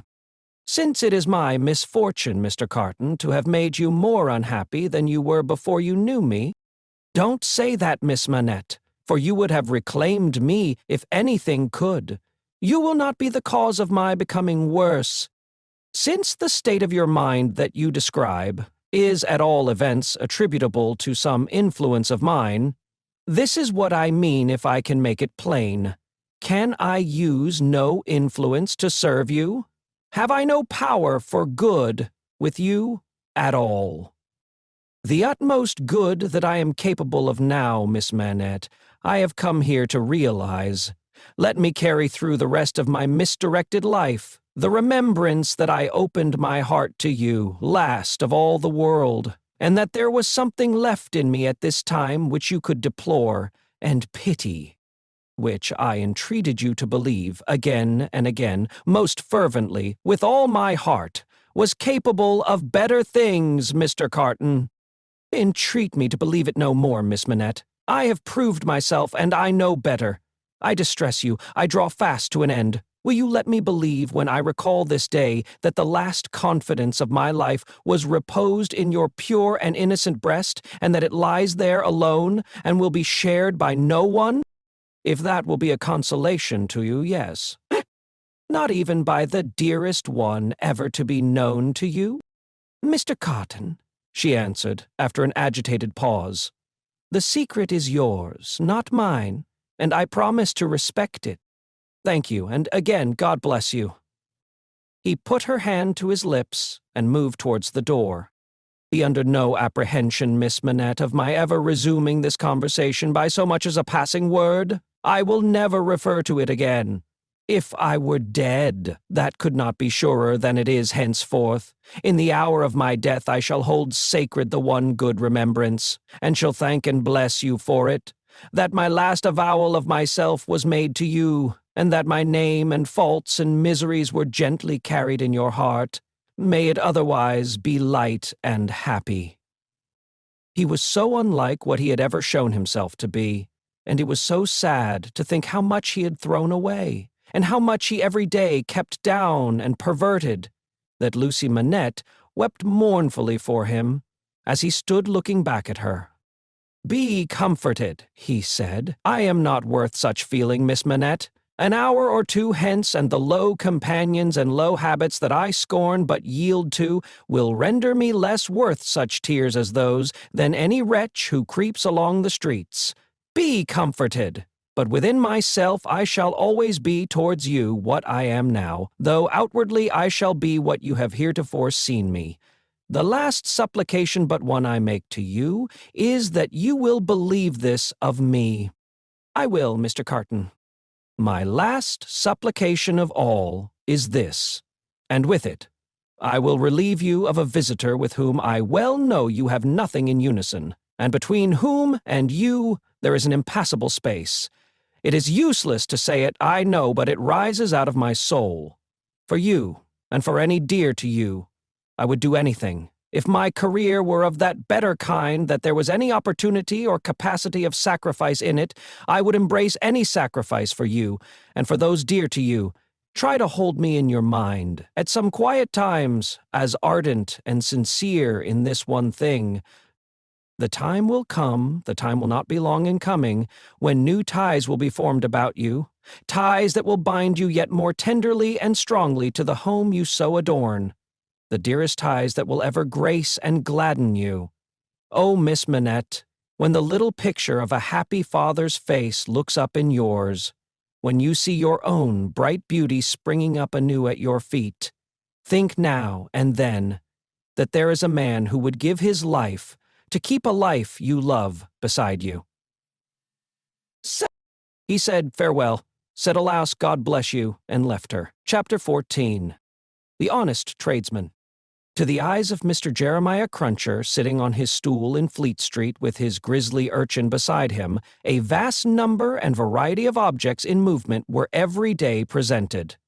Who could sit upon anything in Fleet Street during the busy hours of the day and not be dazed and deafened by two immense processions, one ever tending westward, with the sun, the other ever tending eastward from the sun, both ever tending to the plains beyond the range of red and purple where the sun goes down? With his straw in his mouth, Mr. Cruncher sat watching the two streams, like the heathen rustic who has for several centuries been on duty watching one stream, saving that Jerry had no expectation of their ever running dry. Nor would it have been an expectation of a hopeful kind, since a small part of his income was derived from the pilotage of timid women, mostly of a full habit and past the middle term of life, from Tellson's side of the tides to the opposite shore. Brief as such companionship was in every separate instance, Mr. Cruncher never failed to become so interested in the lady as to express a strong desire to have the honor of drinking her very good health, and it was from the gifts bestowed upon him towards the execution of this benevolent purpose that he recruited his finances, as just now observed. Time was when a poet sat upon a stool in a public place and mused in the sight of men. Mr. Cruncher, sitting on a stool in a public place, but not being a poet, mused as little as possible, and looked about him. It fell out that he was thus engaged in a season when crowds were few, and belated women few, and when his affairs in general were so unprosperous as to awaken a strong suspicion in his breast that Mrs. Cruncher must have been flopping in some pointed manner, when an unusual concourse pouring down Fleet Street westward attracted his attention. Looking that way, Mr. Cruncher made out that some kind of funeral was coming along, and that there was popular objection to this funeral, which engendered uproar. "You, Jerry," said Mr. Cruncher, turning to his offspring, "it's a burying." "Hoorah, father!" cried young Jerry. The young gentleman uttered this exultant sound with mysterious significance. The elder gentleman took the cry so ill that he watched his opportunity and smote the young gentleman on the ear. "What do you mean? What are you hurroaring at? What do you want to conway to your own father, you young rip? This boy is a-getting too many for me," said Mr. Cruncher, surveying him. "Him and his horrors. Don't let me hear no more of you, or you shall feel some more of me. Do you hear? I warn't doing no harm," young Jerry protested, rubbing his cheek. "Drop it, then," said Mr. Cruncher. "I won't have none of your no harms. Get atop of that there seat and look at the crowd." His son obeyed, and the crowd approached. They were bawling and hissing round a dingy hearse and dingy mourning coach, in which mourning coach there was only one mourner, dressed in the dingy trappings that were considered essential to the dignity of the position. The position appeared by no means to please him, however, with an increasing rabble surrounding the coach, deriding him, making grimaces at him, and incessantly groaning and calling out, "Yeah, spies! Deep!" with many compliments too numerous and forcible to repeat. Funerals had at all times a remarkable attraction for Mr. Cruncher. He always pricked up his senses and became excited when a funeral passed Tellson's. Naturally, therefore, a funeral with this uncommon attendance excited him greatly, and he asked of the first man who ran against him, "What is it, brother? What's it about?" "I don't know," said the man. "Spies, yeah. Spies?" He asked another man, "Who is it?" "I don't know," returned the man, clapping his hands to his mouth nevertheless, and vociferating in a surprising heat and with the greatest ardor, "Spies! Yaha!"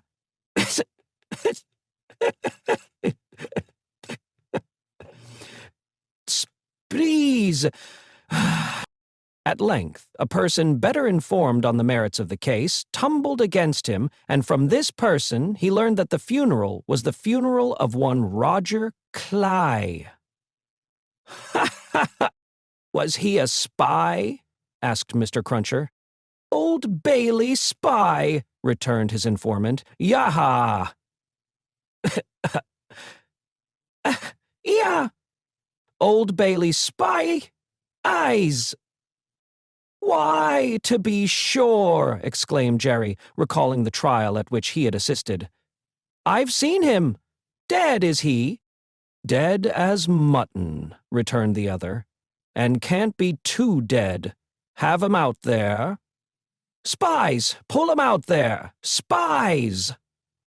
The idea was so acceptable in the prevalent absence of any idea that the crowd caught it up with eagerness, and loudly repeating the suggestion to have him out and to pull him out, mobbed the two vehicles so closely that they came to a stop. On the crowd's opening the coach doors, the one mourner scuffled out by himself and was in their hands for a moment.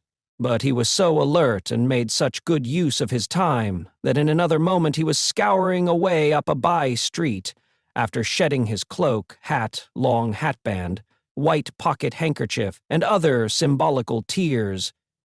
These the people tore to pieces and scattered far and wide with great enjoyment, while the tradesmen hurriedly shut up their shops, for a crowd in those times stopped at nothing and was a monster much dreaded. They had already got the length of opening the hearse to take the coffin out, when some brighter genius proposed instead, its being escorted to its destination amidst general rejoicing. Practical suggestions being much needed, this suggestion, too, was received with acclamation, and the coach was immediately filled with 8 inside and a dozen out, while as many people got on the roof of the hearse as could, by any exercise of ingenuity, stick upon it. Among the first of these volunteers was Jerry Cruncher himself, who modestly concealed his spiky head from the observation of Tellson's in the further corner of the mourning coach. The officiating undertakers made some protest against these changes in the ceremonies, but, the river being alarmingly near, and several voices remarking on the efficacy of cold immersion in bringing refractory members of the profession to reason, the protest was faint and brief. The remodeled procession started, with the chimney sweep driving the hearse, advised by the regular driver, who was perched beside him, under close inspection for the purpose, and with a pieman, also attended by his cabinet minister, driving the mourning coach. A bear leader, a popular street character of the time, was impressed as an additional ornament before the cavalcade had gone far down the Strand, and his bear, who was black and very mangy, gave quite an undertaking air to that part of the procession in which he walked. Thus, with beer drinking, pipe smoking, song roaring, and infinite caricaturing of woe, the disorderly procession went its way, recruiting at every step and all the shops shutting up before it. Its destination was the old church of St. Pancras, far off in the fields. It got there in course of time. It insisted on pouring into the burial ground, finally accomplished the interment of the deceased Roger Cly in its own way, and highly to its own satisfaction. The dead man disposed of, and the crowd being under the necessity of providing some other entertainment for itself, another brighter genius, or perhaps the same, conceived the humor of impeaching casual passers-by as Old Bailey spies. And, wreaking vengeance on them, chase was given to some scores of inoffensive persons who had never been near the Old Bailey in their lives, in the realization of this fancy, and they were roughly hustled and maltreated. The transition to the sport of window-breaking and thence to the plundering of public houses was easy and natural. At last, after several hours, when sundry summer-houses had been pulled down and some area railings had been torn up to arm the more belligerent spirits, a rumor got about that the guards were coming. Before this rumor the crowd gradually melted away, and perhaps the guards came, and perhaps they never came. And this was the usual progress of a mob. Mr. Cruncher did not assist at the closing sports, but had remained behind in the churchyard to confer and condole with the undertakers. The place had a soothing influence on him. He procured a pipe from a neighboring public house and smoked it, looking in at the railings and maturely considering the spot. "Jerry," said Mr. Cruncher, apostrophizing himself in his usual way, "you see that there Cly that day, and you see with your own eyes that he was a young un, and a straight-made un." Having smoked his pipe out and ruminated a little longer, he turned himself about, that he might appear before the hour of closing on his station at Tellson's. Whether his meditations on mortality had touched his liver, or whether his general health had been previously at all amiss, or whether he desired to show a little attention to an eminent man, is not so much to the purpose as that he made a short call upon his medical adviser, a distinguished surgeon, on his way back. Young Jerry relieved his father with dutiful interest and reported no job in his absence. The bank closed, the ancient clerks came out, the usual watch was set, and Mr. Cruncher and his son went home to tea. "Now, I tell you where it is," said Mr. Cruncher to his wife on entering. "If, as a honest tradesman, my wenters goes wrong tonight, I shall make sure that you've been praying again me, and I shall work you for it just the same as if I seen you do it."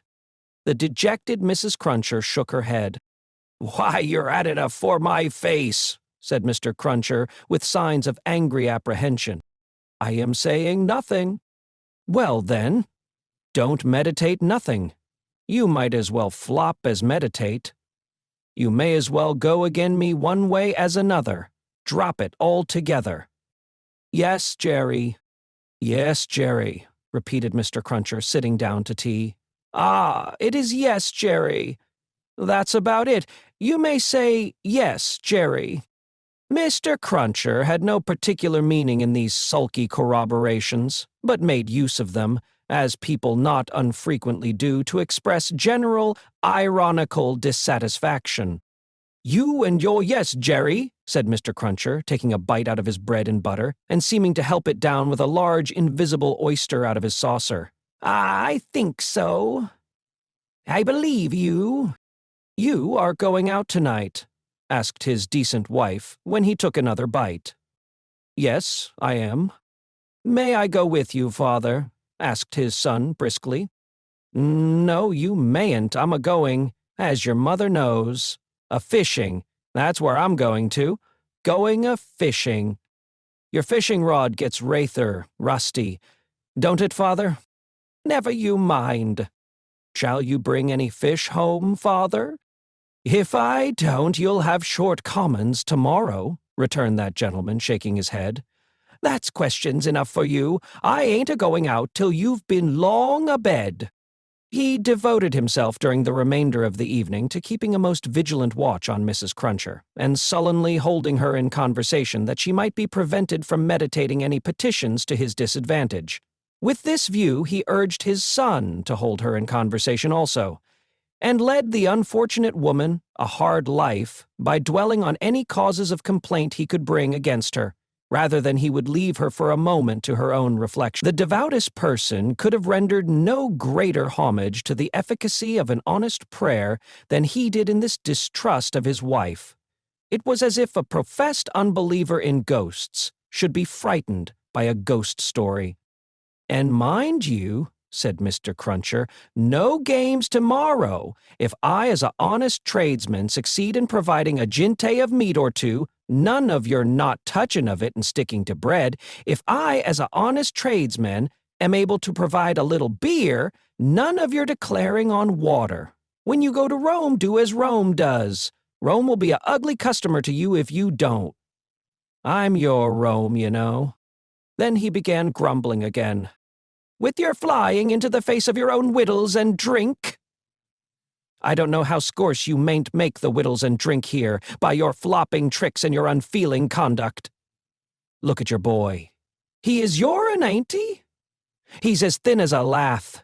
Do you call yourself a mother, and not know that a mother's first duty is to blow her boy out?" This touched young Jerry on a tender place, who adjured his mother to perform her first duty, and whatever else she did or neglected, above all things to lay especial stress on the discharge of that maternal function so affectingly and delicately indicated by his other parent. Thus the evening wore away with the Cruncher family, until young Jerry was ordered to bed, and his mother, laid under similar injunctions, obeyed them. Mr. Cruncher beguiled the earlier watches of the night with solitary pipes, and did not start upon his excursion until nearly 1 o'clock. Towards that small and ghostly hour, he rose up from his chair, took a key out of his pocket, opened a locked cupboard, and brought forth a sack, a crowbar of convenient size, a rope and chain, and other fishing tackle of that nature.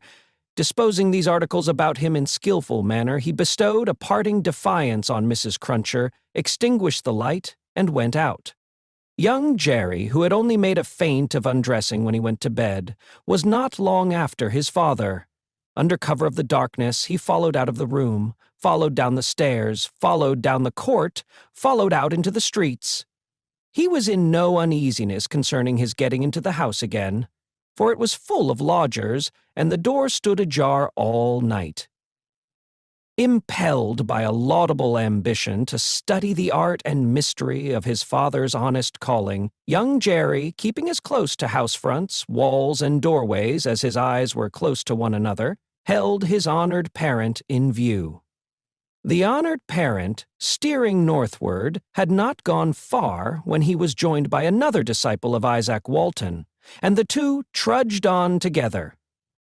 Within half an hour from the first starting, they were beyond the winking lamps, and the more than winking watchmen, and were out upon a lonely road. Another fisherman was picked up here, and that so silently that if young Jerry had been superstitious, he might have supposed the second follower of the gentle craft to have, all of a sudden, split himself into two.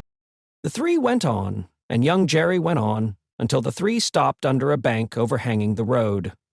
Upon the top of the bank was a low brick wall, surmounted by an iron railing. In the shadow of bank and wall, the three turned out of the road and up a blind lane, of which the wall, there risen to some 8 or 10 feet high, formed one side. Crouching down in a corner, peeping up the lane, the next object that young Jerry saw was the form of his honored parent, pretty well defined against a watery and clouded moon, nimbly scaling an iron gate. He was soon over, and then the second fisherman got over, and then the third. They all dropped softly on the ground within the gate, and lay there a little, listening, perhaps. Then they moved away on their hands and knees. It was now young Jerry's turn to approach the gate, which he did, holding his breath. Crouching down again in a corner there and looking in, he made out the three fishermen creeping through some rank grass and all the gravestones in the churchyard. It was a large churchyard that they were in, looking on like ghosts in white, while the church tower itself looked on like the ghost of a monstrous giant. They did not creep far before they stopped and stood upright. And then they began to fish. They fished with a spade at first. Presently, the honored parent appeared to be adjusting some instrument, like a great corkscrew. Whatever tools they worked with, they worked hard, until the awful striking of the church clock so terrified young Jerry that he made off, with his hair as stiff as his father's. But his long-cherished desire to know more about these matters not only stopped him in his running away, but lured him back again. They were still fishing perseveringly when he peeped in at the gate for the second time, but now they seemed to have got a bite. There was a screwing and complaining sound down below, and their bent figures were strained as if by a weight. By slow degrees, the weight broke away, the earth upon it, and came to the surface. Young Jerry very well knew what it would be, but when he saw it, and saw his honored parent about to wrench it open, he was so frightened, being new to the sight, that he made off again, and never stopped until he had run a mile or more.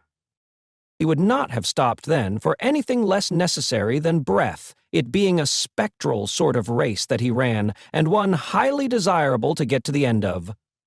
He had a strong idea that the coffin he had seen was running after him, and pictured as hopping on behind him, bolt upright, upon its narrow end, always on the point of overtaking him and hopping on at his side. Perhaps taking his arm. It was a pursuer to shun. It was an inconsistent and ubiquitous fiend, too, for, while it was making the whole night behind him dreadful, he darted out into the roadway to avoid dark alleys, fearful of its coming, hopping out of them like a dropsicle boy's kite without tail and wings. It hid in doorways, too, rubbing its horrible shoulders against doors and drawing them up to its ears as if it were laughing. It got into shadows on the road and lay cunningly on its back to trip him up. All this time it was incessantly hopping on behind and gaining on him, so that when the boy got to his own door, he had reason for being half dead. And even then it would not leave him, but followed him upstairs with a bump on every stair, scrambled into bed with him, and bumped down, dead and heavy, on his breast when he fell asleep. From his oppressed slumber, young Jerry in his closet was awakened after daybreak and before sunrise by the presence of his father in the family room. Something had gone wrong with him. At least, so young Jerry inferred from the circumstance of his holding Mrs. Cruncher by the ears and knocking the back of her head against the headboard of the bed. "I told you I would," said Mr. Cruncher, "and I did." "Jerry, Jerry, Jerry," his wife implored. "You oppose yourself to the profit of the business," said Jerry, "and me and my partners suffer. You was to honor and obey. Why the devil don't you?" "I try to be a good wife, Jerry," the poor woman protested, with tears. "Is it being a good wife to oppose your husband's business? Is it honoring your husband to dishonor his business? Is it obeying your husband to disobey him on the whittle subject of his business?" "You hadn't taken to the dreadful business then, Jerry." "It's enough for you," retorted Mr. Cruncher, "to be the wife of a honest tradesman and not to occupy your female mind with calculations when he took to his trade or when he didn't. A honorin' and obeyin' wife would let his trade alone altogether. Call yourself a religious woman? If you're a religious woman, give me a irreligious one. You have no more natural sense of duty than the bed of this here Thames River has of a pile, and similarly, it must be knocked into you." The altercation was conducted in a low tone of voice, and terminated in the honest tradesman's kicking off his clay-soiled boots and lying down at his length on the floor. After taking a timid peep at him lying on his back, with his rusty hands under his head for a pillow, his son lay down too, and fell asleep again. There was no fish for breakfast, and not much of anything else. Mr. Cruncher was out of spirits and out of temper, and kept an iron pot-lid by him as a projectile for the correction of Mrs. Cruncher, in case he should observe any symptoms of her saying grace. He was brushed and washed at the usual hour, and set off with his son to pursue his ostensible calling. Young Jerry, walking with the stool under his arm at his father's side along sunny and crowded Fleet Street, was a very different young Jerry from him of the previous night, running home through darkness and solitude from his grim pursuer.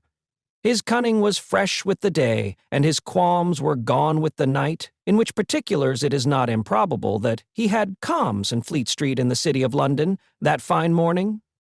"Father," said young Jerry, as they walked along, taking care to keep at arm's length and to have the stool well between them, "what's a resurrection man?"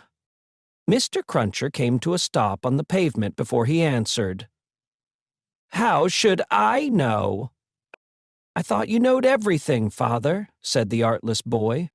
"Him! Well," returned Mr. Cruncher, going on again, and lifting off his hat to give his spikes free play, "he's a tradesman." "What's his goods, father?" asked the brisk young Jerry.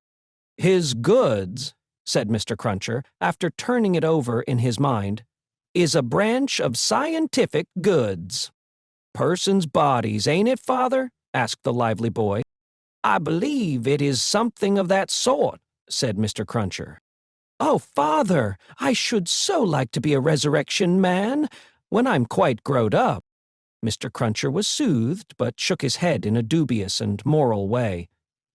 "It depends upon how you de-willope your talents. Be careful to de-willope your talents, and never to say no more than you can help to nobody, and there's no telling at the present time what you may not come to be fit for." As young Jerry, thus encouraged, went on a few yards in advance to plant the stool in the shadow of the bar, Mr. Cruncher added to himself, "Jerry, you honest tradesman, there's hopes what that boy will yet be a blessing to you and a recompense to you for his mother."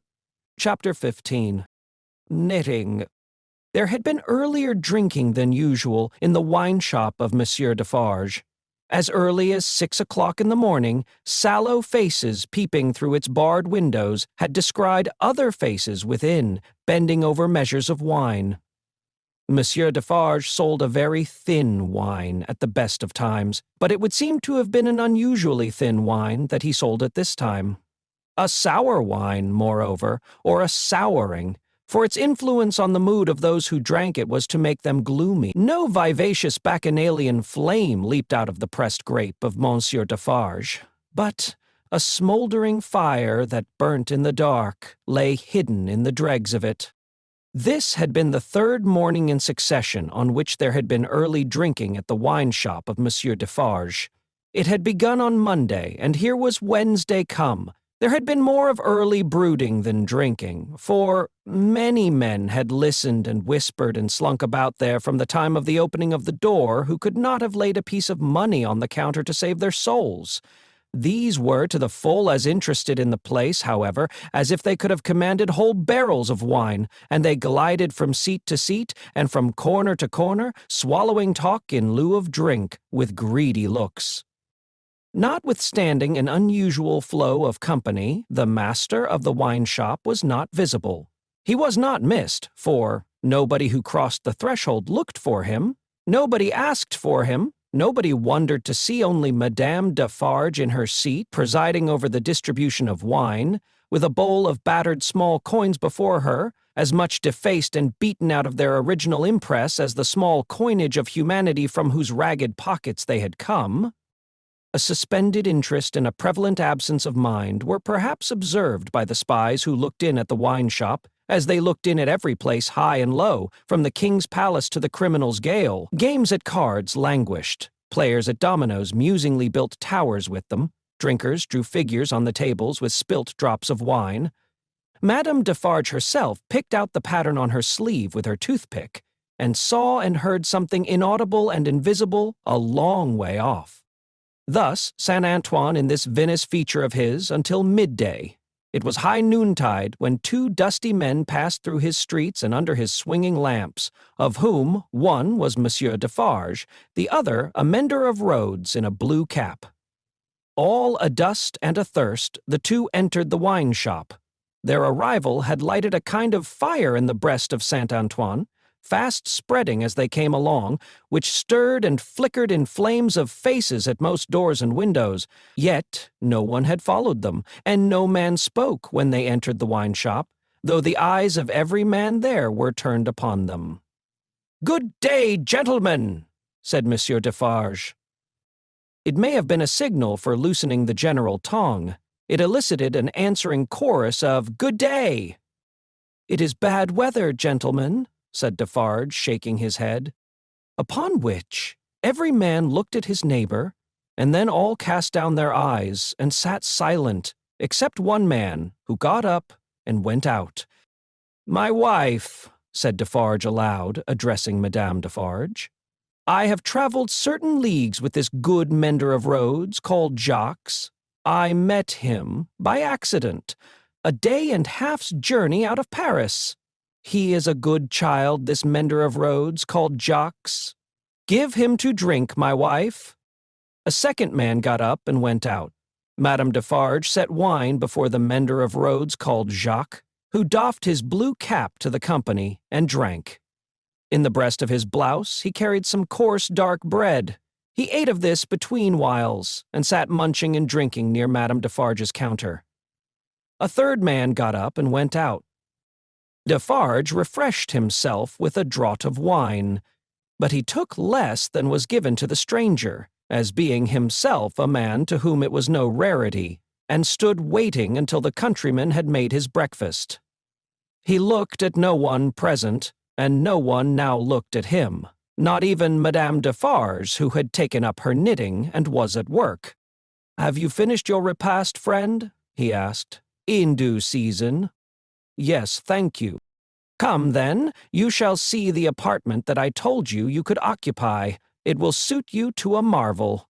Out of the wine shop into the street, out of the street into a courtyard, out of the courtyard up a steep staircase, out of the staircase into a garret.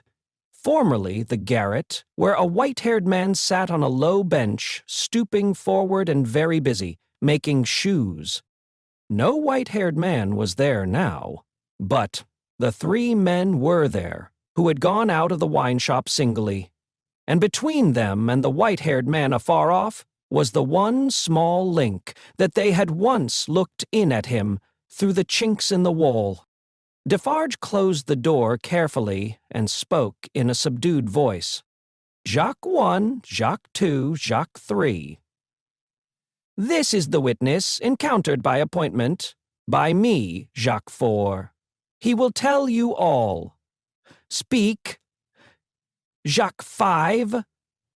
The mender of roads, blue cap in hand, wiped his swarthy forehead with it and said, Where shall I commence, monsieur?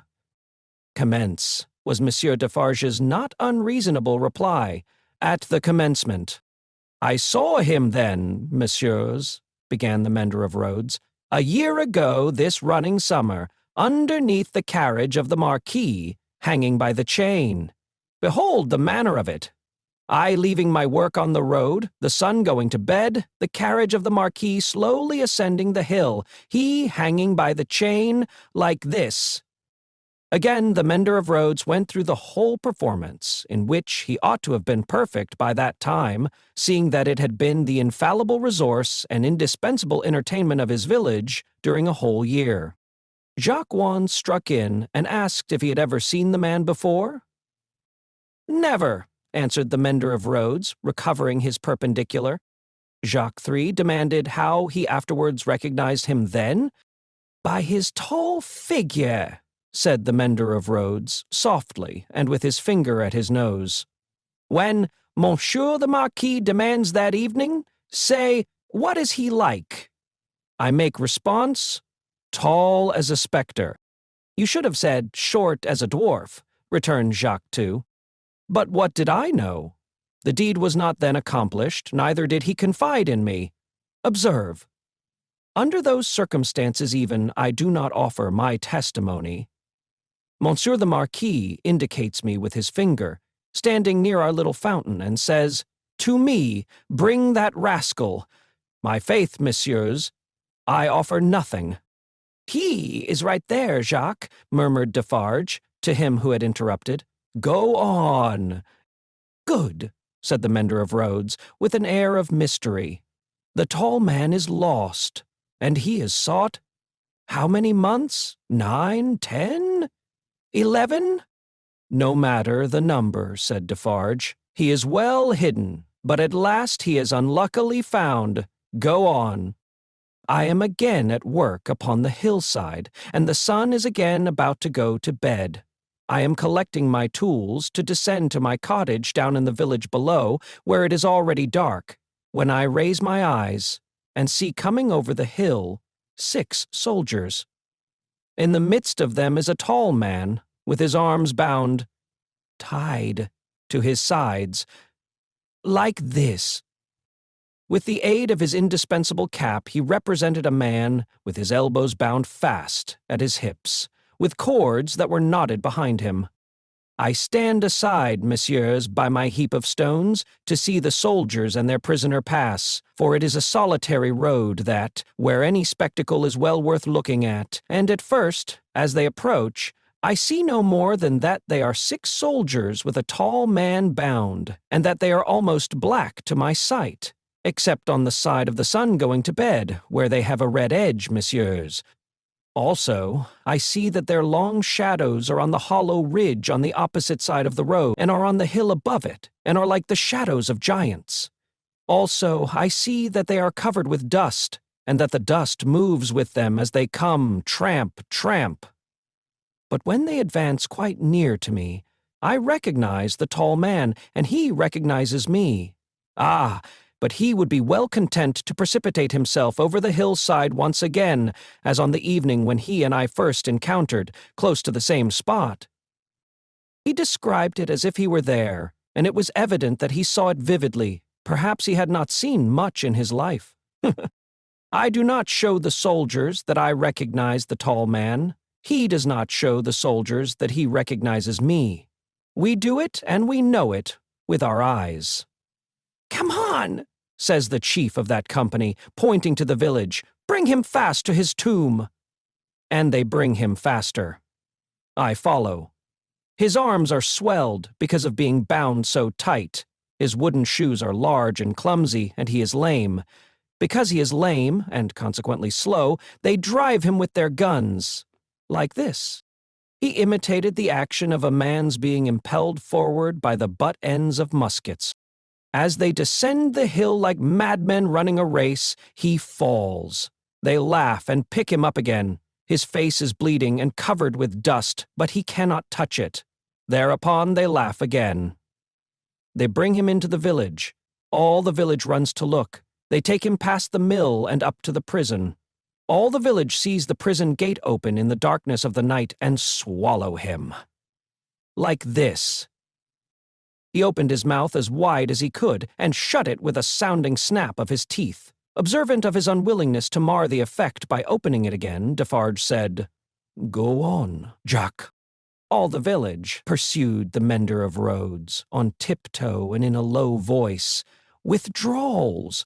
All the village whispers by the fountain, all the village sleeps, all the village dreams of that unhappy one, within the locks and bars of the prison on the crag, and never to come out of it, except to perish, in the morning with my tools upon my shoulder, eating my morsel of black bread as I go. I make a circuit by the prison on my way to my work. There I see him, high up, behind the bars of a lofty iron cage, bloody and dusty as last night, looking through. He has no hand free to wave to me. I dare not call to him. He regards me like a dead man. Defarge and the three glance darkly at one another. The looks of all of them were dark, repressed, and revengeful, as they listened to the countryman's story. The manner of all of them, while it was secret, was authoritative, too. They had the air of a rough tribunal. Jacques 1 and 2 sitting on the old pallet bed, each with his chin resting on his hand and his eyes intent on the road-mender. Jacques 3 equally intent on one knee behind them, with his agitated hand always gliding over the network of fine nerves about his mouth and nose. Defarge standing between them and the narrator, whom he had stationed in the light of the window, by turns looking from him to them, and from them to him. "Go on, Jacques," said Defarge. "Remains up there in his iron cage some days. The village looks at him by stealth, for it is afraid, but it always looks up from a distance at the prison on the crag, and in the evening, when the work of the day is achieved, and it assembles to gossip at the fountain, all faces are turned towards the prison. Formerly they were turned towards the posting-house. Now they are turned towards the prison. They whisper at the fountain that although condemned to death he will not be executed. They say that petitions have been presented in Paris, showing that he was enraged and made mad by the death of his child. They say that a petition has been presented to the king himself. What do I know? It is possible. Perhaps yes, perhaps no." "Listen, then, Jacques," number 1 of that name sternly interposed. "Know that a petition was presented to the king and queen. All here, yourself excepted, saw the king take it, in his carriage in the street, sitting beside the queen. It is Defarge whom you see here, who, at the hazard of his life, darted out before the horses with the petition in his hand." "And once again, listen, Jacques," said the kneeling number 3, his fingers ever wandering over and over those fine nerves with a strikingly greedy air, as if he hungered for something that was neither food nor drink. "The guard, horse and foot, surrounded the petitioner and struck him blows. You hear?" "I hear, messieurs." "Go on, then," said Defarge. "Again, on the other hand, they whisper at the fountain," resumed the countryman, "that he is brought down into our country to be executed on the spot, and that he will very certainly be executed. They even whisper that because he has slain Monseigneur, and because Monseigneur was the father of his tenants, serfs what you will, he will be executed as a parricide. One old man says at the fountain that his right hand armed with the knife will be burnt off before his face, that into wounds which will be made in his arms, his breast, and his legs, there will be poured boiling oil, melted lead, hot resin, wax, and sulfur. Finally, that he will be torn limb from limb by 4 strong horses. That old man says, all this was actually done to a prisoner who made an attempt on the life of the late king, Louis XV. But how do I know if he lies? I am not a scholar. Listen once again then, Jacques, said the man with the restless hand and the craving air. The name of that prisoner was Damiens, and it was all done in open day, in the open streets of this city of Paris, and nothing was more noticed in the vast concourse that saw it done than the crowd of ladies of quality and fashion who were full of eager attention to the last. To the last Jacques prolonged until nightfall, when he had lost 2 legs and an arm, and still breathed. And it was done? Why, how old are you? 35, said the mender of roads, who looked 60. It was done when you were more than 10 years old. You might have seen it. Enough, said Defarge with grim impatience. Long live the devil, go on. Well, some whisper this, some whisper that, they speak of nothing else. Even the fountain appears to fall to that tune. At length, on Sunday night, when all the village is asleep, come soldiers, winding down from the prison, and their guns ring on the stones of the little street. Workmen dig, workmen hammer, soldiers laugh and sing. In the morning, by the fountain, there is raised a gallows 40 feet high, poisoning the water. The mender of roads looked through rather than at the low ceiling, and pointed as if he saw the gallows somewhere in the sky. All work is stopped. All assemble there. Nobody leads the cows out. The cows are there with the rest. At midday, the roll of drums. Soldiers have marched into the prison in the night, and he is in the midst of many soldiers. He is bound as before, and in his mouth there is a gag, tied so with a tight string, making him look almost as if he laughed. He suggested it by creasing his face with his 2 thumbs, from the corners of his mouth to his ears. On the top of the gallows is fixed the knife, blade upwards, with its point in the air. He is hanged there, 40 feet high, and is left hanging, poisoning the water. They looked at one another, as he used his blue cap to wipe his face, on which the perspiration had started afresh, while he recalled the spectacle. It is frightful, monsieur. How can the women and the children draw water? Who can gossip of an evening under that shadow? Under it, have I said? When I left the village Monday evening as the sun was going to bed, and looked back from the hill, the shadow struck across the church, across the mill, across the prison, seemed to strike across the earth, messieurs, to where the sky rests upon it.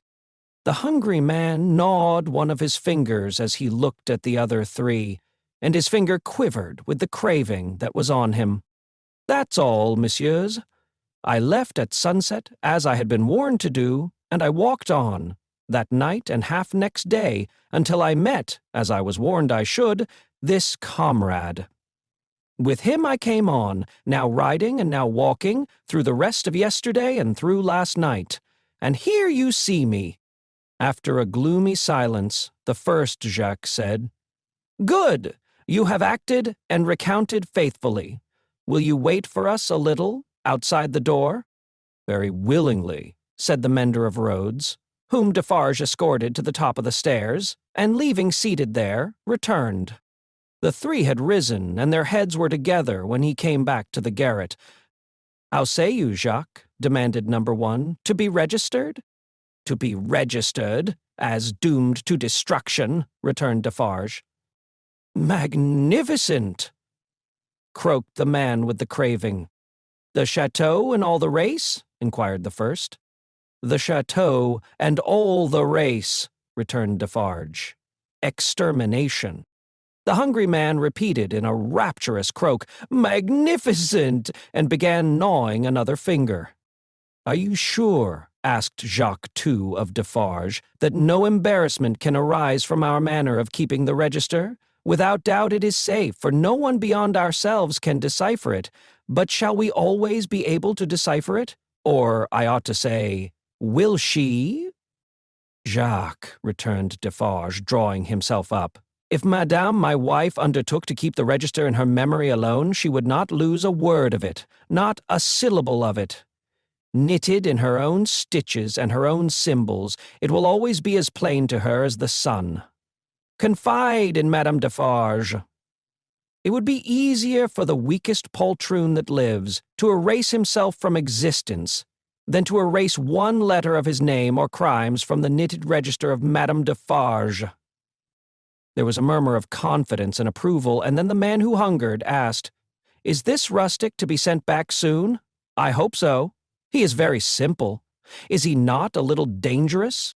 "Knows nothing," said Defarge. "At least nothing more than would easily elevate himself to a gallows of the same height. I charge myself with him. Let him remain with me. I will take care of him and set him on his road. He wishes to see the fine world, the king, the queen, and court. Let him see them on Sunday." "What?" exclaimed the hungry man, staring. "Is it a good sign that he wishes to see royalty and nobility?" "Jacques," said Defarge, "judiciously show a cat milk if you wish her to thirst for it.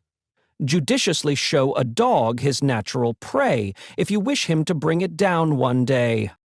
Nothing more was said, and the mender of roads, being found already dozing on the topmost stair, was advised to lay himself down on the pallet bed and take some rest. He needed no persuasion, and was soon asleep. Worse quarters than Defarge's wine shop could easily have been found in Paris for a provincial slave of that degree. Saving for a mysterious dread of Madame, by which he was constantly haunted, his life was very new and agreeable. But Madame sat all day at her counter, so expressly unconscious of him, and so particularly determined not to perceive that his being there had any connection with anything below the surface, that he shook in his wooden shoes whenever his eye lighted on her, for he contended with himself that it was impossible to foresee what that lady might pretend next, and he felt assured that if she should take it into her brightly ornamented head to pretend that she had seen him do a murder and afterwards flay the victim, she would infallibly go through with it until the play was played out. Therefore, when Sunday came, the mender of roads was not enchanted, though he said he was, to find that Madame was to accompany Monsieur and himself to Versailles. It was additionally disconcerting to have Madame knitting all the way there, in a public conveyance. It was additionally disconcerting yet to have Madame in the crowd in the afternoon, still with her knitting in her hands, as the crowd waited to see the carriage of the king and queen. "You work hard, madam," said a man near her. "Yes," answered Madame Defarge. "I have a good deal to do." "What do you make, madame?"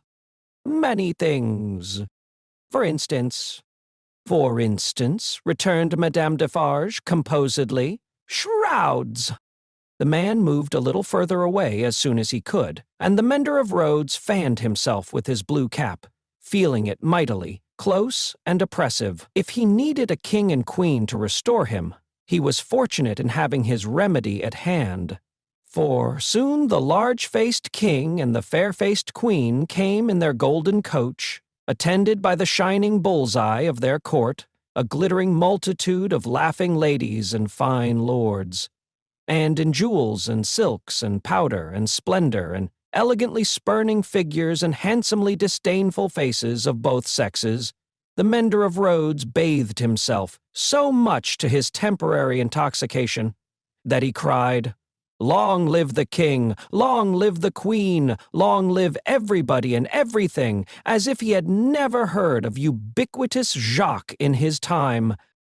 Then there were gardens, courtyards, terraces, fountains, green banks, more king and queen, more bull's-eye, more lords and ladies, more long live they all, until he absolutely wept with sentiment. During the whole of this scene, which lasted some 3 hours, He had plenty of shouting and weeping and sentimental company, and throughout Defarge held him by the collar, as if to restrain him from flying at the objects of his brief devotion and tearing them to pieces. "Bravo!" said Defarge, clapping him on the back when it was over, like a patron. "You are a good boy." The mender of roads was now coming to himself, and was mistrustful of having made a mistake in his late demonstrations. But no. "You are the fellow we want," said Defarge in his ear. "You make these fools believe that it will last forever. Then they are the more insolent, and it is the nearer ended." "Hey!" cried the mender of roads, reflectively. "That's true. These fools know nothing. While they despise your breath, and would stop it for ever and ever, in you or in 100 like you, rather than in one of their own horses or dogs, they only know what your breath tells them. Let it deceive them, then, a little longer. It cannot deceive them too much." Madame Defarge looked superciliously at the client, and nodded in confirmation. "As to you," said she, "you would shout and shed tears for anything, if it made a show and a noise. Say, would you not?" "Truly, madame, I think so, for the moment. If you were shown a great heap of dolls, and were set upon them to pluck them to pieces and despoil them for your own advantage, you would pick out the richest and gayest. Say, would you not?" "Truly, yes, madame." "Yes. And if you were shown a flock of birds, unable to fly, and were set upon them to strip them of their feathers for your own advantage, you would set upon the birds of the finest feathers, would you not?" "It is true, madame." "You have seen both dolls and birds today," said Madame Defarge, with a wave of her hand towards the place where they had last been apparent. "Now, go home." Chapter 16. Still knitting. Madame Defarge and Monsieur her husband returned amicably to the bosom of Saint Antoine, while a speck in a blue cap toiled through the darkness, and through the dust, and down the weary miles of avenue by the wayside, slowly tending towards that point of the compass where the chateau of Monsieur the Marquis, now in his grave, listened to the whispering trees. Such ample leisure had the stone faces now for listening to the trees and to the fountain, that the few village scarecrows who, in their quest for herbs to eat and fragments of dead stick to burn, strayed within sight of the great stone courtyard and terrace staircase, had it borne in upon their starved fancy that the expression of the faces was altered. A rumor just lived in the village, had a faint and bare existence there, as its people had, that when the knife struck home, the faces changed, from faces of pride to faces of anger and pain. Also, that when that dangling figure was hauled up 40 feet above the fountain, they changed again, and bore a cruel look of being avenged, which they would henceforth bear forever. In the stone face over the great window of the bedchamber where the murder was done, 2 fine dints were pointed out in the sculptured nose, which everybody recognized, and which nobody had seen of old. And on the scarce occasions when 2 or 3 ragged peasants emerged from the crowd to take a hurried peep at Monsieur the Marquis, petrified, a skinny finger would not have pointed to it for a minute before they all started away among the moss and leaves, like the more fortunate hares who could find a living there. Chateau and hut, stone face and dangling figure, the red stain on the stone floor, and the pure water in the village well, thousands of acres of land, a whole province of France, all France itself lay under the night sky, concentrated into a faint hair-breadth line. So does a whole world, with all its greatnesses and littlenesses, lie in a twinkling star, and as mere human knowledge can split a ray of light and analyze the manner of its composition, so sublimer intelligences may read in the feeble shining of this earth of ours every thought and act, every vice and virtue of every responsible creature on it. The Defarge, husband and wife, came lumbering under the starlight in their public vehicle to that gate of Paris whereunto their journey naturally tended. There was the usual stoppage at the barrier guardhouse, and the usual lanterns came glancing forth for the usual examination and inquiry. Monsieur Defarge alighted, knowing one or two of the soldiery there and one of the police. The latter he was intimate with and affectionately embraced. When Saint Antoine had again enfolded the Defarges in his dusky wings, and they, having finally alighted near the saint's boundaries, were picking their way on foot through the black mud and offal of his streets, Madame Defarge spoke to her husband. "Say then, my friend, what did Jacques of the police tell thee?" "Very little tonight, but all he knows. There is another spy commissioned for our quarter. There may be many more, for all that he can say, but he knows of one." "Well," said Madame Defarge, raising her eyebrows with a cool business air, "it is necessary to register him." "How do they call that man?" "Is English." "So much the better. His name?"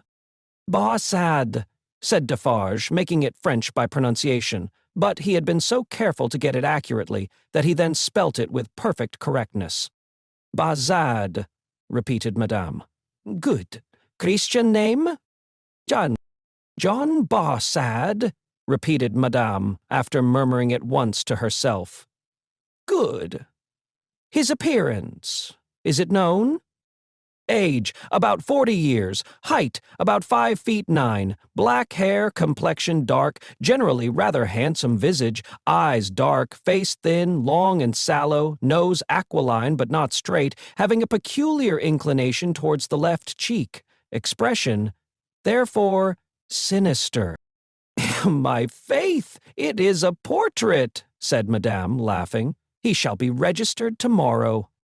They turned into the wine shop, which was closed, for it was midnight, and where Madame Defarge immediately took her post at her desk, counted the small moneys that had been taken during her absence, examined the stock, went through the entries in the book, made other entries of her own, checked the serving man in every possible way, and finally dismissed him to bed. Then she turned out the contents of the bowl of money for the second time, and began knotting them up in her handkerchief in a chain of separate knots for safe keeping through the night. All this while Defarge, with his pipe in his mouth, walked up and down, complacently admiring, but never interfering. In which condition, indeed, as to the business and his domestic affairs, he walked up and down through life.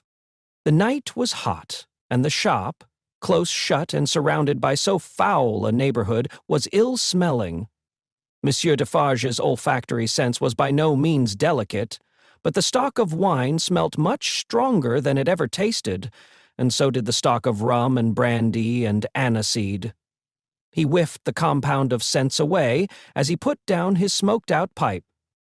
"You are fatigued," said Madame, raising her glance as she nodded the money. "There are only the usual odors. I am a little tired," her husband acknowledged.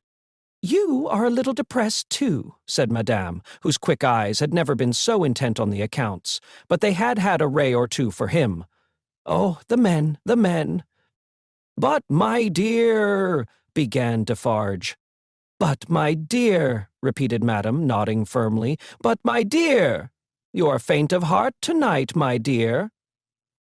"Well, then," said Defarge, as if a thought were wrung out of his breast, "it is a long time."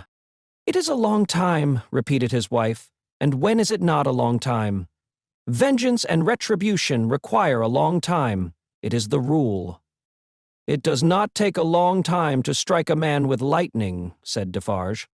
"How long," demanded Madame composedly, "does it take to make and store the lightning? Tell me." Defarge raised his head thoughtfully, as if there were something in that too. "It does not take a long time," said Madame, "for an earthquake to swallow a town." "Well, tell me how long it takes to prepare the earthquake?" "A long time, I suppose," said Defarge. "But when it is ready, it takes place, and grinds to pieces everything before it. In the meantime, it is always preparing, though it is not seen or heard. That is your consolation. Keep it." She tied a knot with flashing eyes, as if it throttled a foe. "I tell thee," said Madame, extending her right hand for emphasis, that although it is a long time on the road, it is on the road and coming. I tell thee it never retreats and never stops. I tell thee it is always advancing. Look around and consider the lives of all the world that we know. Consider the faces of all the world that we know. Consider the rage and discontent to which the Jacquerie addresses itself with more and more of certainty every hour. Can such things last? Bah! I mock you. My brave wife, returned Defarge, standing before her with his head a little bent, and his hands clasped at his back, like a docile and attentive pupil before his catechist. I do not question all this, but it has lasted a long time, and it is possible, you know well, my wife, it is possible that it may not come during our lives. Well, how then? Demanded Madame, tying another knot, as if there were another enemy strangled. Well, said Defarge, with a half-complaining and half-apologetic shrug, we shall not see the triumph. We shall have helped it, returned Madame, with her extended hand in strong action. Nothing that we do is done in vain. I believe with all my soul that we shall see the triumph. But even if not, even if I knew, certainly not. Show me the neck of an aristocrat and tyrant, and still I would. Then Madame, with her teeth set, tied a very terrible knot indeed. Hold! Cried Defarge, reddening a little, as if he felt charged with cowardice. I, too, my dear, will stop at nothing. Yes, but it is your weakness that you sometimes need to see your victim and your opportunity to sustain you. Sustain yourself without that. When the time comes, let loose a tiger and a devil, but wait for the time with the tiger and the devil chained. Not shown, yet always ready. Madame enforced the conclusion of this piece of advice by striking her little counter with her chain of money as if she knocked its brains out, and then gathering the heavy handkerchief under her arm in a serene manner, and observing that it was time to go to bed. Next noontide saw the admirable woman in her usual place in the wine shop, knitting away assiduously. A rose lay beside her, and if she now and then glanced at the flower, it was with no infraction of her usual preoccupied air. There were a few customers, drinking or not drinking, standing or seated, sprinkled about. The day was very hot, and heaps of flies who were extending their inquisitive and adventurous perquisitions into all the glutinous little glasses near Madame fell dead at the bottom. Their decease made no impression on the other flies out promenading, who looked at them in the coolest manner, as if they themselves were elephants, or something as far removed, until they met the same fate. Curious to consider how heedless flies are, perhaps they thought as much at court that sunny summer day. A figure entering at the door threw a shadow on Madame Defarge which she felt to be a new one. She laid down her knitting, and began to pin her rose in her headdress, before she looked at the figure. It was curious. The moment Madame Defarge took up the rose, the customers ceased talking, and began gradually to drop out of the wine shop. "Good day, madam," said the newcomer. "Good day, monsieur." She said it aloud, but added to herself as she resumed her knitting, "Ha! Good day. Age about 40, height about 5'9", black hair, generally rather handsome visage, complexion dark, eyes dark, thin, long and sallow face, aquiline nose, but not straight, having a peculiar inclination towards the left cheek which imparts a sinister expression. Good day, one and all. Have the goodness to give me a little glass of old cognac, and a mouthful of cool fresh water, madame." Madame complied with a polite air. "Marvelous cognac this, madame." It was the first time it had ever been so complimented, and Madame Defarge knew enough of its antecedents to know better. She said, however, that the cognac was flattered, and took up her knitting. The visitor watched her fingers for a few moments, and took the opportunity of observing the place in general. "You knit with great skill, madame. I am accustomed to it. A pretty pattern, too." "You think so?" said Madame, looking at him with a smile. "Decidedly. May one ask what it is for?" "Pastime," said Madame, still looking at him with a smile, while her fingers moved nimbly. "Not for use? That depends. I may find a use for it one day. If I do—" "Well," said Madame, drawing a breath and nodding her head with a stern kind of coquetry, "I'll use it." It was remarkable, but the taste of Saint Antoine seemed to be decidedly opposed to a rosé on the headdress of Madame Defarge. Two men had entered separately, and had been about to order drink, when, catching sight of that novelty, they faltered, made a pretense of looking about as if for some friend who was not there, and went away. Nor of those who had been there when this visitor entered was there one left. They had all dropped off. The spy had kept his eyes open, but had been able to detect no sign. They had lounged away in a poverty-stricken, purposeless, accidental manner, quite natural and unimpeachable. "John," thought Madame, checking off her work as her fingers knitted, and her eyes looked at the stranger, "stay long enough, and I shall knit Barsad before you go." "You have a husband, Madame?" "I have." "No children. Business seems bad." "Business is very bad. The people are so poor." "Ah, the unfortunate, miserable people, so oppressed, too, as you say." "As you say," Madame retorted, correcting him, and deftly knitting an extra something into his name that boded him no good. "Pardon me. Certainly it was I who said so, but you naturally think so, of course." "I think," returned Madame in a high voice, "I and my husband have enough to do to keep this wine shop open without thinking. All we think here is how to live. That is the subject we think of, and it gives us, from morning to night, enough to think about, without embarrassing our heads concerning others. I think for others? No, no." The spy, who was there to pick up any crumbs he could find or make, did not allow his baffled state to express itself in his sinister face, but stood with an air of gossiping gallantry, leaning his elbow on Madame Defarge's little counter, and occasionally sipping his cognac. "A bad business, this, mesdames, of Gaspard's execution. Ah, the poor Gaspard!" with a sigh of great compassion. "My faith," returned Madame, coolly and lightly, "if people use knives for such purposes, they have to pay for it.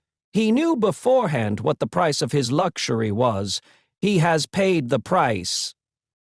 "I believe," said the spy, dropping his soft voice to a tone that invited confidence, and expressing an injured revolutionary susceptibility in every muscle of his wicked face, "I believe there is much compassion and anger in this neighborhood touching the poor fellow. Between ourselves—" "Is there?" asked Madame, vacantly. "Is there not?" "Here is my husband," said Madame Defarge. As the keeper of the wine shop entered at the door, the spy saluted him by touching his hat, and saying, with an engaging smile, "Good day, Jacques." Defarge stopped short and stared at him. "Good day, Jacques," the spy repeated, with not quite so much confidence, or quite so easy a smile under the stare.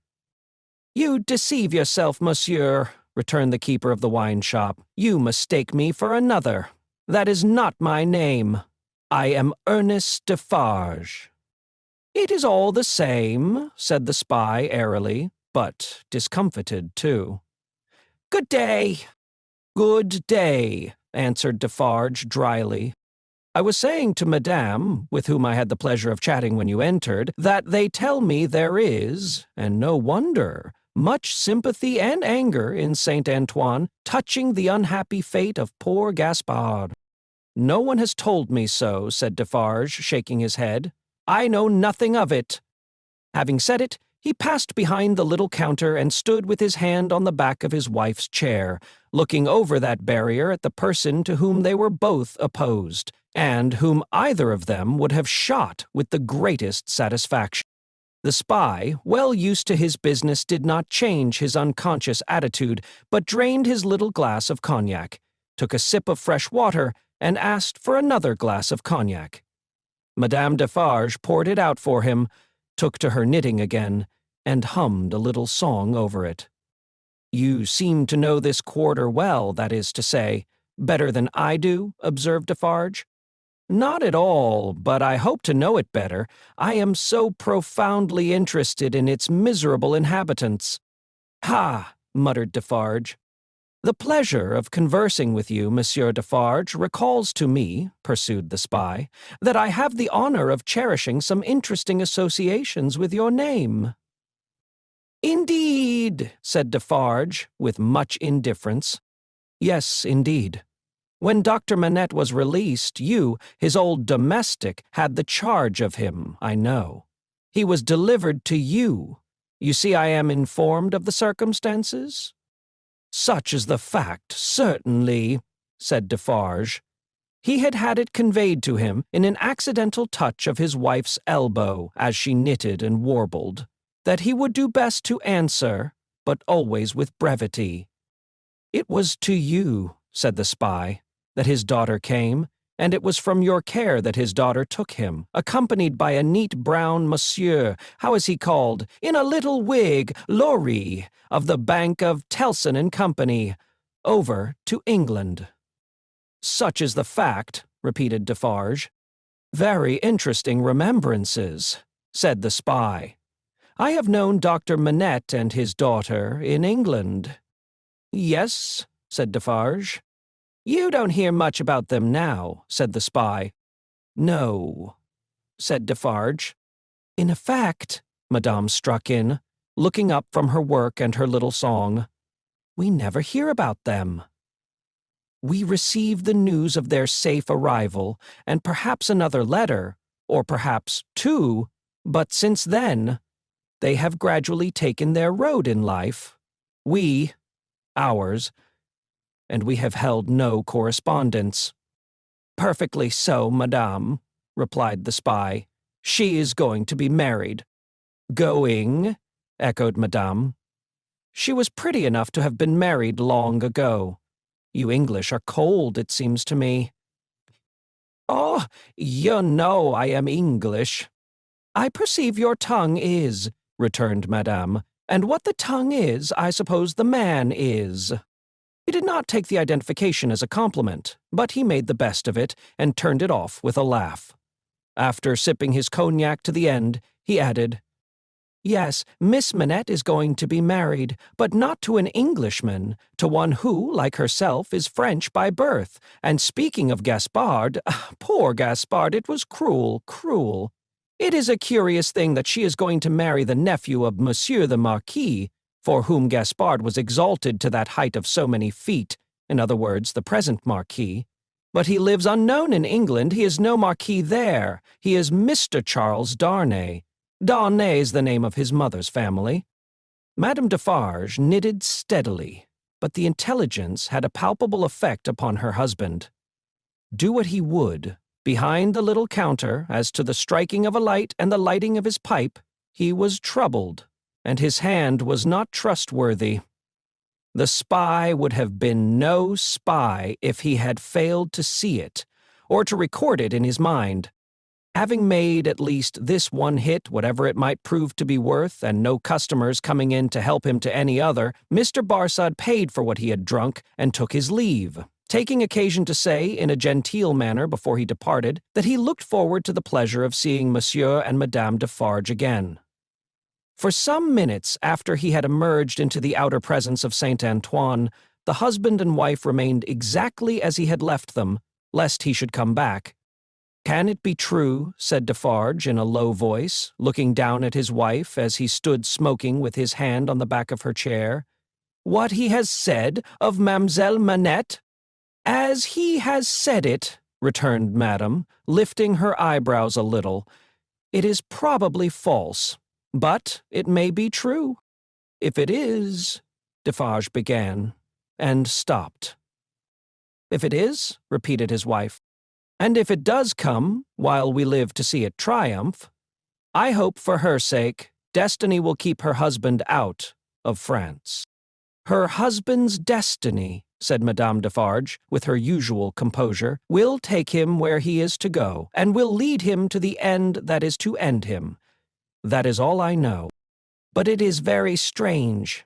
Now at least, is it not very strange," said Defarge, rather pleading with his wife to induce her to admit it, "that after all our sympathy for Monsieur her father and herself, her husband's name should be proscribed under your hand at this moment by the side of that infernal dog's who has just left us?" "Stranger things than that will happen when it does come," answered Madame. "I have them both here, of a certainty, and they are both here for their merits. That is enough." She rolled up her knitting when she had said those words, and presently took the rose out of the handkerchief that was wound about her head. Either Saint Antoine had an instinctive sense that the objectionable decoration was gone, or Saint Antoine was on the watch for its disappearance. Howbeit, the saint took courage to lounge in very shortly afterwards, and the wine-shop recovered its habitual aspect. In the evening, at which season of all others Saint Antoine turned himself inside out and sat on doorsteps and window ledges and came to the corners of vile streets and courts for a breath of air, Madame Defarge, with her work in her hand, was accustomed to pass from place to place and from group to group. A missionary. There were many like her, such as the world will do well never to breed again. All the women knitted. They knitted worthless things, but the mechanical work was a mechanical substitute for eating and drinking. The hands moved for the jaws and the digestive apparatus. If the bony fingers had been still, the stomachs would have been more famine-pinched. But as the fingers went, the eyes went, and the thoughts. And as Madame Defarge moved on from group to group, all three went quicker and fiercer among every little knot of women that she had spoken with, and left behind. Her husband smoked at his door, looking after her with admiration. "A great woman," said he, "a strong woman, a grand woman, a frightfully grand woman." Darkness closed around, and then came the ringing of church bells and the distant beating of the military drums in the palace courtyard as the women sat knitting. Darkness encompassed them. Another darkness was closing in as surely when the church bells, then ringing pleasantly in many an airy steeple over France, should be melted into thundering cannon. When the military drums should be beating to drown a wretched voice. That night, all potent as the voice of power and plenty, freedom and life, so much was closing in about the women who sat knitting, that they their very selves were closing in around a structure yet unbuilt, where they were to sit knitting, counting dropping heads. Chapter 17. One night. Never did the sun go down with a brighter glory on the quiet corner in Soho than one memorable evening when the doctor and his daughter sat under the plane tree together. Never did the moon rise with a milder radiance over great London than on that night when it found them still seated under the tree, and shone upon their faces through its leaves. Lucie was to be married tomorrow. She had reserved this last evening for her father, and they sat alone under the plane tree. "You are happy, my dear father?" "Quite, my child." They had said little, though they had been there a long time. When it was yet light enough to work and read, she had neither engaged herself in her usual work, nor had she read to him. She had employed herself in both ways, at his side under the tree, many and many a time. But this time was not quite like any other, and nothing could make it so. "And I am very happy tonight, dear father. I am deeply happy in the love that heaven has so blessed, my love for Charles and Charles's love for me. But if my life were not to be still consecrated to you, or if my marriage were so arranged as that it would part us, even by the length of a few of these streets, I should be more unhappy and self-reproachful now than I can tell you. Even as it is, even as it was, she could not command her voice. In the sad moonlight she clasped him by the neck and laid her face upon his breast. In the moonlight, which is always sad as the light of the sun itself is, as the light called human life is, at its coming and its going. Dearest dear, can you tell me, this last time, that you feel quite sure no new affections of mine and no new duties of mine will ever interpose between us? I know it well, but do you know it? In your own heart, do you feel quite certain? Her father answered, with a cheerful firmness of conviction he could scarcely have assumed. Quite sure, my darling. More than that, he added, as he tenderly kissed her. My future is far brighter, Lucie, seen through your marriage than it could have been, nay, than it ever was. Without it, if I could hope that, my father— Believe it, love, indeed it is so. Consider how natural and how plain it is, my dear, that it should be so. You, devoted and young, cannot fully appreciate the anxiety I have felt that your life should not be wasted. She moved her hand towards his lips, but he took it in his and repeated the word. Wasted, my child, should not be wasted, struck aside from the natural order of things. For my sake— Your unselfishness cannot entirely comprehend how much my mind has gone on this. But only ask yourself, how could my happiness be perfect, while yours was incomplete? If I had never seen Charles, my father, I should have been quite happy with you. He smiled at her unconscious admission that she would have been unhappy without Charles, having seen him, and replied, My child, you did see him, and it is Charles. If it had not been Charles, it would have been another. Or, if it had been no other, I should have been the cause, and then the dark part of my life would have cast its shadow beyond myself, and would have fallen on you. It was the first time, except at the trial, of her ever hearing him refer to the period of his suffering.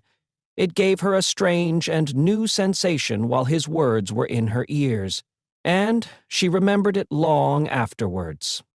See, said the doctor of Beauvais, raising his hand towards the moon. I have looked at her from my prison window when I could not bear her light. I have looked at her when it has been such torture to me to think of her shining upon what I had lost that I have beaten my head against my prison walls. I have looked at her in a state so dull and lethargic that I have thought of nothing but the number of horizontal lines I could draw across her at the full, and the number of perpendicular lines with which I could intersect them, he added in his inward and pondering manner, as he looked at the moon. It was 20 either way, I remember, and the 20th was difficult to squeeze in. The strange thrill with which she heard him go back to that time deepened as he dwelt upon it, but there was nothing to shock her in the manner of his reference. He only seemed to contrast his present cheerfulness and felicity with the dire endurance that was over. I have looked at her, speculating thousands of times upon the unborn child from whom I had been rent. Whether it was alive, whether it had been born alive, or the poor mother's shock had killed it. Whether it was a son who would some day avenge his father. There was a time in my imprisonment when my desire for vengeance was unbearable. Whether it was a son who would never know his father's story, who might even live to weigh the possibility of his father's having disappeared of his own will and act. Whether it was a daughter who would grow to be a woman. She drew closer to him and kissed his cheek and his hand. I have pictured my daughter, to myself, as perfectly forgetful of me, rather altogether ignorant of me, and unconscious of me. I have cast up the years of her age, year after year. I have seen her married to a man who knew nothing of my fate. I have altogether perished from the remembrance of the living, and in the next generation my place was a blank. My father, even to hear that you had such thoughts of a daughter who never existed, strikes to my heart as if I had been that child. You, Lucie? It is out of the consolation and restoration you have brought to me that these remembrances arise and pass between us and the moon on this last night. What did I say just now? She knew nothing of you. She cared nothing for you.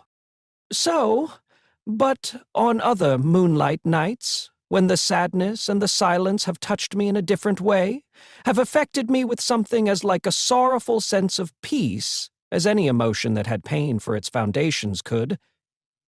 I have imagined her as coming to me in my cell, and leading me out into the freedom beyond the fortress.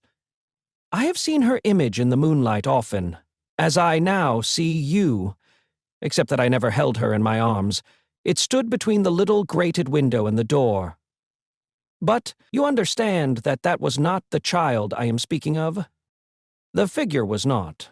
The image? The fancy? No. That was another thing. It stood before my disturbed sense of sight, but it never moved. The phantom that my mind pursued was another and more real child. Of her outward appearance I know no more than that she was like her mother. The other had that likeness too, as you have, but was not the same. Can you follow me, Lucie? Hardly, I think. I doubt. You must have been a solitary prisoner to understand these perplexed distinctions. His collected and calm manner could not prevent her blood from running cold, as he thus tried to anatomize his old condition. In that more peaceful state I have imagined her, in the moonlight, coming to me and taking me out to show me that the home of her married life was full of her loving remembrance of her lost father. My picture was in her room, and I was in her prayers.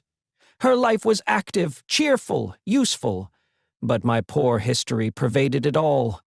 I was that child, my father. I was not half so good, but in my love that was I.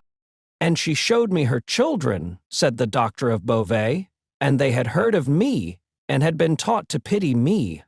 When they passed a prison of the state, they kept far from its frowning walls, and looked up at its bars, and spoke in whispers. She could never deliver me.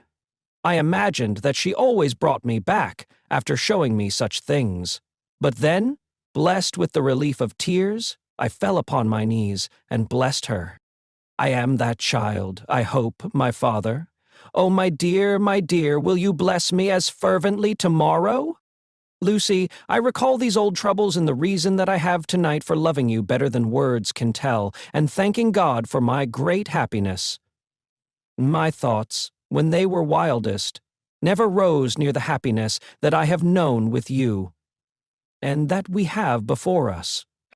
He embraced her, solemnly commended her to heaven, and humbly thanked heaven for having bestowed her on him.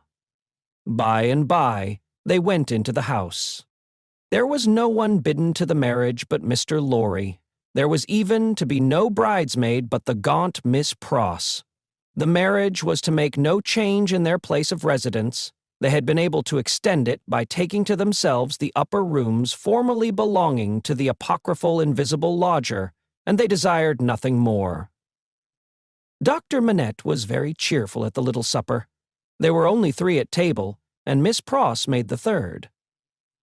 He regretted that Charles was not there, was more than half disposed to object to the loving little plot that kept him away, and drank to him affectionately. So the time came for him to bid Lucie good night, and they separated. But in the stillness of the 3rd hour of the morning, Lucie came downstairs again, and stole into his room, not free from unshaped fears beforehand. All things, however, were in their places. All was quiet, and he lay asleep, his white hair picturesque on the untroubled pillow, and his hands lying quiet on the coverlet. She put her needless candle in the shadow at a distance, crept up to his bed, and put her lips to his. Then leaned over him. Into his handsome face the bitter waters of captivity had worn, but he covered up their tracks with a determination so strong that he held the mastery of them even in his sleep. A more remarkable face in its quiet, resolute, and guarded struggle with an unseen assailant was not to be beheld in all the wide dominions of sleep that night. She timidly laid her hand on his dear breast, and put up a prayer that she might ever be as true to him as her love aspired to be, and as his sorrows deserved. Then she withdrew her hand and kissed his lips once more and went away. So, The sunrise came, and the shadows of the leaves of the plane tree moved upon his face, as softly as her lips had moved in praying for him. Chapter 18. 9 days. The marriage day was shining brightly, and they were ready outside the closed door of the doctor's room, where he was speaking with Charles Darnay. They were ready to go to church, the beautiful bride, Mr. Lorry, and Miss Pross, to whom the event, through a gradual process of reconcilement to the inevitable, would have been one of absolute bliss, but for the yet lingering consideration that her brother Solomon should have been the bridegroom. "And so," said Mr. Lorry, who could not sufficiently admire the bride, and who had been moving round her to take in every point of her quiet, pretty dress, "and so it was for this, my sweet Lucie, that I brought you across the channel. Such a baby! Lord bless me, how little I thought what I was doing, how lightly I valued the obligation I was conferring on my friend Mr. Charles." "You didn't mean it," remarked the matter-of-fact Miss Pross, "and therefore how could you know it?" "Nonsense." "Really? Well, but don't cry," said the gentle Mr. Lorry. "I am not crying," said Miss Pross. "You are." "Ay, my Pross." By this time Mr. Lorry dared to be pleasant with her on occasion. "You were just now. I saw you do it, and I don't wonder at it. Such a present of plate as you have made him is enough to bring tears into anybody's eyes." "There's not a fork or spoon in the collection," said Miss Pross, "that I didn't cry over last night after the box came, till I couldn't see it." "I am highly gratified," said Mr. Lorry, "though, upon my honor, I had no intention of rendering those trifling articles of remembrance invisible to anyone." "Dear me, this is an occasion that makes a man speculate on all he has lost. Dear, dear, dear, to think that there might have been a Mrs. Lorry, any time these 50 years almost." "But not at all," from Miss Pross. "You think there never might have been a Mrs. Lorry?" asked the gentleman of that name. "Pooh!" rejoined Miss Pross. "You were a bachelor in your cradle." "Well," observed Mr. Lorry, beamingly adjusting his little wig, "that seems probable, too." "And you were cut out for a bachelor," pursued Miss Pross, "before you were put in your cradle." "Then I think," said Mr. Lorry, "that I was very unhandsomely dealt with, and that I ought to have had a voice in the selection of my pattern. Enough. Now, my dear Lucie," drawing his arm soothingly round her waist, "I hear them moving in the next room, and Miss Pross and I, as two formal folks of business, are anxious not to lose the final opportunity of saying something to you that you wish to hear. You leave your good father, my dear, in hands as earnest and as loving as your own. He shall be taken every conceivable care of during the next fortnight while you are in Warwickshire and thereabouts. Even Tellson's shall go to the wall, comparatively speaking, before him. And when, at the fortnight's end, he comes to join you and your beloved husband on your other fortnight's trip in Wales, you shall say that we have sent him to you in the best health and in the happiest frame. Now, I hear somebody's step coming to the door. Let me kiss my dear girl with an old-fashioned bachelor blessing before somebody comes to claim his own." For a moment he held the fair face from him to look at the well-remembered expression on the forehead, and then laid the bright golden hair against his little brown wig, with a genuine tenderness and delicacy which, if such things be old-fashioned, were as old as Adam. The door of the doctor's room opened, and he came out with Charles Darnay. He was so deadly pale, which had not been the case when they went in together, that no vestige of color was to be seen in his face, but in the composure of his manner he was unaltered, except that to the shrewd glance of Mr. Lorry it disclosed some shadowy indication that the old air of avoidance and dread had lately passed over him, like a cold wind. He gave his arm to his daughter, and took her downstairs to the chariot which Mr. Lorry had hired in honor of the day. The rest followed in another carriage, and soon, in a neighboring church, where no strange eyes looked on, Charles Darnay and Lucie Manette were happily married.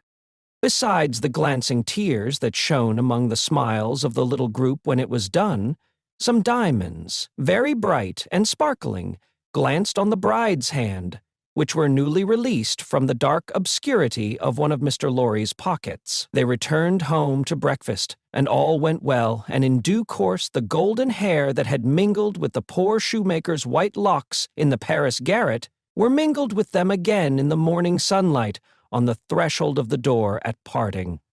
It was a hard parting, though it was not for long, but her father cheered her and said at last, gently disengaging himself from her enfolding arms, "Take her, Charles, she is yours."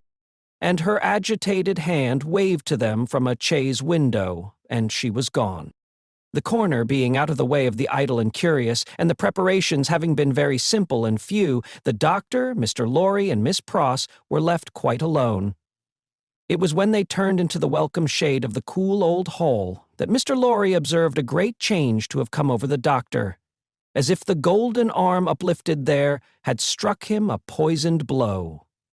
He had naturally repressed much, and some revulsion might have been expected in him when the occasion for repression was gone, but it was the old scared, lost look that troubled Mr. Lorry, and through his absent manner of clasping his head and drearily wandering away into his own room when they got upstairs, Mr. Lorry was reminded of Defarge the wine-shop keeper, and the starlight ride.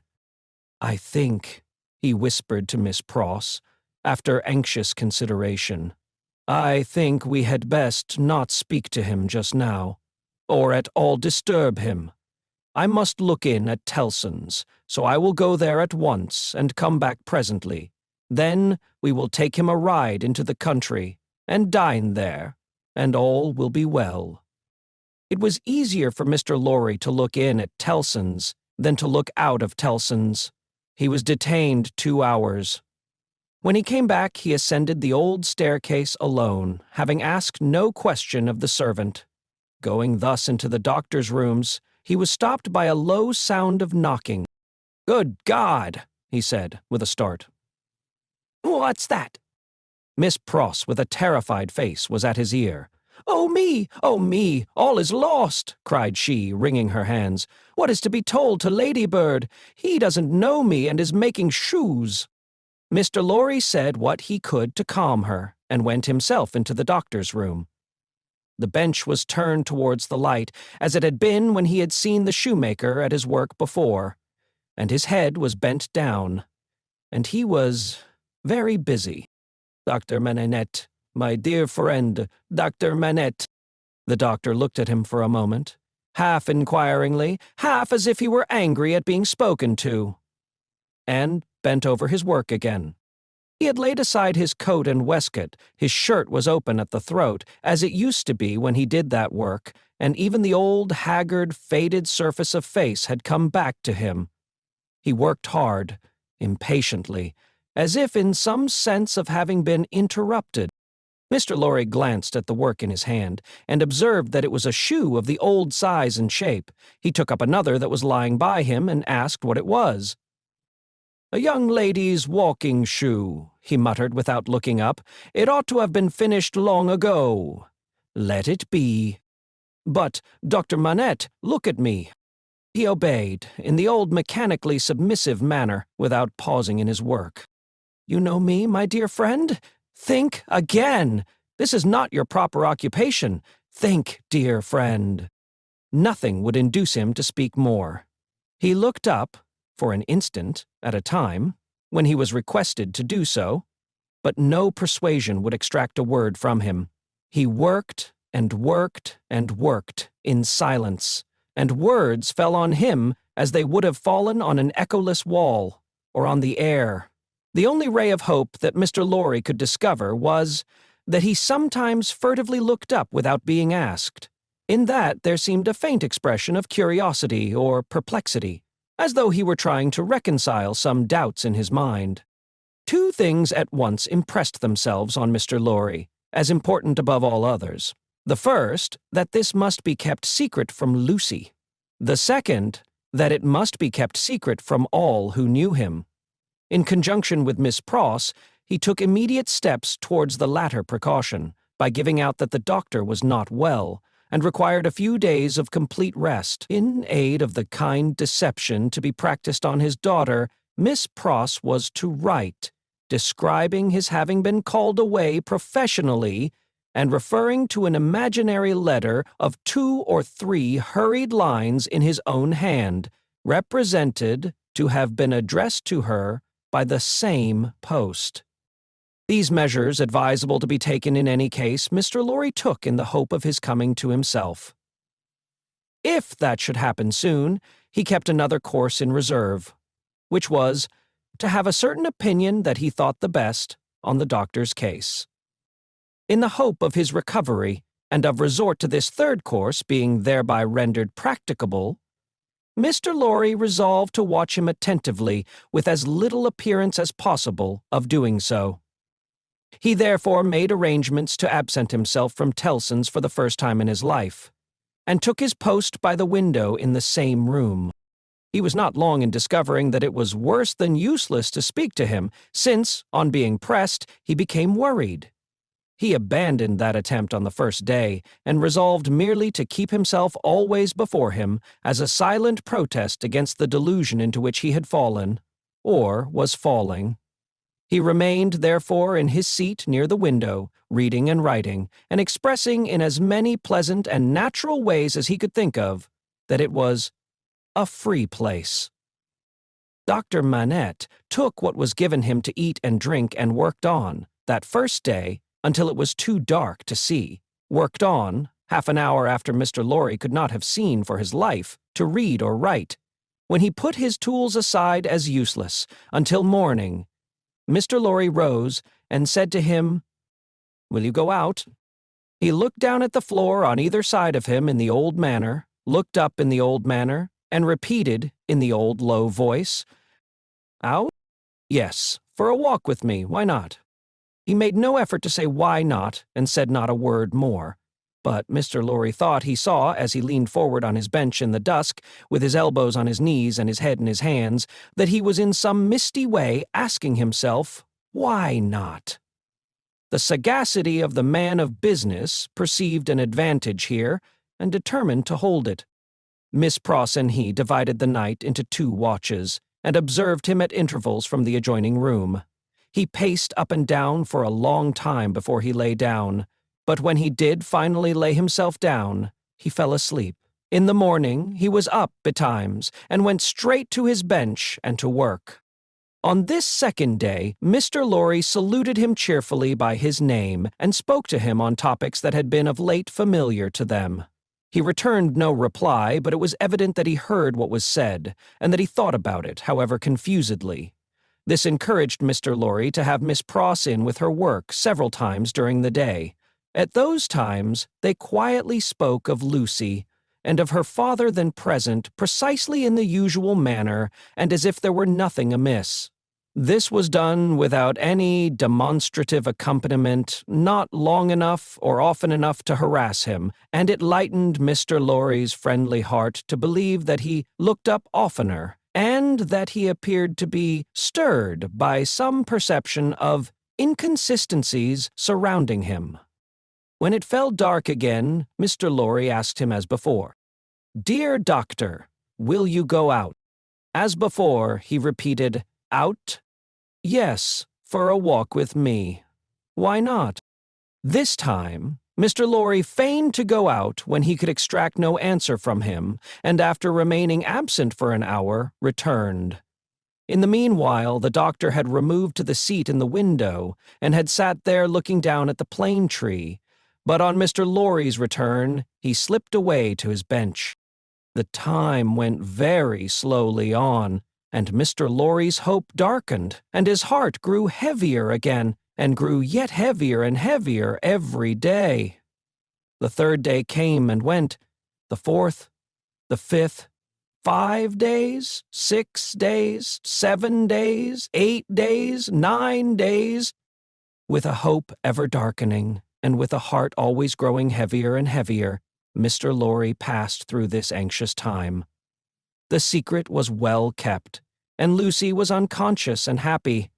But he could not fail to observe that the shoemaker, whose hand had been a little out at first, was growing dreadfully skillful, and that he had never been so intent on his work, and that his hands had never been so nimble and expert, as in the dusk of the 9th evening. Chapter 19. An opinion. Worn out by anxious watching, Mr. Lorry fell asleep at his post. On the 10th morning of his suspense, he was startled by the shining of the sun into the room, where a heavy slumber had overtaken him when it was dark night. He rubbed his eyes and roused himself, but he doubted, when he had done so, whether he was not still asleep, for going to the door of the doctor's room and looking in, he perceived that the shoemaker's bench and tools were put aside again, and that the doctor himself sat reading at the window. He was in his usual morning dress, and his face, which Mr. Lorry could distinctly see, though still very pale, was calmly studious and attentive.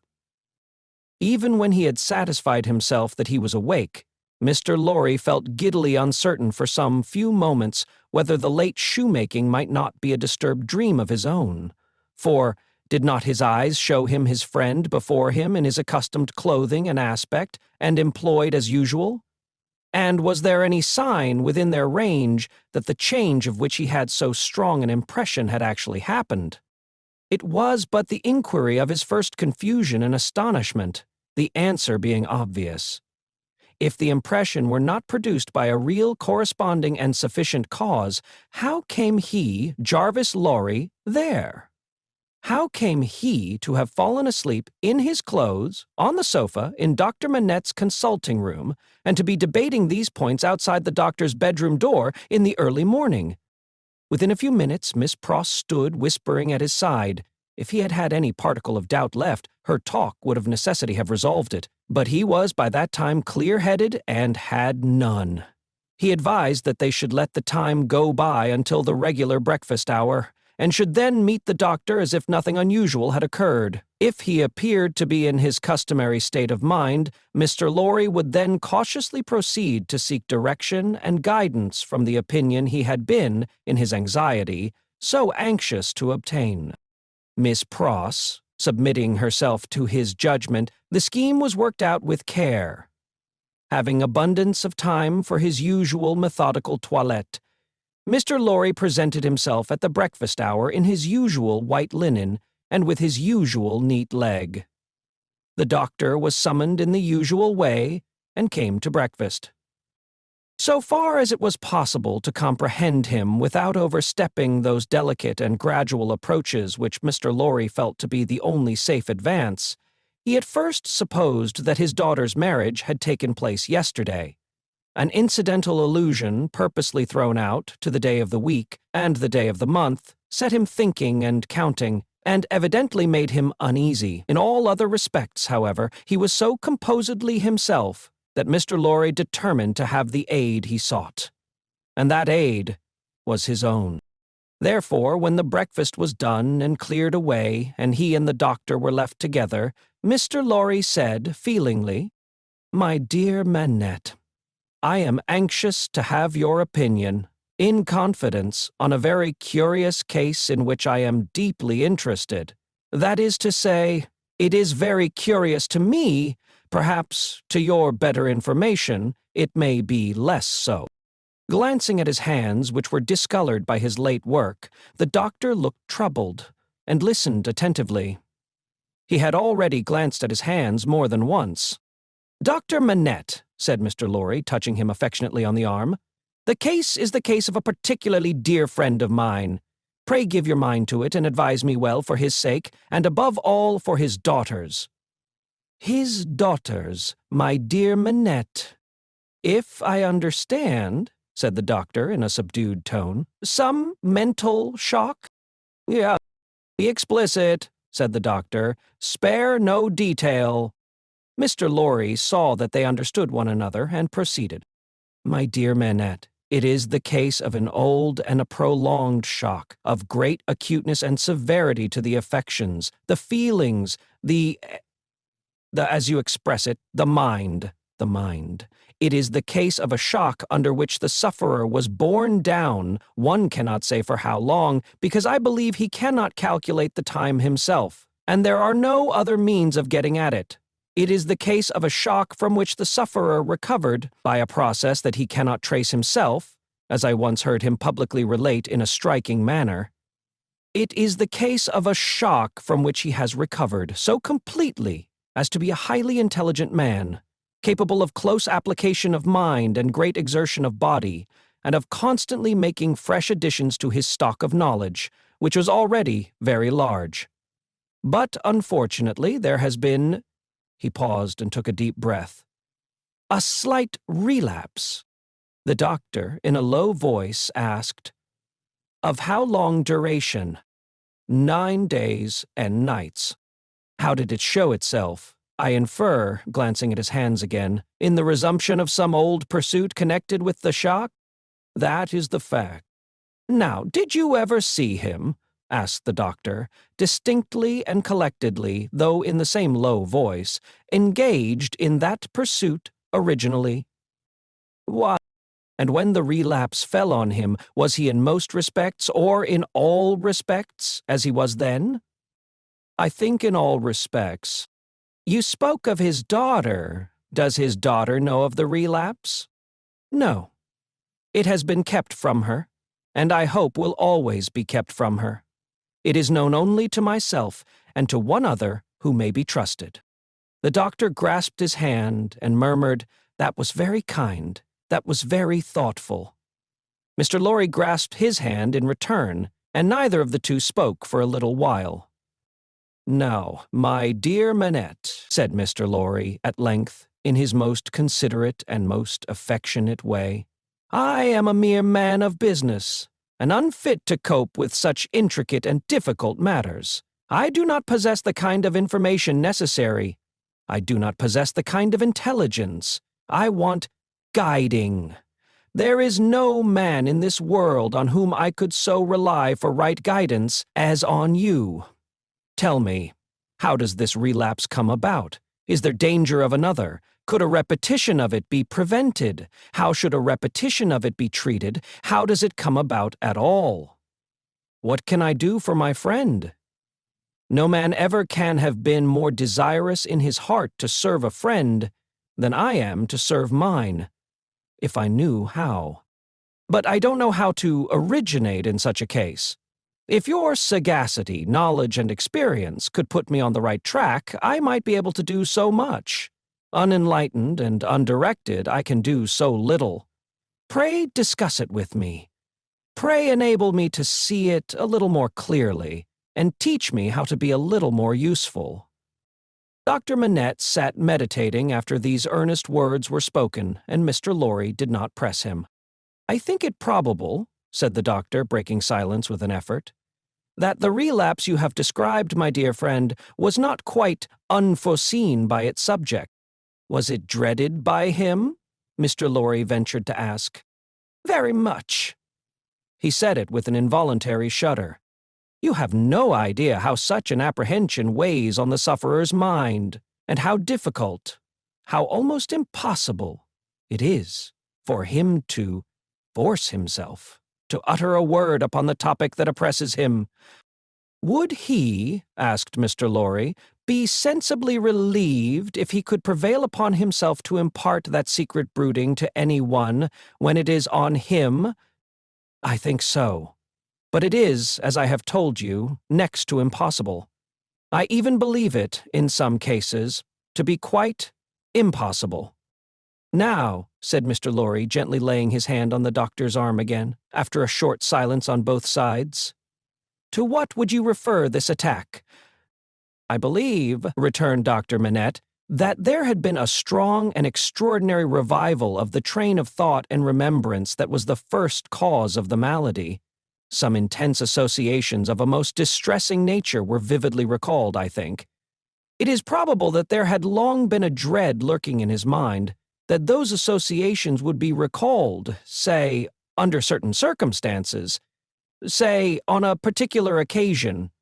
He tried to prepare himself in vain. Perhaps the effort to prepare himself made him less able to bear it.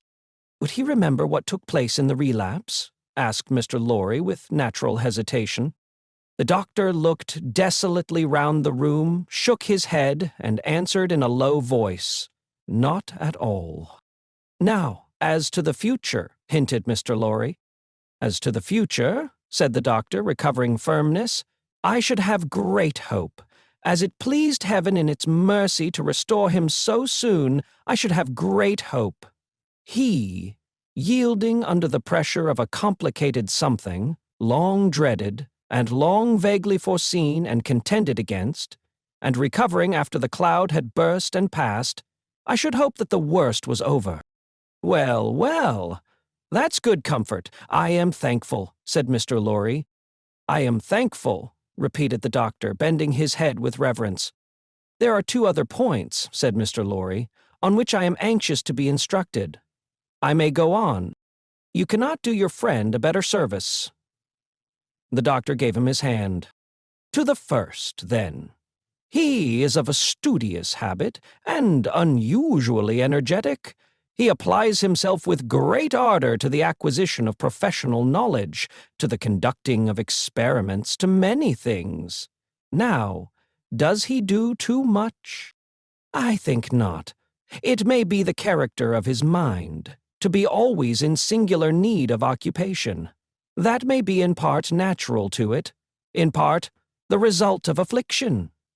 The less it was occupied with healthy things, the more it would be in danger of turning in the unhealthy direction. He may have observed himself, and made the discovery. You are sure that he is not under too great a strain? I think I am quite sure of it. My dear Manette, if he were overworked now— My dear Lorry, I doubt if that could easily be. There has been a violent stress in one direction, and it needs a counterweight. As a persistent man of business. Assuming for a moment that he was overworked, it would show itself in some renewal of this disorder? I do not think so. I do not think, said Dr. Manette with the firmness of self-conviction, that anything but the one train of association would renew it. I think that henceforth nothing but some extraordinary jarring of that cord could renew it. After what has happened, and after his recovery, I find it difficult to imagine any such violent sounding of that string again. I trust, and I almost believe, that the circumstances likely to renew it are exhausted. He spoke with the diffidence of a man who knew how slight a thing would overset the delicate organization of the mind, and yet with the confidence of a man who had slowly won his assurance out of personal endurance and distress. It was not for his friend to abate that confidence. He professed himself more relieved and encouraged than he really was, and approached his second and last point. He felt it to be the most difficult of all. But, remembering his old Sunday morning conversation with Miss Pross, and remembering what he had seen in the last 9 days, he knew that he must face it. The occupation resumed under the influence of this passing affliction so happily recovered from, said Mr. Lorry, clearing his throat. We will call— Blacksmith's work. We will say, to put a case and for the sake of illustration, that he had been used in his bad time to work at a little forge. We will say that he was unexpectedly found at his forge again. Is it not a pity that he should keep it by him? The doctor shaded his forehead with his hand and beat his foot nervously on the ground. Has always kept it by him, said Mr. Lorry with an anxious look at his friend. Now, would it not be better that he should let it go? Still, the doctor, with shaded forehead, beat his foot nervously on the ground. You do not find it easy to advise me? Said Mr. Lorry. I quite understand it to be a nice question, and yet I think— And there he shook his head, and stopped. You see, said Dr. Manette, turning to him after an uneasy pause, it is very hard to explain, consistently, the innermost workings of this poor man's mind. He once yearned so frightfully for that occupation, and it was so welcome when it came. No doubt it relieved his pain so much by substituting the perplexity of the fingers for the perplexity of the brain, and by substituting, as he became more practiced, the ingenuity of the hands for the ingenuity of the mental torture, that he has never been able to bear the thought of putting it quite out of his reach. Even now, when I believe he is more hopeful of himself than he has ever been, and even speaks of himself with a kind of confidence, the idea that he might need that old employment and not find it gives him a sudden sense of terror, like that which one may fancy strikes to the heart of a lost child. He looked like his illustration as he raised his eyes to Mr. Lorry's face. But may not mind. I ask for information as a plodding man of business who only deals with such material objects as guineas, shillings, and banknotes. May not the retention of the thing involve the retention of the idea? If the thing were gone, my dear Manette, might not the fear go with it? In short, is it not a concession to the misgiving to keep the forge? There was another silence. You see, too, said the doctor tremulously, it is such an old companion. I would not keep it, said Mr. Lorry, shaking his head, for he gained in firmness as he saw the doctor disquieted. I would recommend him to sacrifice it. I only want your authority. I am sure it does no good. Come, give me your authority, like a dear good man. For his daughter's sake, my dear Manette. Very strange to see what a struggle there was within him. In her name, then, let it be done. I sanction it. But I would not take it away while he was present. Let it be removed when he is not there. Let him miss his old companion after an absence. Mr. Lorry readily engaged for that, and the conference was ended. They passed the day in the country, and the doctor was quite restored. On the 3 following days he remained perfectly well, and on the 14th day he went away to join Lucie and her husband. The precaution that had been taken to account for his silence, Mr. Lorry had previously explained to him, and he had written to Lucie in accordance with it, and she had no suspicions. On the night of the day on which he left the house, Mr. Lorry went into his room with a chopper, saw, chisel, and hammer, attended by Miss Pross carrying a light. There, with closed doors, and in a mysterious and guilty manner, Mr. Lorry hacked the shoemaker's bench to pieces, while Miss Pross held the candle as if she were assisting at a murder, for which, indeed, in her grimness, she was no unsuitable figure. The burning of the body, previously reduced to pieces convenient for the purpose, was commenced without delay in the kitchen fire, and the tools, shoes, and leather were buried in the garden. So wicked do destruction and secrecy appear to honest minds, that Mr. Lorry and Miss Pross, while engaged in the commission of their deed and in the removal of its traces, almost felt and almost looked like accomplices in a horrible crime. Chapter 20. A plea. When the newly married pair came home, the first person who appeared to offer his congratulations was Sidney Carton. They had not been at home many hours when he presented himself. He was not improved in habits, or in looks, or in manner, but there was a certain rugged air of fidelity about him, which was new to the observation of Charles Darnay. He watched his opportunity of taking Darnay aside into a window and of speaking to him when no one overheard. "Mr. Darnay," said Carton, "I wish we might be friends. We are already friends, I hope. You are good enough to say so, as a fashion of speech, but, I don't mean any fashion of speech. Indeed, when I say I wish we might be friends, I scarcely mean quite that either." Charles Darnay, as was natural, asked him in all good humor and good fellowship what he did mean. "Upon my life," said Carton, smiling, "I find that easier to comprehend in my own mind than to convey to yours. However, let me try. You remember a certain famous occasion when I was more drunk than usual? I remember a certain famous occasion when you forced me to confess that you had been drinking. I remember it too. The curse of those occasions is heavy upon me, for I always remember them. I hope it may be taken into account one day, when all days are at an end for me. Don't be alarmed. I am not going to preach. I am not at all alarmed. Earnestness in you is anything but alarming to me." "Ah," said Carton with a careless wave of his hand, as if he waved that away.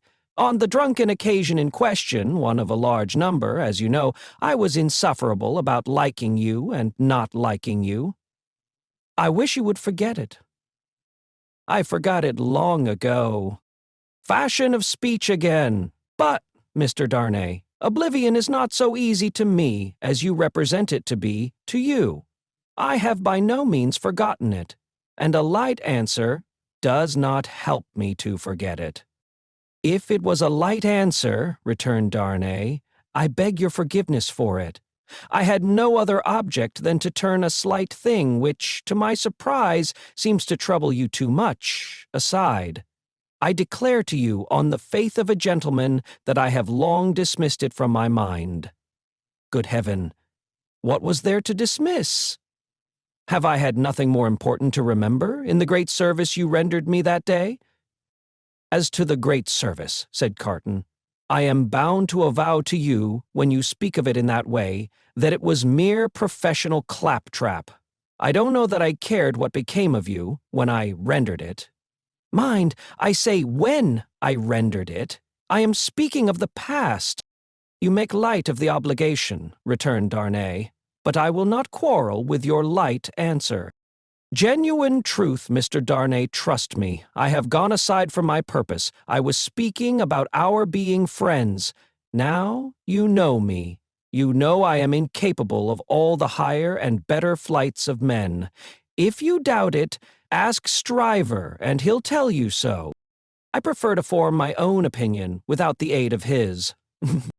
Well, at any rate, you know me as a dissolute dog who has never done any good and never will. I don't know that you never will, but I do, and you must take my word for it.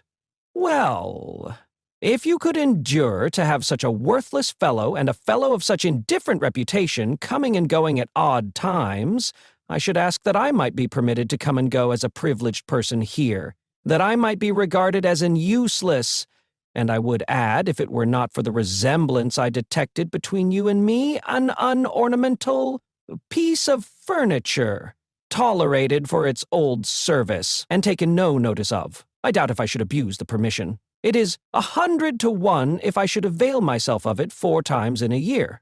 It would satisfy me, I dare say, to know that I had it.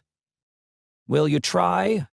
That is another way of saying that I am placed on the footing I have indicated. I thank you, Darnay. I may use that freedom with your name? I think so, Carton, by this time. They shook hands upon it, and Sidney turned away. Within a minute afterwards, he was, to all outward appearance, as unsubstantial as ever. When he was gone, and in the course of an evening passed with Miss Pross, the doctor, and Mr. Lorry, Charles Darnay made some mention of this conversation in general terms, and spoke of Sidney Carton as a problem of carelessness and recklessness. He spoke of him, in short, not bitterly or meaning to bear hard upon him, but as anybody might who saw him as he showed himself. He had no idea that this could dwell in the thoughts of his fair young wife, but, when he afterwards joined her in their own rooms, he found her waiting for him with the old pretty lifting of the forehead strongly marked.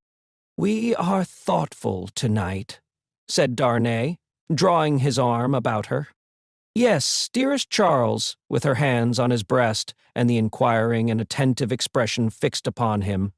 "We are rather thoughtful tonight, for we have something on our mind tonight." "What is it, my Lucie?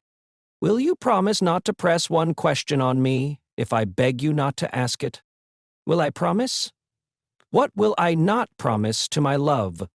"What, indeed?" with his hand putting aside the golden hair from the cheek and his other hand against the heart that beat for him. "I think, Charles, poor Mr. Carton deserves more consideration and respect than you expressed for him tonight." "Indeed, my own? Why so?" "That is what you are not to ask me. But I know, he does. If you know it, it is enough. What would you have me do, my life?" "I would ask you, dearest, to be very generous with him, always, and very lenient on his faults when he is not by. I would ask you to believe that he has a heart he very, very seldom reveals, and that there are deep wounds in it. My dear, I have seen it bleeding. It is a painful reflection to me, said Charles Darnay, quite astounded, that I should have done him any wrong. I never thought this of him. My husband, it is so. I fear he is not to be reclaimed. There is scarcely a hope that anything in his character or fortunes is reparable now. But I am sure that he is capable of good things, gentle things, even magnanimous things. She looked so beautiful in the purity of her faith in this lost man that her husband could have looked at her as she was for hours. And, "Oh, my dearest love," she urged, clinging nearer to him, laying her head upon his breast and raising her eyes to his, "remember how strong we are in our happiness, and how weak he is in his misery." The supplication touched him home. "I will always remember it, dear heart. I will remember it as long as I live." He bent over the golden head and put the rosy lips to his and folded her in his arms. If one forlorn wanderer, then, pacing the dark streets, could have heard her innocent disclosure and could have seen the drops of pity kissed away by her husband from the soft blue eyes so loving of that husband, he might have cried to the night, and the words would not have parted from his lips for the first time, "God bless her for her sweet compassion." Chapter 21. Echoing Footsteps. A wonderful corner for echoes, it has been remarked, that corner where the doctor lived. Ever busily winding the golden thread which bound her husband, and her father, and herself, and her old directress and companion, in a life of quiet bliss, Lucie sat in the still house, in the tranquilly resounding corner, listening to the echoing footsteps of years. At first there were times, though she was a perfectly happy young wife, when her work would slowly fall from her hands and her eyes would be dimmed.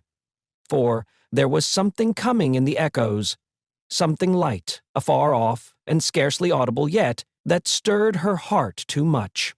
Fluttering hopes and doubts, hopes of a love as yet unknown to her, doubts of her remaining upon earth to enjoy that new delight, divided her breast. Among the echoes, then, there would arise the sound of footsteps at her own early grave, and thoughts of the husband who would be left so desolate and who would mourn for her so much swelled to her eyes and broke like waves. That time passed, and her little Lucie lay on her bosom. Then, among the advancing echoes, there was the tread of her tiny feet, and the sound of her prattling words. Let greater echoes resound as they would, the young mother at the cradle-side could always hear those coming. They came, and the shady house was sunny, with a child's laugh, and the divine friend of children, to whom in her trouble she had confided hers, seemed to take her child in his arms, as he took the child of old, and made it a sacred joy to her. Ever busily winding the golden thread that bound them all together, weaving the service of her happy influence through the tissue of all their lives, and making it predominate nowhere, Lucie heard in the echoes of years none but friendly and soothing sounds. Her husband's step was strong and prosperous among them, her father's firm and equal. Lo, Miss Pross, in harness of string, awakening the echoes, as an unruly charger, whip-corrected, snorting and pawing the earth, under the plane tree in the garden. Even when there were sounds of sorrow among the rest, they were not harsh nor cruel. Even when golden hair, like her own, lay in a halo on a pillow round the worn face of a little boy, and he said with a radiant smile, "Dear Papa and Mamma, I am very sorry to leave you both and to leave my pretty sister, but I am called, and I must go." Those were not tears all of agony that wetted his young mother's cheek, as the spirit departed from her embrace that had been entrusted to it. "Suffer them, and forbid them not. They see my Father's face. O Father, blessed words." Thus the rustling of an angel's wings got blended with the other echoes, and they were not wholly of earth, but had in them that breath of heaven. Sighs of the winds that blew over a little garden tomb were mingled with them also, and both were audible to Lucie in a hushed murmur, like the breathing of a summer sea asleep upon a sandy shore, as the little Lucie, comically studious at the task of the morning, or dressing a doll at her mother's footstool, chattered in the tongues of the two cities that were blended in her life. The echoes rarely answered to the actual tread of Sidney Carton. Some half-dozen times a year at most, he claimed his privilege of coming in uninvited, and would sit among them through the evening as he had once done often. He never came there heated with wine, and one other thing regarding him was whispered in the echoes, which has been whispered by all true echoes for ages and ages. No man ever really loved a woman, lost her, and knew her with a blameless though an unchanged mind when she was a wife and a mother, but her children had a strange sympathy with him, an instinctive delicacy of pity for him. What fine hidden sensibilities are touched in such a case, no echoes tell, but it is so, and it was so here. Carton was the first stranger to whom little Lucie held out her chubby arms, and he kept his place with her as she grew. The little boy had spoken of him, almost at the last. "Poor Carton, kiss him for me." Mr. Stryver shouldered his way through the law like some great engine forcing itself through turbid water, and dragged his useful friend in his wake like a boat towed astern. As the boat, so favored, is usually in a rough plight, and mostly under water, so Sidney had a swamped life of it. But easy and strong custom, unhappily so much easier and stronger in him than any stimulating sense of desert or disgrace, made it the life he was to lead, and he no more thought of emerging from his state of lion's jackal than any real jackal may be supposed to think of rising to be a lion. Stryver was rich, had married a florid widow with property and 3 boys who had nothing particularly shining about them but the straight hair of their dumpling heads. These 3 young gentlemen, Mr. Stryver, exuding patronage of the most offensive quality from every pore, had walked before him like 3 sheep to the quiet corner in Soho, and had offered as pupils to Lucie's husband, delicately saying, "Hello, here are 3 lumps of bread and cheese towards your matrimonial picnic." Darnay, the polite rejection of the 3 lumps of bread and cheese, had quite bloated Mr. Stryver with indignation, which he afterwards turned to account in the training of the young gentlemen by directing them to beware of the pride of beggars, like that tutor fellow. He was also in the habit of declaiming to Mrs. Stryver, over his full-bodied wine, on the arts Mrs. Darnay had once put in practice to catch him, and on the diamond-cut diamond arts in himself. "Madam," Ego stood, which had rendered him not to be caught. Some of his King's Bench familiars, who were occasionally parties to the full-bodied wine and the lie, excused him for the latter by saying that he had told it so often that he believed it himself, which is surely such an incorrigible aggravation of an originally bad offense as to justify any such offenders being carried off to some suitably retired spot and there hanged out of the way. These were among the echoes to which Lucie, sometimes pensive, sometimes amused and laughing, listened in the echoing corner, until her little daughter was 6 years old. How near to her heart the echoes of her child's tread came, and those of her own dear father's, always active and self-possessed, and those of her dear husband's, need not be told. Nor how the lightest echo of their united home, directed by herself with such a wise and elegant thrift that it was more abundant than any waste, was music to her. Nor how there were echoes all about her, sweet in her ears, of the many times her father had told her that he found her more devoted to him married, if that could be called single, and of the many times her husband had said to her that no cares and duties seemed to divide her love for him or her help to him, and asked her, "What is the magic secret, my darling, of your being everything to all of us, as if there were only one of us, yet never seeming to be hurried, or to have too much to do?" But there were other echoes, from a distance, that rumbled menacingly in the corner, all through this space of time. and it was now about little Lucie's 6th birthday that they began to have an awful sound, as of a great storm in France with a dreadful sea rising. On a night in mid-July, 1789, Mr. Lorry came in late from Tellson's, and sat himself down by Lucie and her husband in the dark window.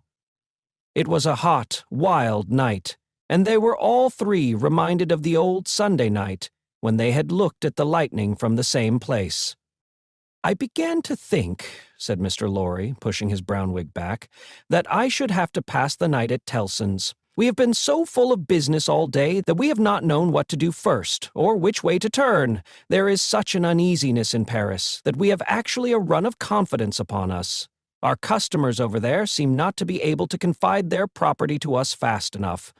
There is positively a mania among some of them for sending it to England." "That has a bad look," said Darnay. "A bad look, you say, my dear Darnay? Yes, but we don't know what reason there is in it. People are so unreasonable. Some of us at Tellson's are getting old, and we really can't be troubled out of the ordinary course without due occasion." "Still," said Darnay, "you know how gloomy and threatening the sky is." "I know that, to be sure," assented Mr. Lorry, trying to persuade himself that his sweet temper was soured and that he grumbled. "But I am determined to be peevish after my long day's botheration. Where is Manette?" "Here he is," said the doctor, entering the dark room at the moment. "I am quite glad you are at home, for these hurries and forebodings by which I have been surrounded all day long have made me nervous without reason. You are not going out, I hope?" "No, I am going to play backgammon with you, if you like," said the doctor. "I don't think I do like. If I may speak my mind, I'm not fit to be pitted against you tonight. Is the tea-board still there, Lucie? I can't see." "Of course. It has been kept for you." "Thank you, my dear. The precious child is safe in bed, and sleeping soundly." "That's right, all safe and well. I don't know why anything should be otherwise than safe and well here, thank God. But I have been so put out all day, and I am not as young as I was. My tea, my dear, thank ye. Now come and take your place in the circle, and let us sit quiet and hear the echoes about which you have your theory." "Not a theory. It was a fancy." "A fancy, then, my wise pet," said Mr. Lorry, patting her hand. "They are very numerous and very loud, though, are they not? Only hear them. Headlong, mad, and dangerous footsteps to force their way into anybody's life. Footsteps not easily made clean again if once stained red. The footsteps raging in Saint Antoine afar off, as the little circle sat in the dark. Saint Antoine had been that morning a vast dusky mass of scarecrows, heaving to and fro, with frequent gleams of light above the billowy heads, where steel blades and bayonets shone in the sun. A tremendous roar arose from the throat of Saint Antoine, and a forest of naked arms struggled in the air like shriveled branches of trees in a winter wind, all the fingers convulsively clutching at every weapon or semblance of a weapon that was thrown up from the depths below, no matter how far off. Who gave them out? Whence they last came, where they began, through what agency they crookedly quivered and jerked, scores at a time, over the heads of the crowd like a kind of lightning no eye in the throng could have told. But muskets were being distributed. So were cartridges, powder and ball, bars of iron and wood, knives, axes, pikes, every weapon that distracted ingenuity could discover or devise. People who could lay hold of nothing else, set themselves with bleeding hands to force stones and bricks out of their places in walls. Every pulse and heart in Saint Antoine was on high fever strain and at high fever heat. Every living creature there held life as of no account, and was demented with a passionate readiness to sacrifice it. As a whirlpool of boiling waters has a center point, so all this raging circled round Defarge's wine shop, and every human drop in the cauldron had a tendency to be sucked towards the vortex where Defarge himself, already begrimed with gunpowder and sweat, issued orders, issued arms, thrust this man back, dragged this man forward, disarmed one to arm another, labored and strove in the thickest of the uproar. "Keep near to me, Jacques 3, cried Defarge, "and do you, Jacques 1 and 2, separate, and put yourselves at the head of as many of these patriots as you can. Where is my wife?" Well, here you see me," said Madame, composed as ever, but not knitting today. Madame's resolute right hand was occupied with an axe, in place of the usual softer implements, and in her girdle were a pistol and a cruel knife. "Where do you go, my wife?" "I go," said Madame, "with you at present. You shall see me at the head of women by and by." "Come then," cried Defarge in a resounding voice. "Patriots and friends, we are ready! The Bastille!" With a roar that sounded as if all the breath in France had been shaped into the detested word, the living sea rose, wave on wave, depth on depth, and overflowed the city to that point. Alarm bells ringing, drums beating, the sea raging and thundering on its new beach, the attack began. Deep ditches, double drawbridge, massive stone walls, 8 great towers, cannon, muskets, fire and smoke. Through the fire and through the smoke. In the fire and in the smoke, for the sea cast him up against a cannon, and on the instant he became a cannoneer. Defarge of the wine shop worked like a manful soldier. 2 fierce hours. Deep ditch, single drawbridge, massive stone walls, 8 great towers, cannon, muskets, fire, and smoke. 1 drawbridge down. Work, comrades all, work. Work, Jacques 1, Jacques 2, Jacques 1000, Jacques 2000, Jacques 5 and 20,000, in the name of all the angels, or the devils, which you prefer. Work. Thus Defarge of the wine shop, still at his gun, which had long grown hot. "To me, women!" cried Madame his wife. "What? We can kill as well as the men when the place is taken." And to her, with a shrill, thirsty cry, trooping women variously armed, but all armed alike in hunger and revenge. Cannon, muskets, fire and smoke, but still the deep ditch, the single drawbridge, the massive stone walls and the 8 great towers, slight displacements of the raging sea, made by the falling wounded, flashing weapons, blazing torches, smoking wagon loads of wet straw, hard work at neighboring barricades in all directions, shrieks, volleys, execrations, bravery without stint, boom smash and rattle, and the furious sounding of the living sea. But still the deep ditch and the single drawbridge, and the massive stone walls, and the 8 great towers, a white flag from within the fortress, and a parley, this dimly perceptible through the raging storm, nothing audible in it. Suddenly, the sea rose immeasurably wider and higher, and swept Defarge of the wine shop over the lowered drawbridge, past the massive stone outer walls, in among the 8 great towers, surrendered. So resistless was the force of the ocean bearing him on, that even to draw his breath or turn his head was as impracticable as if he had been struggling in the surf at the South Sea, until he was landed in the outer courtyard of the Bastille. There, against an angle of a wall, he made a struggle to look about him.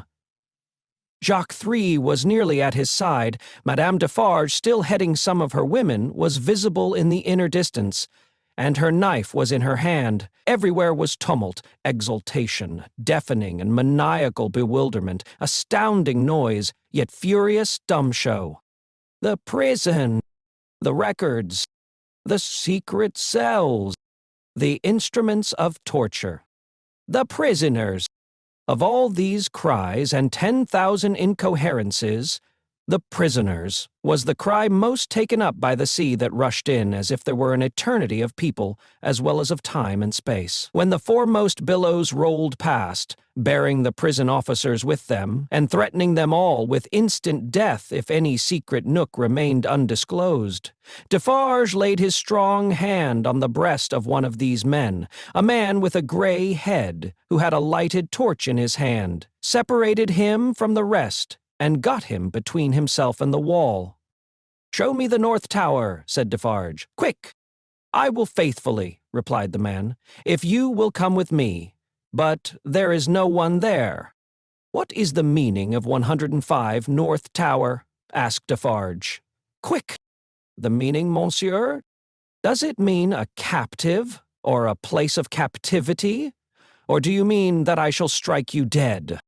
"Kill him!" croaked Jacques 3, who had come close up. "Monsieur, it is a salve." "Show it me." "Pass this way, then." Jacques 3, with his usual craving on him, and evidently disappointed by the dialogue taking a turn that did not seem to promise bloodshed, held by Defarge's arm as he held by the turnkey's.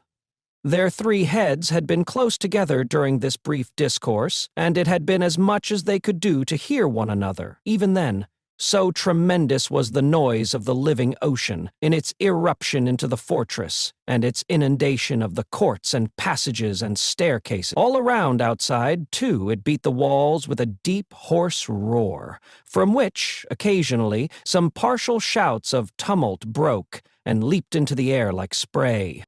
Through gloomy vaults where the light of day had never shone, past hideous doors of dark dens and cages, down cavernous flights of steps, and again up steep rugged ascents of stone and brick, more like dry waterfalls than staircases, Defarge, the turnkey, and Jacques 3, linked hand and arm, went with all the speed they could make. Here and there, especially at first, the inundation started on them and swept by, but when they had done descending, and were winding and climbing up a tower, they were alone.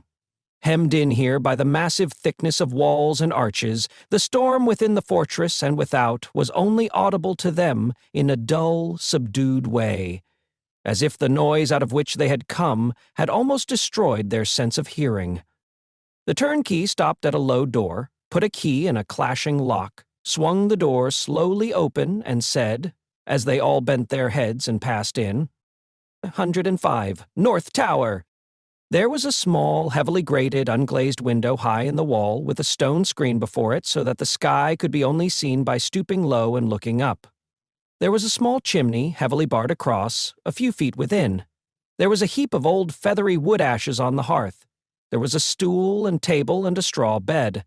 There were the 4 blackened walls, and a rusted iron ring in one of them. "Pass that torch slowly along these walls, that I may see them," said Defarge to the turnkey. The man obeyed, and Defarge followed the light closely with his eyes. "Stop, look here, Jacques." Croaked Jacques 3, as he read greedily. "Alexandre Manette," said Defarge in his ear, following the letters with his swart forefinger, deeply ingrained with gunpowder.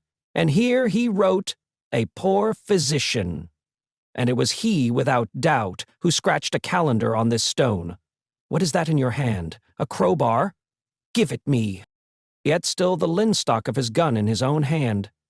He made a sudden exchange of the 2 instruments, and turning on the worm-eaten stool and table, beat them to pieces in a few blows. "Hold the light higher," he said wrathfully to the turnkey. "Look among those fragments with care, Jacques, and see. Here is my knife," throwing it to him. "Rip open that bed, and search the straw. Hold the light higher, you." With a menacing look at the turnkey, he crawled upon the hearth, and, peering up the chimney, struck and prized at its sides with the crowbar, and worked at the iron grating across it. In a few minutes some mortar and dust came dropping down, which he averted his face to avoid, and in it, and in the old wood ashes, and in a crevice in the chimney into which his weapon had slipped or wrought itself, he groped with a cautious touch. "Nothing in the wood and nothing in the straw, Jacques. Nothing." Let us collect them together in the middle of the cell. So, light them, you!" The turnkey fired the little pile, which blazed high and hot. Stooping again to come out at the low-arched door, they left it burning, and retraced their way to the courtyard, seeming to recover their sense of hearing as they came down, until they were in the raging flood once more. They found it surging and tossing in quest of Defarge himself. Saint Antoine was clamorous to have its wine-shop keeper foremost in the guard upon the governor who had defended the Bastille and shot the people. Otherwise the governor would not be marched to the Hôtel de Ville for judgment. Otherwise the governor would escape, and the people's blood, suddenly of some value after many years of worthlessness, be unavenged.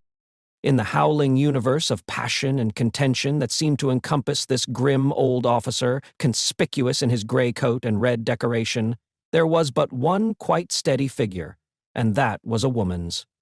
"See, there is my husband," she cried, pointing him out.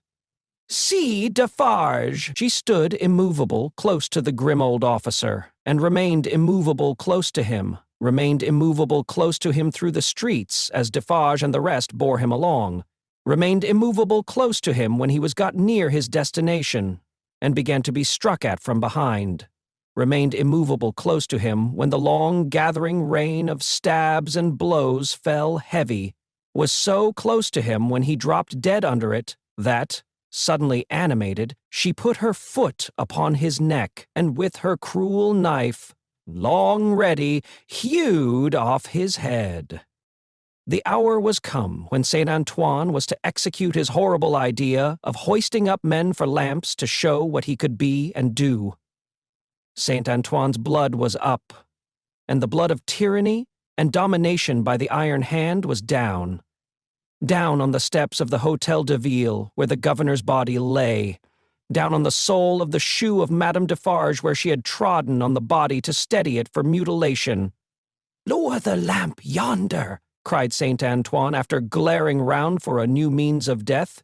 "Here is one of his soldiers to be left on guard." The swinging sentinel was posted, and the sea rushed on. The sea of black and threatening waters, and of destructive upheaving of wave against wave, whose depths were yet unfathomed, and whose forces were yet unknown. The remorseless sea of turbulently swaying shapes, voices of vengeance, and faces hardened in the furnaces of suffering, until the touch of pity could make no mark on them.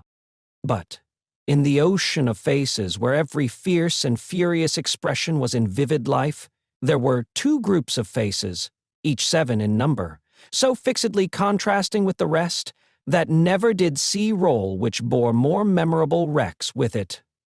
7 faces of prisoners, suddenly released by the storm that had burst their tomb, were carried high overhead, all scared, all lost, all wondering and amazed, as if the last day were come, and those who rejoiced around them were lost spirits. Other 7 faces there were, carried higher, 7 dead faces, whose drooping eyelids and half-seen eyes awaited the last day. Impassive faces, yet with a suspended, not an abolished expression on them. Faces, rather, in a fearful pause, as having yet to raise the dropped lids of the eyes and bear witness with the bloodless lips, "Thou didst it." 7 prisoners released, 7 gory heads on pikes, the keys of the accursed fortress of the 8 strong towers, some discovered letters and other memorials of prisoners of old time, long dead of broken hearts, such and such like the loudly echoing footsteps of Saint Antoine escort through the Paris streets in mid-July, 1789. Now, heaven defeat the fancy of Lucie Darnay, and keep these feet far out of her life, for they are headlong, mad, and dangerous, and in the years so long after the breaking of the cask at Defarge's wine-shop door, they are not easily purified when once stained red. Chapter 22. The Sea Still Rises. Haggard Saint Antoine had had only one exultant week in which to soften his modicum of hard and bitter bread to such extent as he could, with the relish of fraternal embraces and congratulations, when Madame Defarge sat at her counter as usual, presiding over the customers. Madame Defarge wore no rose in her head, for the great brotherhood of spies had become, even in one short week, extremely chary of trusting themselves to the saint's mercies. The lamps across his streets had a portentously elastic swing with them. Madame Defarge, with her arms folded, sat in the morning light and heat, contemplating the wine shop and the street. In both there were several knots of loungers, squalid and miserable, but now with a manifest sense of power enthroned on their distress. The raggedest nightcap, awry on the wretchedest had this crooked significance in it. I know how hard it has grown for me, the wearer of this, to support life in myself. But do you know how easy it has grown for me, the wearer of this, to destroy life in you? Every lean, bare arm that had been without work before had this work always ready for it now, that it could strike. The fingers of the knitting women were vicious, with the experience that they could tear. There was a change in the appearance of Saint Antoine. The image had been hammering into this for hundreds of years, and the last finishing blows had told mightily on the expression. Madame Defarge sat observing it, with such suppressed approval as was to be desired in the leader of the Saint Antoine women. One of her sisterhood knitted beside her, the short, rather plump wife of a starved grocer, and the mother of 2 children withal. This lieutenant had already earned the complimentary name of the Vengeance. "Hark!" said the Vengeance. "Listen, then, who comes?" As if a train of powder laid from the outermost bound of Saint Antoine Quarter to the wine-shop door had been suddenly fired, a fast-spreading murmur came rushing along. "It is Defarge," said Madame. "Silence, patriots." Defarge came in breathless, pulled off a red cap he wore, and looked around him. "Listen everywhere," said Madame again. "Listen to him!" Defarge stood, panting, against a background of eager eyes and open mouths, formed outside the door. All those within the wine-shop had sprung to their feet. "Say then, my husband, what is it?" "News from the other world." "How then?" cried Madame contemptuously. "The other world?" Does everybody here recall old Foulon, who told the famished people that they might eat grass, and who died and went to hell? "Everybody!" from all throats. "The news is of him. He is among us." "Among us," from the universal throat again. "And dead?" "Not dead. He feared us so much, and with reason, that he caused himself to be represented as dead, and had a grand mock funeral. But they have found him alive, hiding in the country, and have brought him in. I have seen him but now, on his way to the Hôtel de Ville, a prisoner. I have said that he had reason to fear us. Say all. Had he reason? Wretched old sinner of more than 80 years and 10. If he had never known it yet, he would have known it in his heart of hearts, if he could have heard the answering cry. A moment of profound silence followed. Defarge and his wife looked steadfastly at one another. The Vengeance stooped, and the jar of a drum was heard, as she moved it at her feet, behind the counter. "Patriots," said Defarge in a determined voice, "are we ready?" Instantly Madame Defarge's knife was in her girdle. The drum was beating in the streets, as if it and a drummer had flown together by magic, and the Vengeance, uttering terrific shrieks, and flinging her arms about her head like all the 40 Furies at once, was tearing from house to house, rousing the women. The men were terrible in the bloody-minded anger with which they looked from windows, caught up what arms they had, and came pouring down into the streets. But the women were a sight to chill the boldest. From such household occupations as their bare poverty yielded, from their children, from their aged and their sick crouching on the bare ground, famished and naked, They ran out with streaming hair, urging one another and themselves to madness with the wildest cries and acts. "Villain Foulon taken my sister! Old Foulon taken my mother! Miscreant Foulon taken my daughter!" Then a score of others ran into the midst of these, beating their breasts, tearing their hair, and screaming, "Foulon alive! Foulon, who told the starving people they might eat grass. Foulon, who told my old father that he might eat grass when I had no bread to give him. Foulon, who told my baby it might suck grass when these breasts were dry with want. O Mother of God, this Foulon! O Heaven, our suffering! Hear me, my dead baby and my withered father! I swear on my knees on these stones to avenge you on Foulon. Husbands and brothers and young men, give us the blood of Foulon, give us the head of Foulon, give us the heart of Foulon, give us the body and soul of Foulon. Rend Foulon to pieces and dig him into the ground, that grass may grow from him." With these cries, numbers of the women, lashed into blind frenzy, whirled about, striking and tearing at their own friends until they dropped into a passionate swoon and were only saved by the men belonging to them from being trampled underfoot.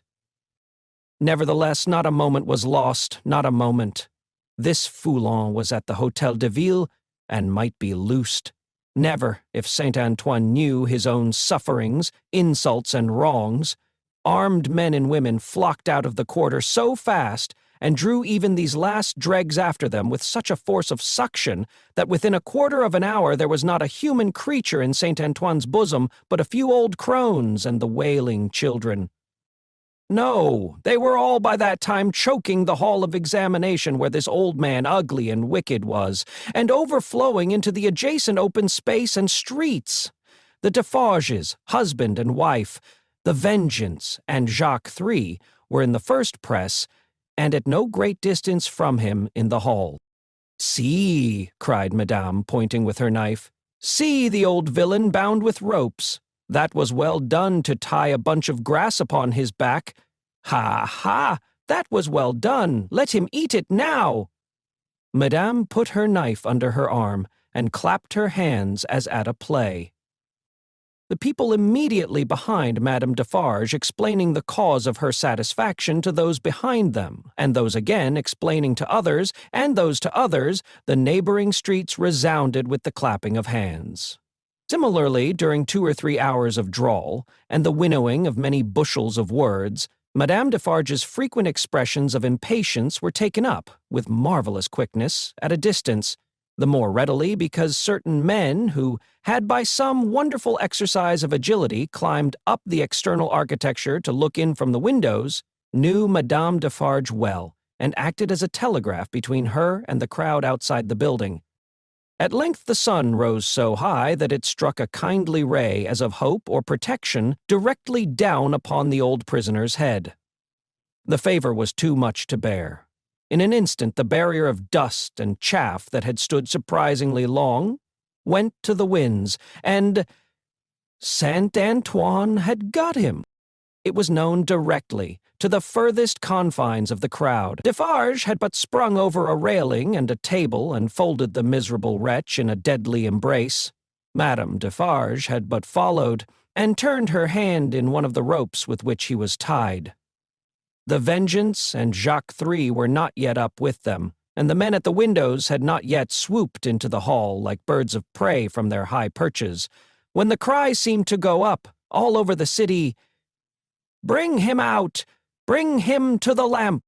Down and up, and head foremost on the steps of the building, now on his knees, now on his feet, now on his back, dragged and struck at and stifled by the bunches of grass and straw that were thrust into his face by hundreds of hands, torn, bruised, panting, bleeding, yet always entreating and beseeching for mercy, now full of vehement agony of action, with a small clear space about him as the people drew one another back that they might see. Now a log of dead wood drawn through a forest of legs.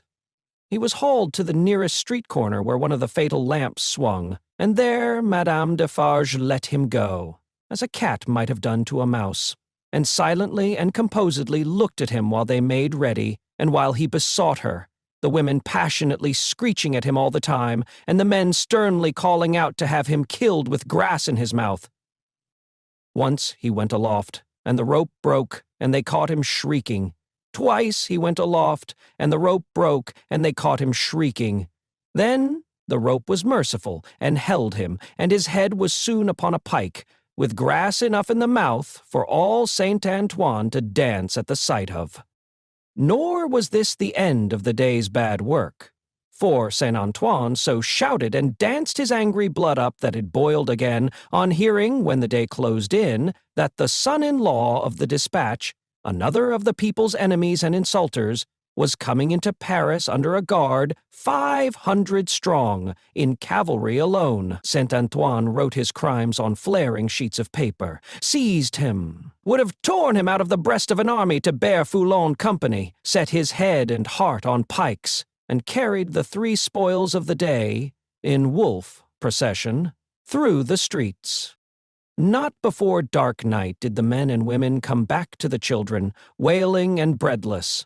Then the miserable bakers' shops were beset by long files of them, patiently waiting to buy bad bread, and while they waited with stomachs faint and empty, they beguiled the time by embracing one another on the triumphs of the day, and achieving them again in gossip. Gradually these strings of ragged people shortened and frayed away, and then poor lights began to shine in high windows, and slender fires were made in the streets, at which neighbors cooked in common, afterwards supping at their doors.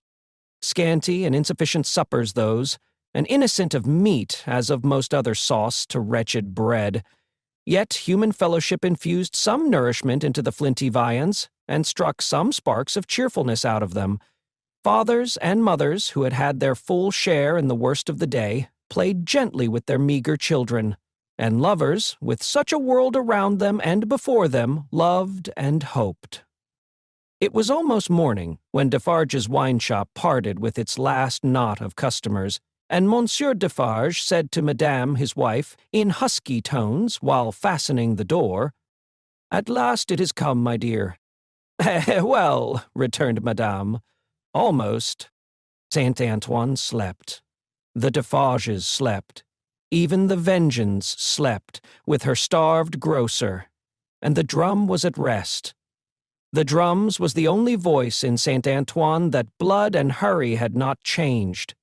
The Vengeance, as custodian of the drum, could have wakened him up and had the same speech out of him as before the Bastille fell, or old Foulon was seized. Not so with the hoarse tones of the men and women in Saint Antoine's bosom. Chapter 23. Fire rises. There was a change on the village where the fountain fell, and where the mender of roads went forth daily to hammer out of the stones on the highway such morsels of bread as might serve for patches to hold his poor ignorant soul and his poor reduced body together. The prison on the crag was not so dominant as of yore. There were soldiers to guard it, but not many. There were officers to guard the soldiers, but not one of them knew what his men would do. Beyond this, that it would probably not be what he was ordered. Far and wide lay a ruined country, yielding nothing but desolation. Every green leaf, every blade of grass and blade of grain was as shriveled and poor as the miserable people. Everything was bowed down, dejected, oppressed, and broken. Habitations, fences, domesticated animals, men, women, children, and the soil that bore them, all worn out. Monseigneur, often a most worthy individual gentleman, was a national blessing, gave a chivalrous tone to things, was a polite example of luxurious and shining life, and a great deal more to equal purpose. Nevertheless, Monseigneur as a class had, somehow or other, brought things to this. Strange that creation, designed expressly for Monseigneur, should be so soon wrung dry and squeezed out. There must be something short-sighted in the eternal arrangements, surely. Thus it was, however, and the last drop of blood having been extracted from the flints, and the last screw of the rack having been turned so often that its purchase crumbled, and it now turned and turned with nothing to bite, Monseigneur began to run away from a phenomenon so low and unaccountable. But this was not the change on the village, and on many a village like it. For scores of years gone by, Monseigneur had squeezed it and wrung it, and had seldom graced it with his presence except for the pleasures of the chase. Now found in hunting the people, now found in hunting the beasts, for whose preservation Monseigneur made edifying spaces of barbarous and barren wilderness. No. The change consisted in the appearance of strange faces of low caste, rather than in the disappearance of the high caste, chiseled and otherwise beautified and beautifying features of Monseigneur.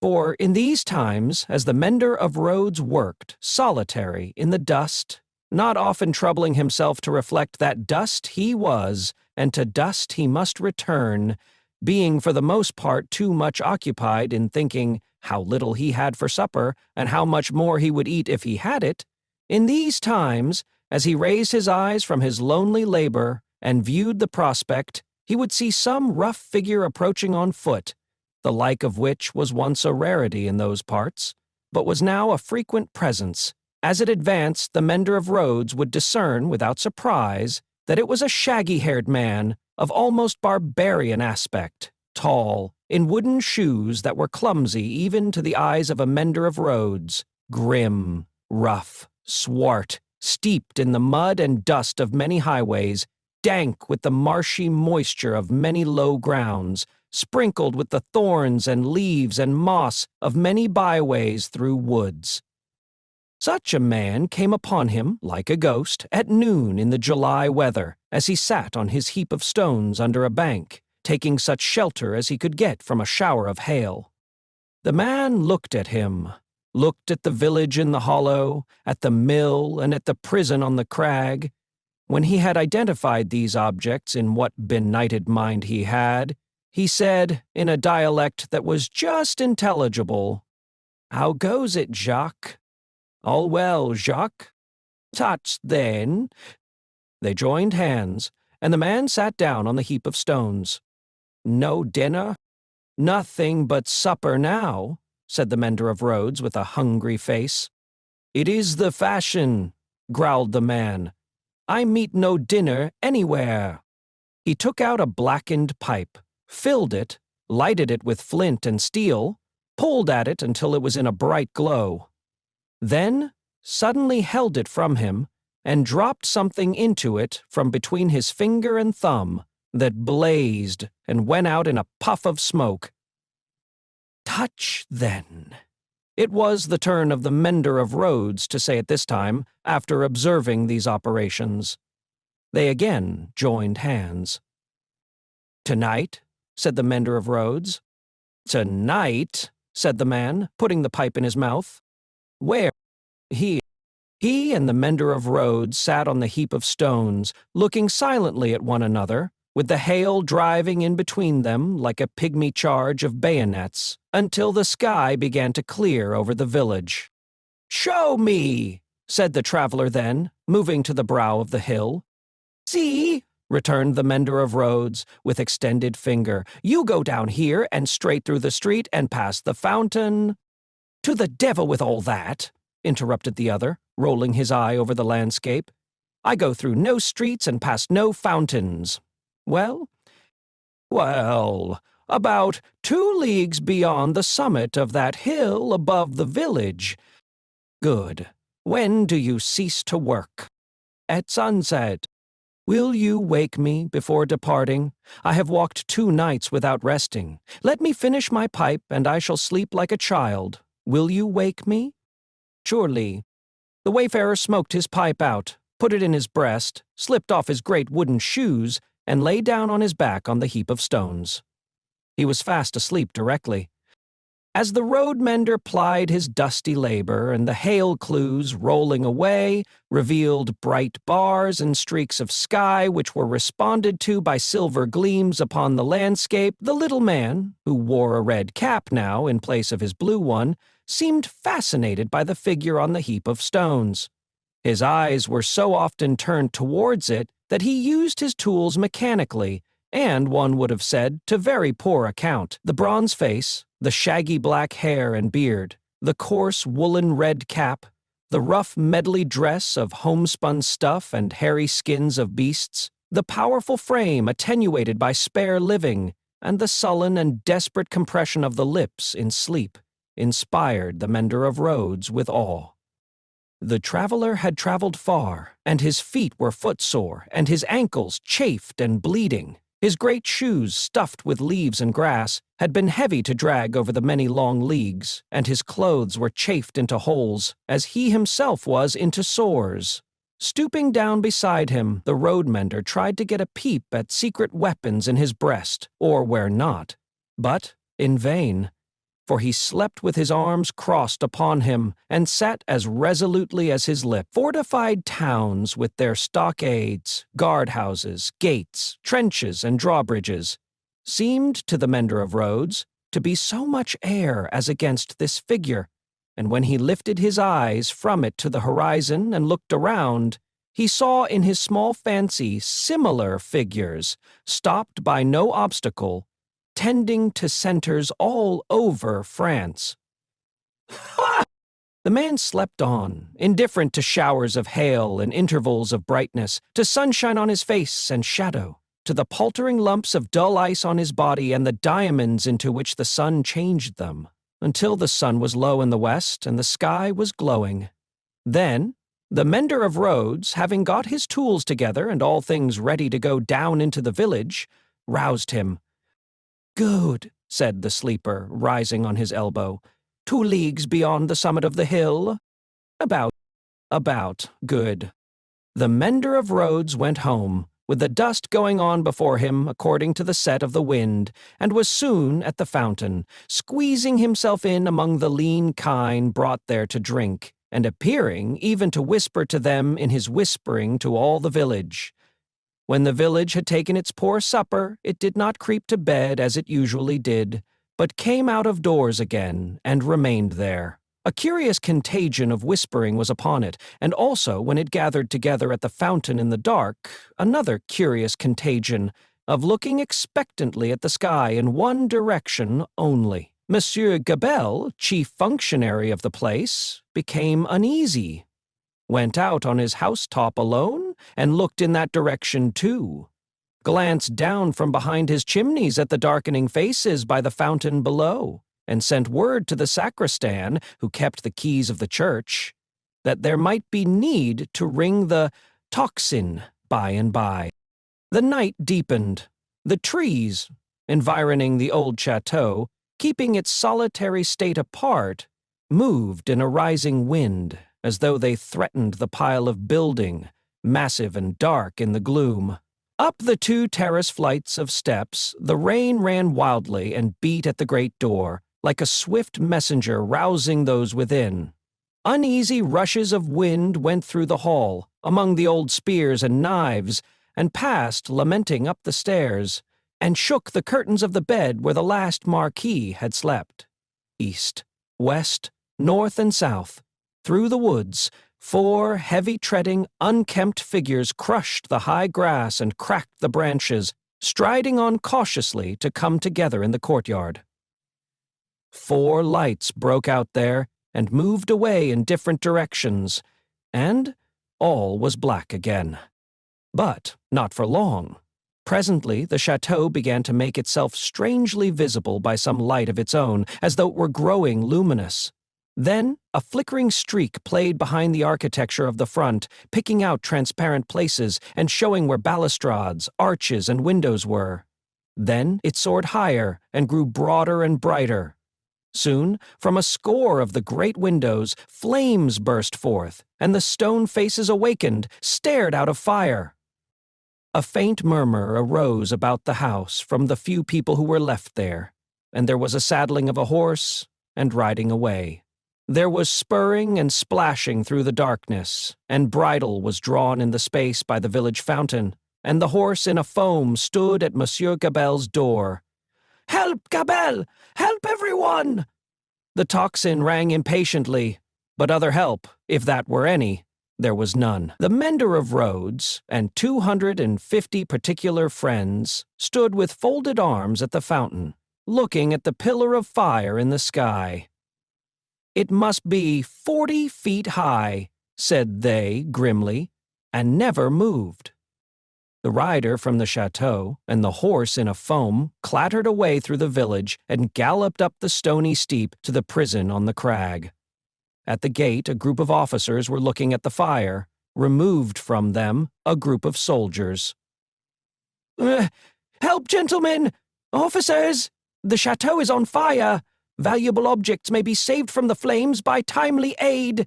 Help, help!" The officers looked towards the soldiers, who looked at the fire, gave no orders, and answered with shrugs and biting of lips, "It must burn." As the rider rattled down the hill again and through the street, the village was illuminating. The mender of roads and the 250 particular friends, inspired as one man and woman by the idea of lighting up, had darted into their houses and were putting candles in every dull little pane of glass. The general scarcity of everything occasioned candles to be borrowed in a rather peremptory manner of Monsieur Gabelle, and in a moment of reluctance and hesitation on that functionary's part, the mender of roads, once so submissive to authority, had remarked that carriages were good to make bonfires with, and that post-horses would roast. The chateau was left to itself to flame and burn. In the roaring and raging of the conflagration, a red-hot wind, driving straight from the infernal regions, seemed to be blowing the edifice away. With the rising and falling of the blaze, the stone faces showed as if they were in torment. When great masses of stone and timber fell, the face with the 2 dints in the nose became obscured. Anon struggled out of the smoke again, as if it were the face of the cruel marquis, burning at the stake and contending with the fire. The chateau burned, the nearest trees laid hold of by the fire, scorched and shriveled. Trees at a distance, fired by the 4 fierce figures, begirt the blazing edifice with a new forest of smoke. Molten lead and iron boiled in the marble basin of the fountain. The water ran dry. The extinguisher tops of the towers vanished like ice before the heat, and trickled down into 4 rugged wells of flame. Rents, and splits branched out in the solid walls, like crystallization. Stupefied birds wheeled about and dropped into the furnace. 4 fierce figures trudged away east, west, north, and south, along the night-enshrouded roads, guided by the beacon they had lighted, towards their next destination. The illuminated village had seized hold of the tocsin, and, abolishing the lawful ringer, rang for joy. Not only that, but the village, light-headed with famine, fire, and bell-ringing, and bethinking itself that Monsieur Gabelle had to do with the collection of rent and taxes, though it was but a small installment of taxes, and no rent at all, that Gabelle had got in those latter days, became impatient for an interview with him, and, surrounding his house, summoned him to come forth for personal conference, whereupon Monsieur Gabelle did heavily bar his door and retire to hold counsel with himself. The result of that conference was that Gabelle again withdrew himself to his housetop behind his stack of chimneys. This time resolved, if his door were broken in, he was a small southern man of retaliative temperament, to pitch himself head foremost over the parapet and crush a man or 2 below. Probably Monsieur Gabelle passed a long night up there, with the distant chateau for fire and candle and the beating at his door, combined with the joy-ringing for music, not to mention his having an ill-omened lamp slung across the road before his posting-house gate, which the village showed a lively inclination to displace in his favor. A trying suspense, to be passing a whole summer night on the brink of the black ocean, ready to take that plunge into it upon which Monsieur Gabelle had resolved. But the friendly dawn appearing at last, and the rush candles of the village guttering out, the people happily dispersed, and Monsieur Gabelle came down bringing his life with him, for that while.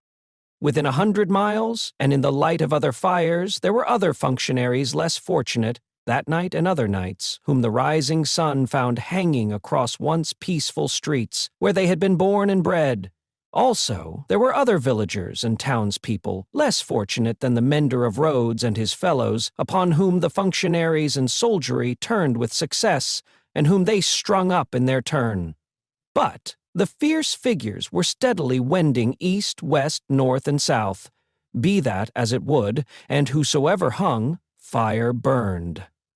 The altitude of the gallows that would turn to water and quench it, no functionary, by any stretch of mathematics, was able to calculate successfully. Chapter 24. Drawn to the lodestone rock. In such risings of fire and risings of sea, the firm earth shaken by the rushes of an angry ocean which had now no ebb, but was always on the flow, higher and higher, to the terror and wonder of the beholders on the shore, 3 years of tempest were consumed. 3 more birthdays of little Lucie had been woven by the golden thread into the peaceful tissue of the life of her home. Many a night and many a day had its inmates listened to the echoes in the corner, with hearts that failed them when they heard the thronging feet. For the footsteps had become, to their minds, as the footsteps of a people, tumultuous under a red flag, and with their country declared in danger, changed into wild beasts, by terrible enchantment long persisted in. Monseigneur, as a class, had dissociated himself from the phenomenon of his not being appreciated, of his being so little wanted in France as to incur considerable danger of receiving his dismissal from it, and this life together. Like the fabled rustic who raised the devil with infinite pains and was so terrified at the sight of him that he could ask the enemy no question, but immediately fled, so Monseigneur, after boldly reading the Lord's Prayer backwards for a great number of years, and performing many other potent spells for compelling the evil one, no sooner beheld him in his terrors than he took to his noble heels. The shining bull's-eye of the court was gone, or it would have been the mark for a hurricane of national bullets. It had never been a good eye to see with, had long had the mote in it of Lucifer's pride, Sardanapalis's luxury, and a mole's blindness. But it had dropped out, and was gone. The court, from that exclusive inner circle to its outermost rotten ring of intrigue, corruption, and dissimulation, was all gone together. Royalty was gone, had been besieged in its palace and suspended when the last tidings came over. The August of the year 1792 was come, and Monseigneur was by this time scattered far and wide. As was natural, the headquarters and great gathering place of Monseigneur in London was Tellson's Bank. Spirits are supposed to haunt the places where their bodies most resorted, and Monseigneur, without a guinea, haunted the spot where his guineas used to be. Moreover, it was the spot to which such French intelligence as was most to be relied upon came quickest. Again, Tellson's was a munificent house, and extended great liberality to old customers who had fallen from their high estate. Again, those nobles who had seen the coming storm in time, and anticipating plunder or confiscation, had made provident remittances to Tellson's, were always to be heard of there by their needy brethren. To which it must be added that every newcomer from France reported himself and his tidings at Tellson's, almost as a matter of course. For such variety of reasons, Tellson's was at that time, as to French intelligence, a kind of high exchange, and this was so well known to the public, and the inquiries made there were in consequence so numerous, that Tellson sometimes wrote the latest news out in a line or so, and posted it in the bank windows for all who ran through Temple Bar to read. On a steaming, misty afternoon, Mr. Lorry sat at his desk, and Charles Darnay stood leaning on it, talking with him in a low voice. The penitential den, once set apart for interviews with the House, was now the news exchange, and was filled to overflowing. It was within half an hour or so of the time of closing. But, although you are the youngest man that ever lived, said Charles Darnay, rather hesitating, I must still suggest to you— I understand that I am too old, said Mr. Lorry. Unsettled weather, a long journey, uncertain means of traveling, a disorganized country, a city that may not be even safe for you. My dear Charles, said Mr. Lorry with cheerful confidence, you touch some of the reasons for my going, not for my staying away. It is safe enough for me. Nobody will care to interfere with an old fellow of hard upon 80 when there are so many people there much better worth interfering with. As to its being a disorganized city, if it were not a disorganized city, there would be no occasion to send somebody from our house here to our house there, who knows the city and the business of old, and is in Tellson's confidence. As to the uncertain traveling, the long journey, and the winter weather, if I were not prepared to submit myself to a few inconveniences for the sake of Tellson's after all these years, who ought to be? I wish I were going myself, said Charles Darnay, somewhat restlessly, and like one thinking aloud. Indeed, you are a pretty fellow to object and advise, exclaimed Mr. Lorry. You wish you were going yourself, and you a Frenchman born? You are a wise counselor. My dear Monsieur Lorry, it is because I am a Frenchman born that the thought, which I did not mean to utter here, however, has passed through my mind often. One cannot help thinking, having had some sympathy for the miserable people, and having abandoned something to them, he spoke here in his former thoughtful manner, that one might be listened to, and might have the power to persuade to some restraint. Only last night, after you had left us, when I was talking to Lucie— When you were talking to Lucie, Mr. Lorry repeated. Yes. I wonder you are not ashamed to mention the name of Lucie. Wishing you were going to France at this time of day? However, I am not going, said Charles Darnay with a smile. It is more to the purpose that you say you are.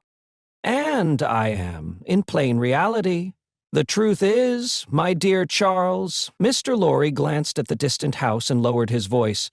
You can have no conception of the difficulty with which our business is transacted, and of the peril in which our books and papers over yonder are involved. The Lord above knows what the compromising consequences would be to numbers of people if some of our documents were seized or destroyed. And they might be at any time, you know, for who can say that Paris is not set afire today or sacked tomorrow? Now, a judicious selection from these, with the least possible delay, and the burying of them, or otherwise getting of them out of harm's way, is within the power, without loss of precious time, of scarcely any one but myself, if any one. And shall I hang back, when Tellson's knows this and says this? Tellson's, whose bread I have eaten these 60 years, because I am a little stiff about the joints? Why, I am a boy, sir, to half a dozen old codgers. How I admire the gallantry of your youthful spirit, Mr. Lorry. Tut, nonsense, sir, and— My dear Charles, said Mr. Lorry, glancing at the house again, you are to remember that getting things out of Paris at this present time, no matter what things, is next to an impossibility. Papers and precious matters were this very day brought to us here. I speak in strict confidence. It is not businesslike to whisper it, even to you, by the strangest bearers you can imagine, every one of whom had his head hanging on by a single hair as he passed the barriers. At another time, our parcels would come and go as easily as in business-like old England. But now everything is stopped. And do you really go tonight? I really go tonight, for the case has become too pressing to admit of delay. And do you take no one with you? All sorts of people have been proposed to me, but I will have nothing to say to any of them. I intend to take Jerry. Jerry has been my bodyguard on Sunday nights for a long time past, and I am used to him. Nobody will suspect Jerry of being anything but an English bulldog, or of having any design in his head but to fly at anybody who touches his master. I must say again that I heartily admire your gallantry and youthfulness. I must say again, nonsense, nonsense. When I have executed this little commission, I shall perhaps accept Tellson's proposal to retire and live at my ease. Time enough then to think about growing old. This dialogue had taken place at Mr. Lorry's usual desk, with Monseigneur swarming within a yard or two of it, boastful of what he would do to avenge himself on the rascal. People before long. It was too much the way of Monseigneur under his reverses as a refugee, and it was much too much the way of native British orthodoxy, to talk of this terrible revolution as if it were the only harvest ever known under the skies that had not been sown, as if nothing had ever been done or omitted to be done that had led to it, as if observers of the wretched millions in France and of the misused and perverted resources that should have made them prosperous had not seen it inevitably coming years before, and had not in plain words recorded what they saw. Such vaporing, combined with the extravagant plots of Monseigneur for the restoration of a state of things that had utterly exhausted itself, and worn out heaven and earth as well as itself, was hard to be endured without some remonstrance by any sane man who knew the truth. And it was such vaporing all about his ears, like a troublesome confusion of blood in his own head, added to a latent uneasiness in his mind, which had already made Charles Darnay restless, and which still kept him so. Among the talkers was Stryver, of the King's Bench Bar, far on his way to state promotion, and therefore loud on the theme, broaching to Monseigneur his devices for blowing the people up and exterminating them from the face of the earth, and doing without them, and for accomplishing many similar objects akin in their nature to the abolition of eagles by sprinkling salt on the tails of the race. Him Darnay heard with a particular feeling of objection, and Darnay stood divided between going away that he might hear no more and remaining to interpose his word, when the thing that was to be went on to shape itself out. The house approached Mr. Lorry, and, laying a soiled and unopened letter before him, asked if he had yet discovered any traces of the person to whom it was addressed. The house laid the letter down so close to Darnay that he saw the direction, the more quickly because it was his own right name. The address, turned into English, ran, "Very pressing. To Monsieur heretofore the Marquis Saint-Evremond of France, confided to the cares of Messrs. Telson & Co. Bankers, London." On the marriage morning, Dr. Manette had made it his one urgent and express request to Charles Darnay that the secret of this name should be, unless he, the doctor, dissolved the obligation, kept inviolate between them. Nobody else knew it to be his name. His own wife had no suspicion of the fact. Mr. Lorry could have none. "No," said Mr. Lorry in reply to the house. "I have referred it, I think, to everybody now here, and no one can tell me where this gentleman is to be found." The hands of the clock verging upon the hour of closing the bank, there was a general set of the current of talkers past Mr. Lorry's desk. He held the letter out inquiringly, and Monseigneur looked at it in the person of this plotting and indignant refugee, and Monseigneur looked at it in the person of that plotting and indignant refugee, and this, that, and the other, all had something disparaging to say, in French or in English, concerning the Marquis, who was not to be found. "Nephew, I believe, but in any case, degenerate successor of the polished Marquis who was murdered," said one. "Happy to say, I never knew him." "The craven who abandoned his post," said another. "This, Monseigneur, had been got out of Paris, legs uppermost and half suffocated in a load of hay, some years ago." "Infected with the new doctrines," said a third, eyeing the direction through his glass in passing. "Set himself in opposition to the last Marquis. Abandoned the estates when he inherited them, and left them to the ruffian herd. They will recompense him now, I hope, as he deserves." "Eh?" cried the blatant Stryver. "Did he, though? Is that the sort of fellow? Let us look at his infamous name." "Dean, the fellow?" Darnay, unable to restrain himself any longer, touched Mr. Stryver on the shoulder and said, "I know the fellow." "Do you, by Jupiter?" said Stryver. "I am sorry for it." Why, Mr. Darnay? Did you hear what he did? Don't ask, why in these times? But I do ask, why? Then I tell you again, Mr. Darnay, I am sorry for it. I am sorry to hear you putting any such extraordinary questions. Here is a fellow who, infected by the most pestilent and blasphemous code of devilry that ever was known, abandoned his property to the vilest scum of the earth that ever did murder by wholesale, and you ask me why I am sorry that a man who instructs youth knows him? Well, but I'll answer you, I am sorry, because I believe there is contamination in such a scoundrel. That's why. Mindful of the secret, Darnay with great difficulty checked himself, and said, "You may not understand the gentleman." "I understand how to put you in a corner, Mr. Darnay," said Bully Stryver, "and I'll do it. If this fellow is a gentleman, I don't understand him. You may tell him so with my compliments. You may also tell him, from me, that after abandoning his worldly goods and position to this butcherly mob, I wonder he is not at the head of them. But, no, gentlemen," said Stryver, looking all round and snapping his fingers, "I know something of human nature, and I tell you that you'll never find a fellow like this fellow trusting himself to the mercies of such precious protégés. No, gentlemen, he'll always show them a clean pair of heels very early in the scuffle and sneak away." With those words, and a final snap of his fingers, Mr. Stryver shouldered himself into Fleet Street, amidst the general approbation of his hearers.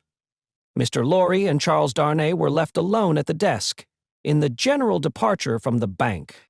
"Will you take charge of the letter?" said Mr. Lorry. "You know where to deliver it?" "I do." "Will you undertake to explain that we suppose it to have been addressed here, on the chance of our knowing where to forward it, and that it has been here some time?" "I will do so. Do you start for Paris from here?" "From here, at 8. I will come back to see you off." Very ill at ease with himself, and with Stryver and most other men, Darnay made the best of his way into the quiet of the Temple, opened the letter, and read it. These were its contents. "Prison of the Abbaye, Paris. June 21, 1792. Monsieur heretofore the Marquis. After having long been in danger of my life at the hands of the village, I have been seized with great violence and indignity, and brought a long journey on foot to Paris. On the road I have suffered a great deal. Nor is that all. My house has been destroyed, razed to the ground. The crime for which I am imprisoned, Monsieur heretofore the Marquis, and for which I shall be summoned before the tribunal and shall lose my life, without your so generous help, is, they tell me, treason against the majesty of the people, in that I have acted against them for an emigrant. It is in vain I represent that I have acted for them, and not against, according to your commands. It is in vain I represent that, before the sequestration of emigrant property, I had remitted the imposts they had ceased to pay, that I had collected no rent, that I had had recourse to no process. The only response is that I have acted for an emigrant. And where is that emigrant? Ah, most gracious monsieur. Heretofore the Marquis. Where is that emigrant? I cry in my sleep, where is he? I demand of heaven, will he not come to deliver me? No answer. Ah, monsieur heretofore the Marquis. I send my desolate cry across the sea, hoping it may perhaps reach your ears, through the great bank of Tilson known at Paris. For the love of heaven, of justice, of generosity, of the honor of your noble name, I supplicate you, Monsieur heretofore the Marquis, to succor and release me. My fault is that I have been true to you. Oh, monsieur, heretofore the Marquis, I pray you, be you true to me. From this prison here of horror, whence I every hour tend nearer and nearer to destruction, I send you, Monsieur heretofore the Marquis, the assurance of my dolorous and unhappy service. You're afflicted? Gebel. The latent uneasiness in Darnay's mind was roused to vigorous life by this letter. The peril of an old servant, and a good one, whose only crime was fidelity to himself and his family, stared him so reproachfully in the face that, as he walked to and fro in the temple, considering what to do, he almost hid his face from the passers-by. He knew very well that in his horror of the deed which had culminated the bad deeds and bad reputation of the old family house, in his resentful suspicions of his uncle, and in the aversion with which his conscience regarded the crumbling fabric that he was supposed to uphold, he had acted imperfectly. He knew very well that in his love for Lucie, his renunciation of his social place, though by no means new to his own mind, had been hurried and incomplete. He knew that he ought to have systematically worked it out and supervised it, and that he had meant to do it, and that it had never been done. The happiness of his own chosen English home, the necessity of being always actively employed, the swift changes and troubles of the time which had followed on one another so fast that the events of this week annihilated the immature plans of last week, and the events of the week following made all new again. He knew very well that to the force of these circumstances he had yielded, not without disquiet, but still without continuous and accumulating resistance, that he had watched the times for a time of action, and that they had shifted and struggled until the time had gone by, and the nobility were trooping from France by every highway and byway, and their property was in course of confiscation and destruction, and their very names were blotting out, was as well known to himself as it could be to any new authority in France that might impeach him for it. But he had oppressed no man. He had imprisoned no man. He was so far from having harshly exacted payment of his dues that he had relinquished them of his own will, thrown himself on a world with no favor in it, won his own private place there, and earned his own bread. Monsieur Gabelle had held the impoverished and involved estate on written instructions to spare the people, to give them what little there was to give, such fuel as the heavy creditors would let them have in the winter, and such produce as could be saved from the same grip in the summer. And no doubt he had put the fact in plea and proof for his own safety, so that it could not but appear now. This favored the desperate resolution Charles Darnay had begun to make, that he would go to Paris. Yes, like the mariner in the old story, the winds and streams had driven him within the influence of the lodestone rock, and it was drawing him to itself, and he must go. Everything that arose before his mind drifted him on, faster and faster, more and more steadily, to the terrible attraction. His latent uneasiness had been that bad aims were being worked out in his own unhappy land by bad instruments, and that he, who could not fail to know that he was better than they, was not there, trying to do something to stay bloodshed, and assert the claims of mercy and humanity. With this uneasiness half stifled and half reproaching him, he had been brought to the pointed comparison of himself with the brave old gentleman in whom duty was so strong. Upon that comparison, injurious to himself, had instantly followed the sneers of Monseigneur, which had stung him bitterly, and those of Stryver, which, above all, were coarse and galling for old reasons. Upon those had followed Gabelle's letter, the appeal of an innocent prisoner in danger of death to his justice, honor, and good name. His resolution was made. He must go to Paris. Yes, the lodestone rock was drawing him, and he must sail on until he struck. He knew of no rock. He saw hardly any danger. The intention with which he had done what he had done, even although he had left it incomplete, presented it before him in an aspect that would be gratefully acknowledged in France on his presenting himself to assert it. Then that glorious vision of doing good, which is so often the sanguine mirage of so many good minds, arose before him. And he even saw himself in the illusion, with some influence, to guide this raging revolution that was running so fearfully wild. As he walked to and fro with his resolution made, he considered that neither Lucie nor her father must know of it until he was gone.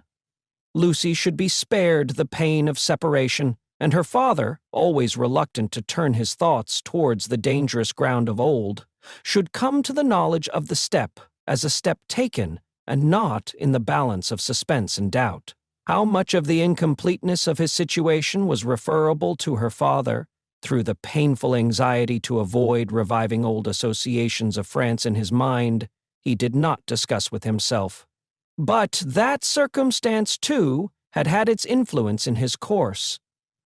He walked to and fro, with thoughts very busy, until it was time to return to Tellson's and take leave of Mr. Lorry. As soon as he arrived in Paris, he would present himself to this old friend, but he must say nothing of his intention now. A carriage with post-horses was ready at the bank door, and Jerry was booted and equipped. "I have delivered that letter," said Charles Darnay to Mr. Lorry. "I would not consent to your being charged with any written answer, but perhaps you will take a verbal one." "That I will, and readily," said Mr. Lorry, "if it is not dangerous." "Not at all, though it is to a prisoner in the Abbaye." "What is his name?" said Mr. Lorry, with his open pocketbook in his hand. "Gabelle." "Gabelle. And what is the message to the unfortunate Gabelle in prison?" "Simply that he has received the letter and will come. Any time mentioned? He will start upon his journey tomorrow night." "Any person mentioned?" "No." He helped Mr. Lorry to wrap himself in a number of coats and cloaks, and went out with him from the warm atmosphere of the old bank into the misty air of Fleet Street. "My love to Lucie and to little Lucie," said Mr. Lorry at parting, "and take precious care of them till I come back."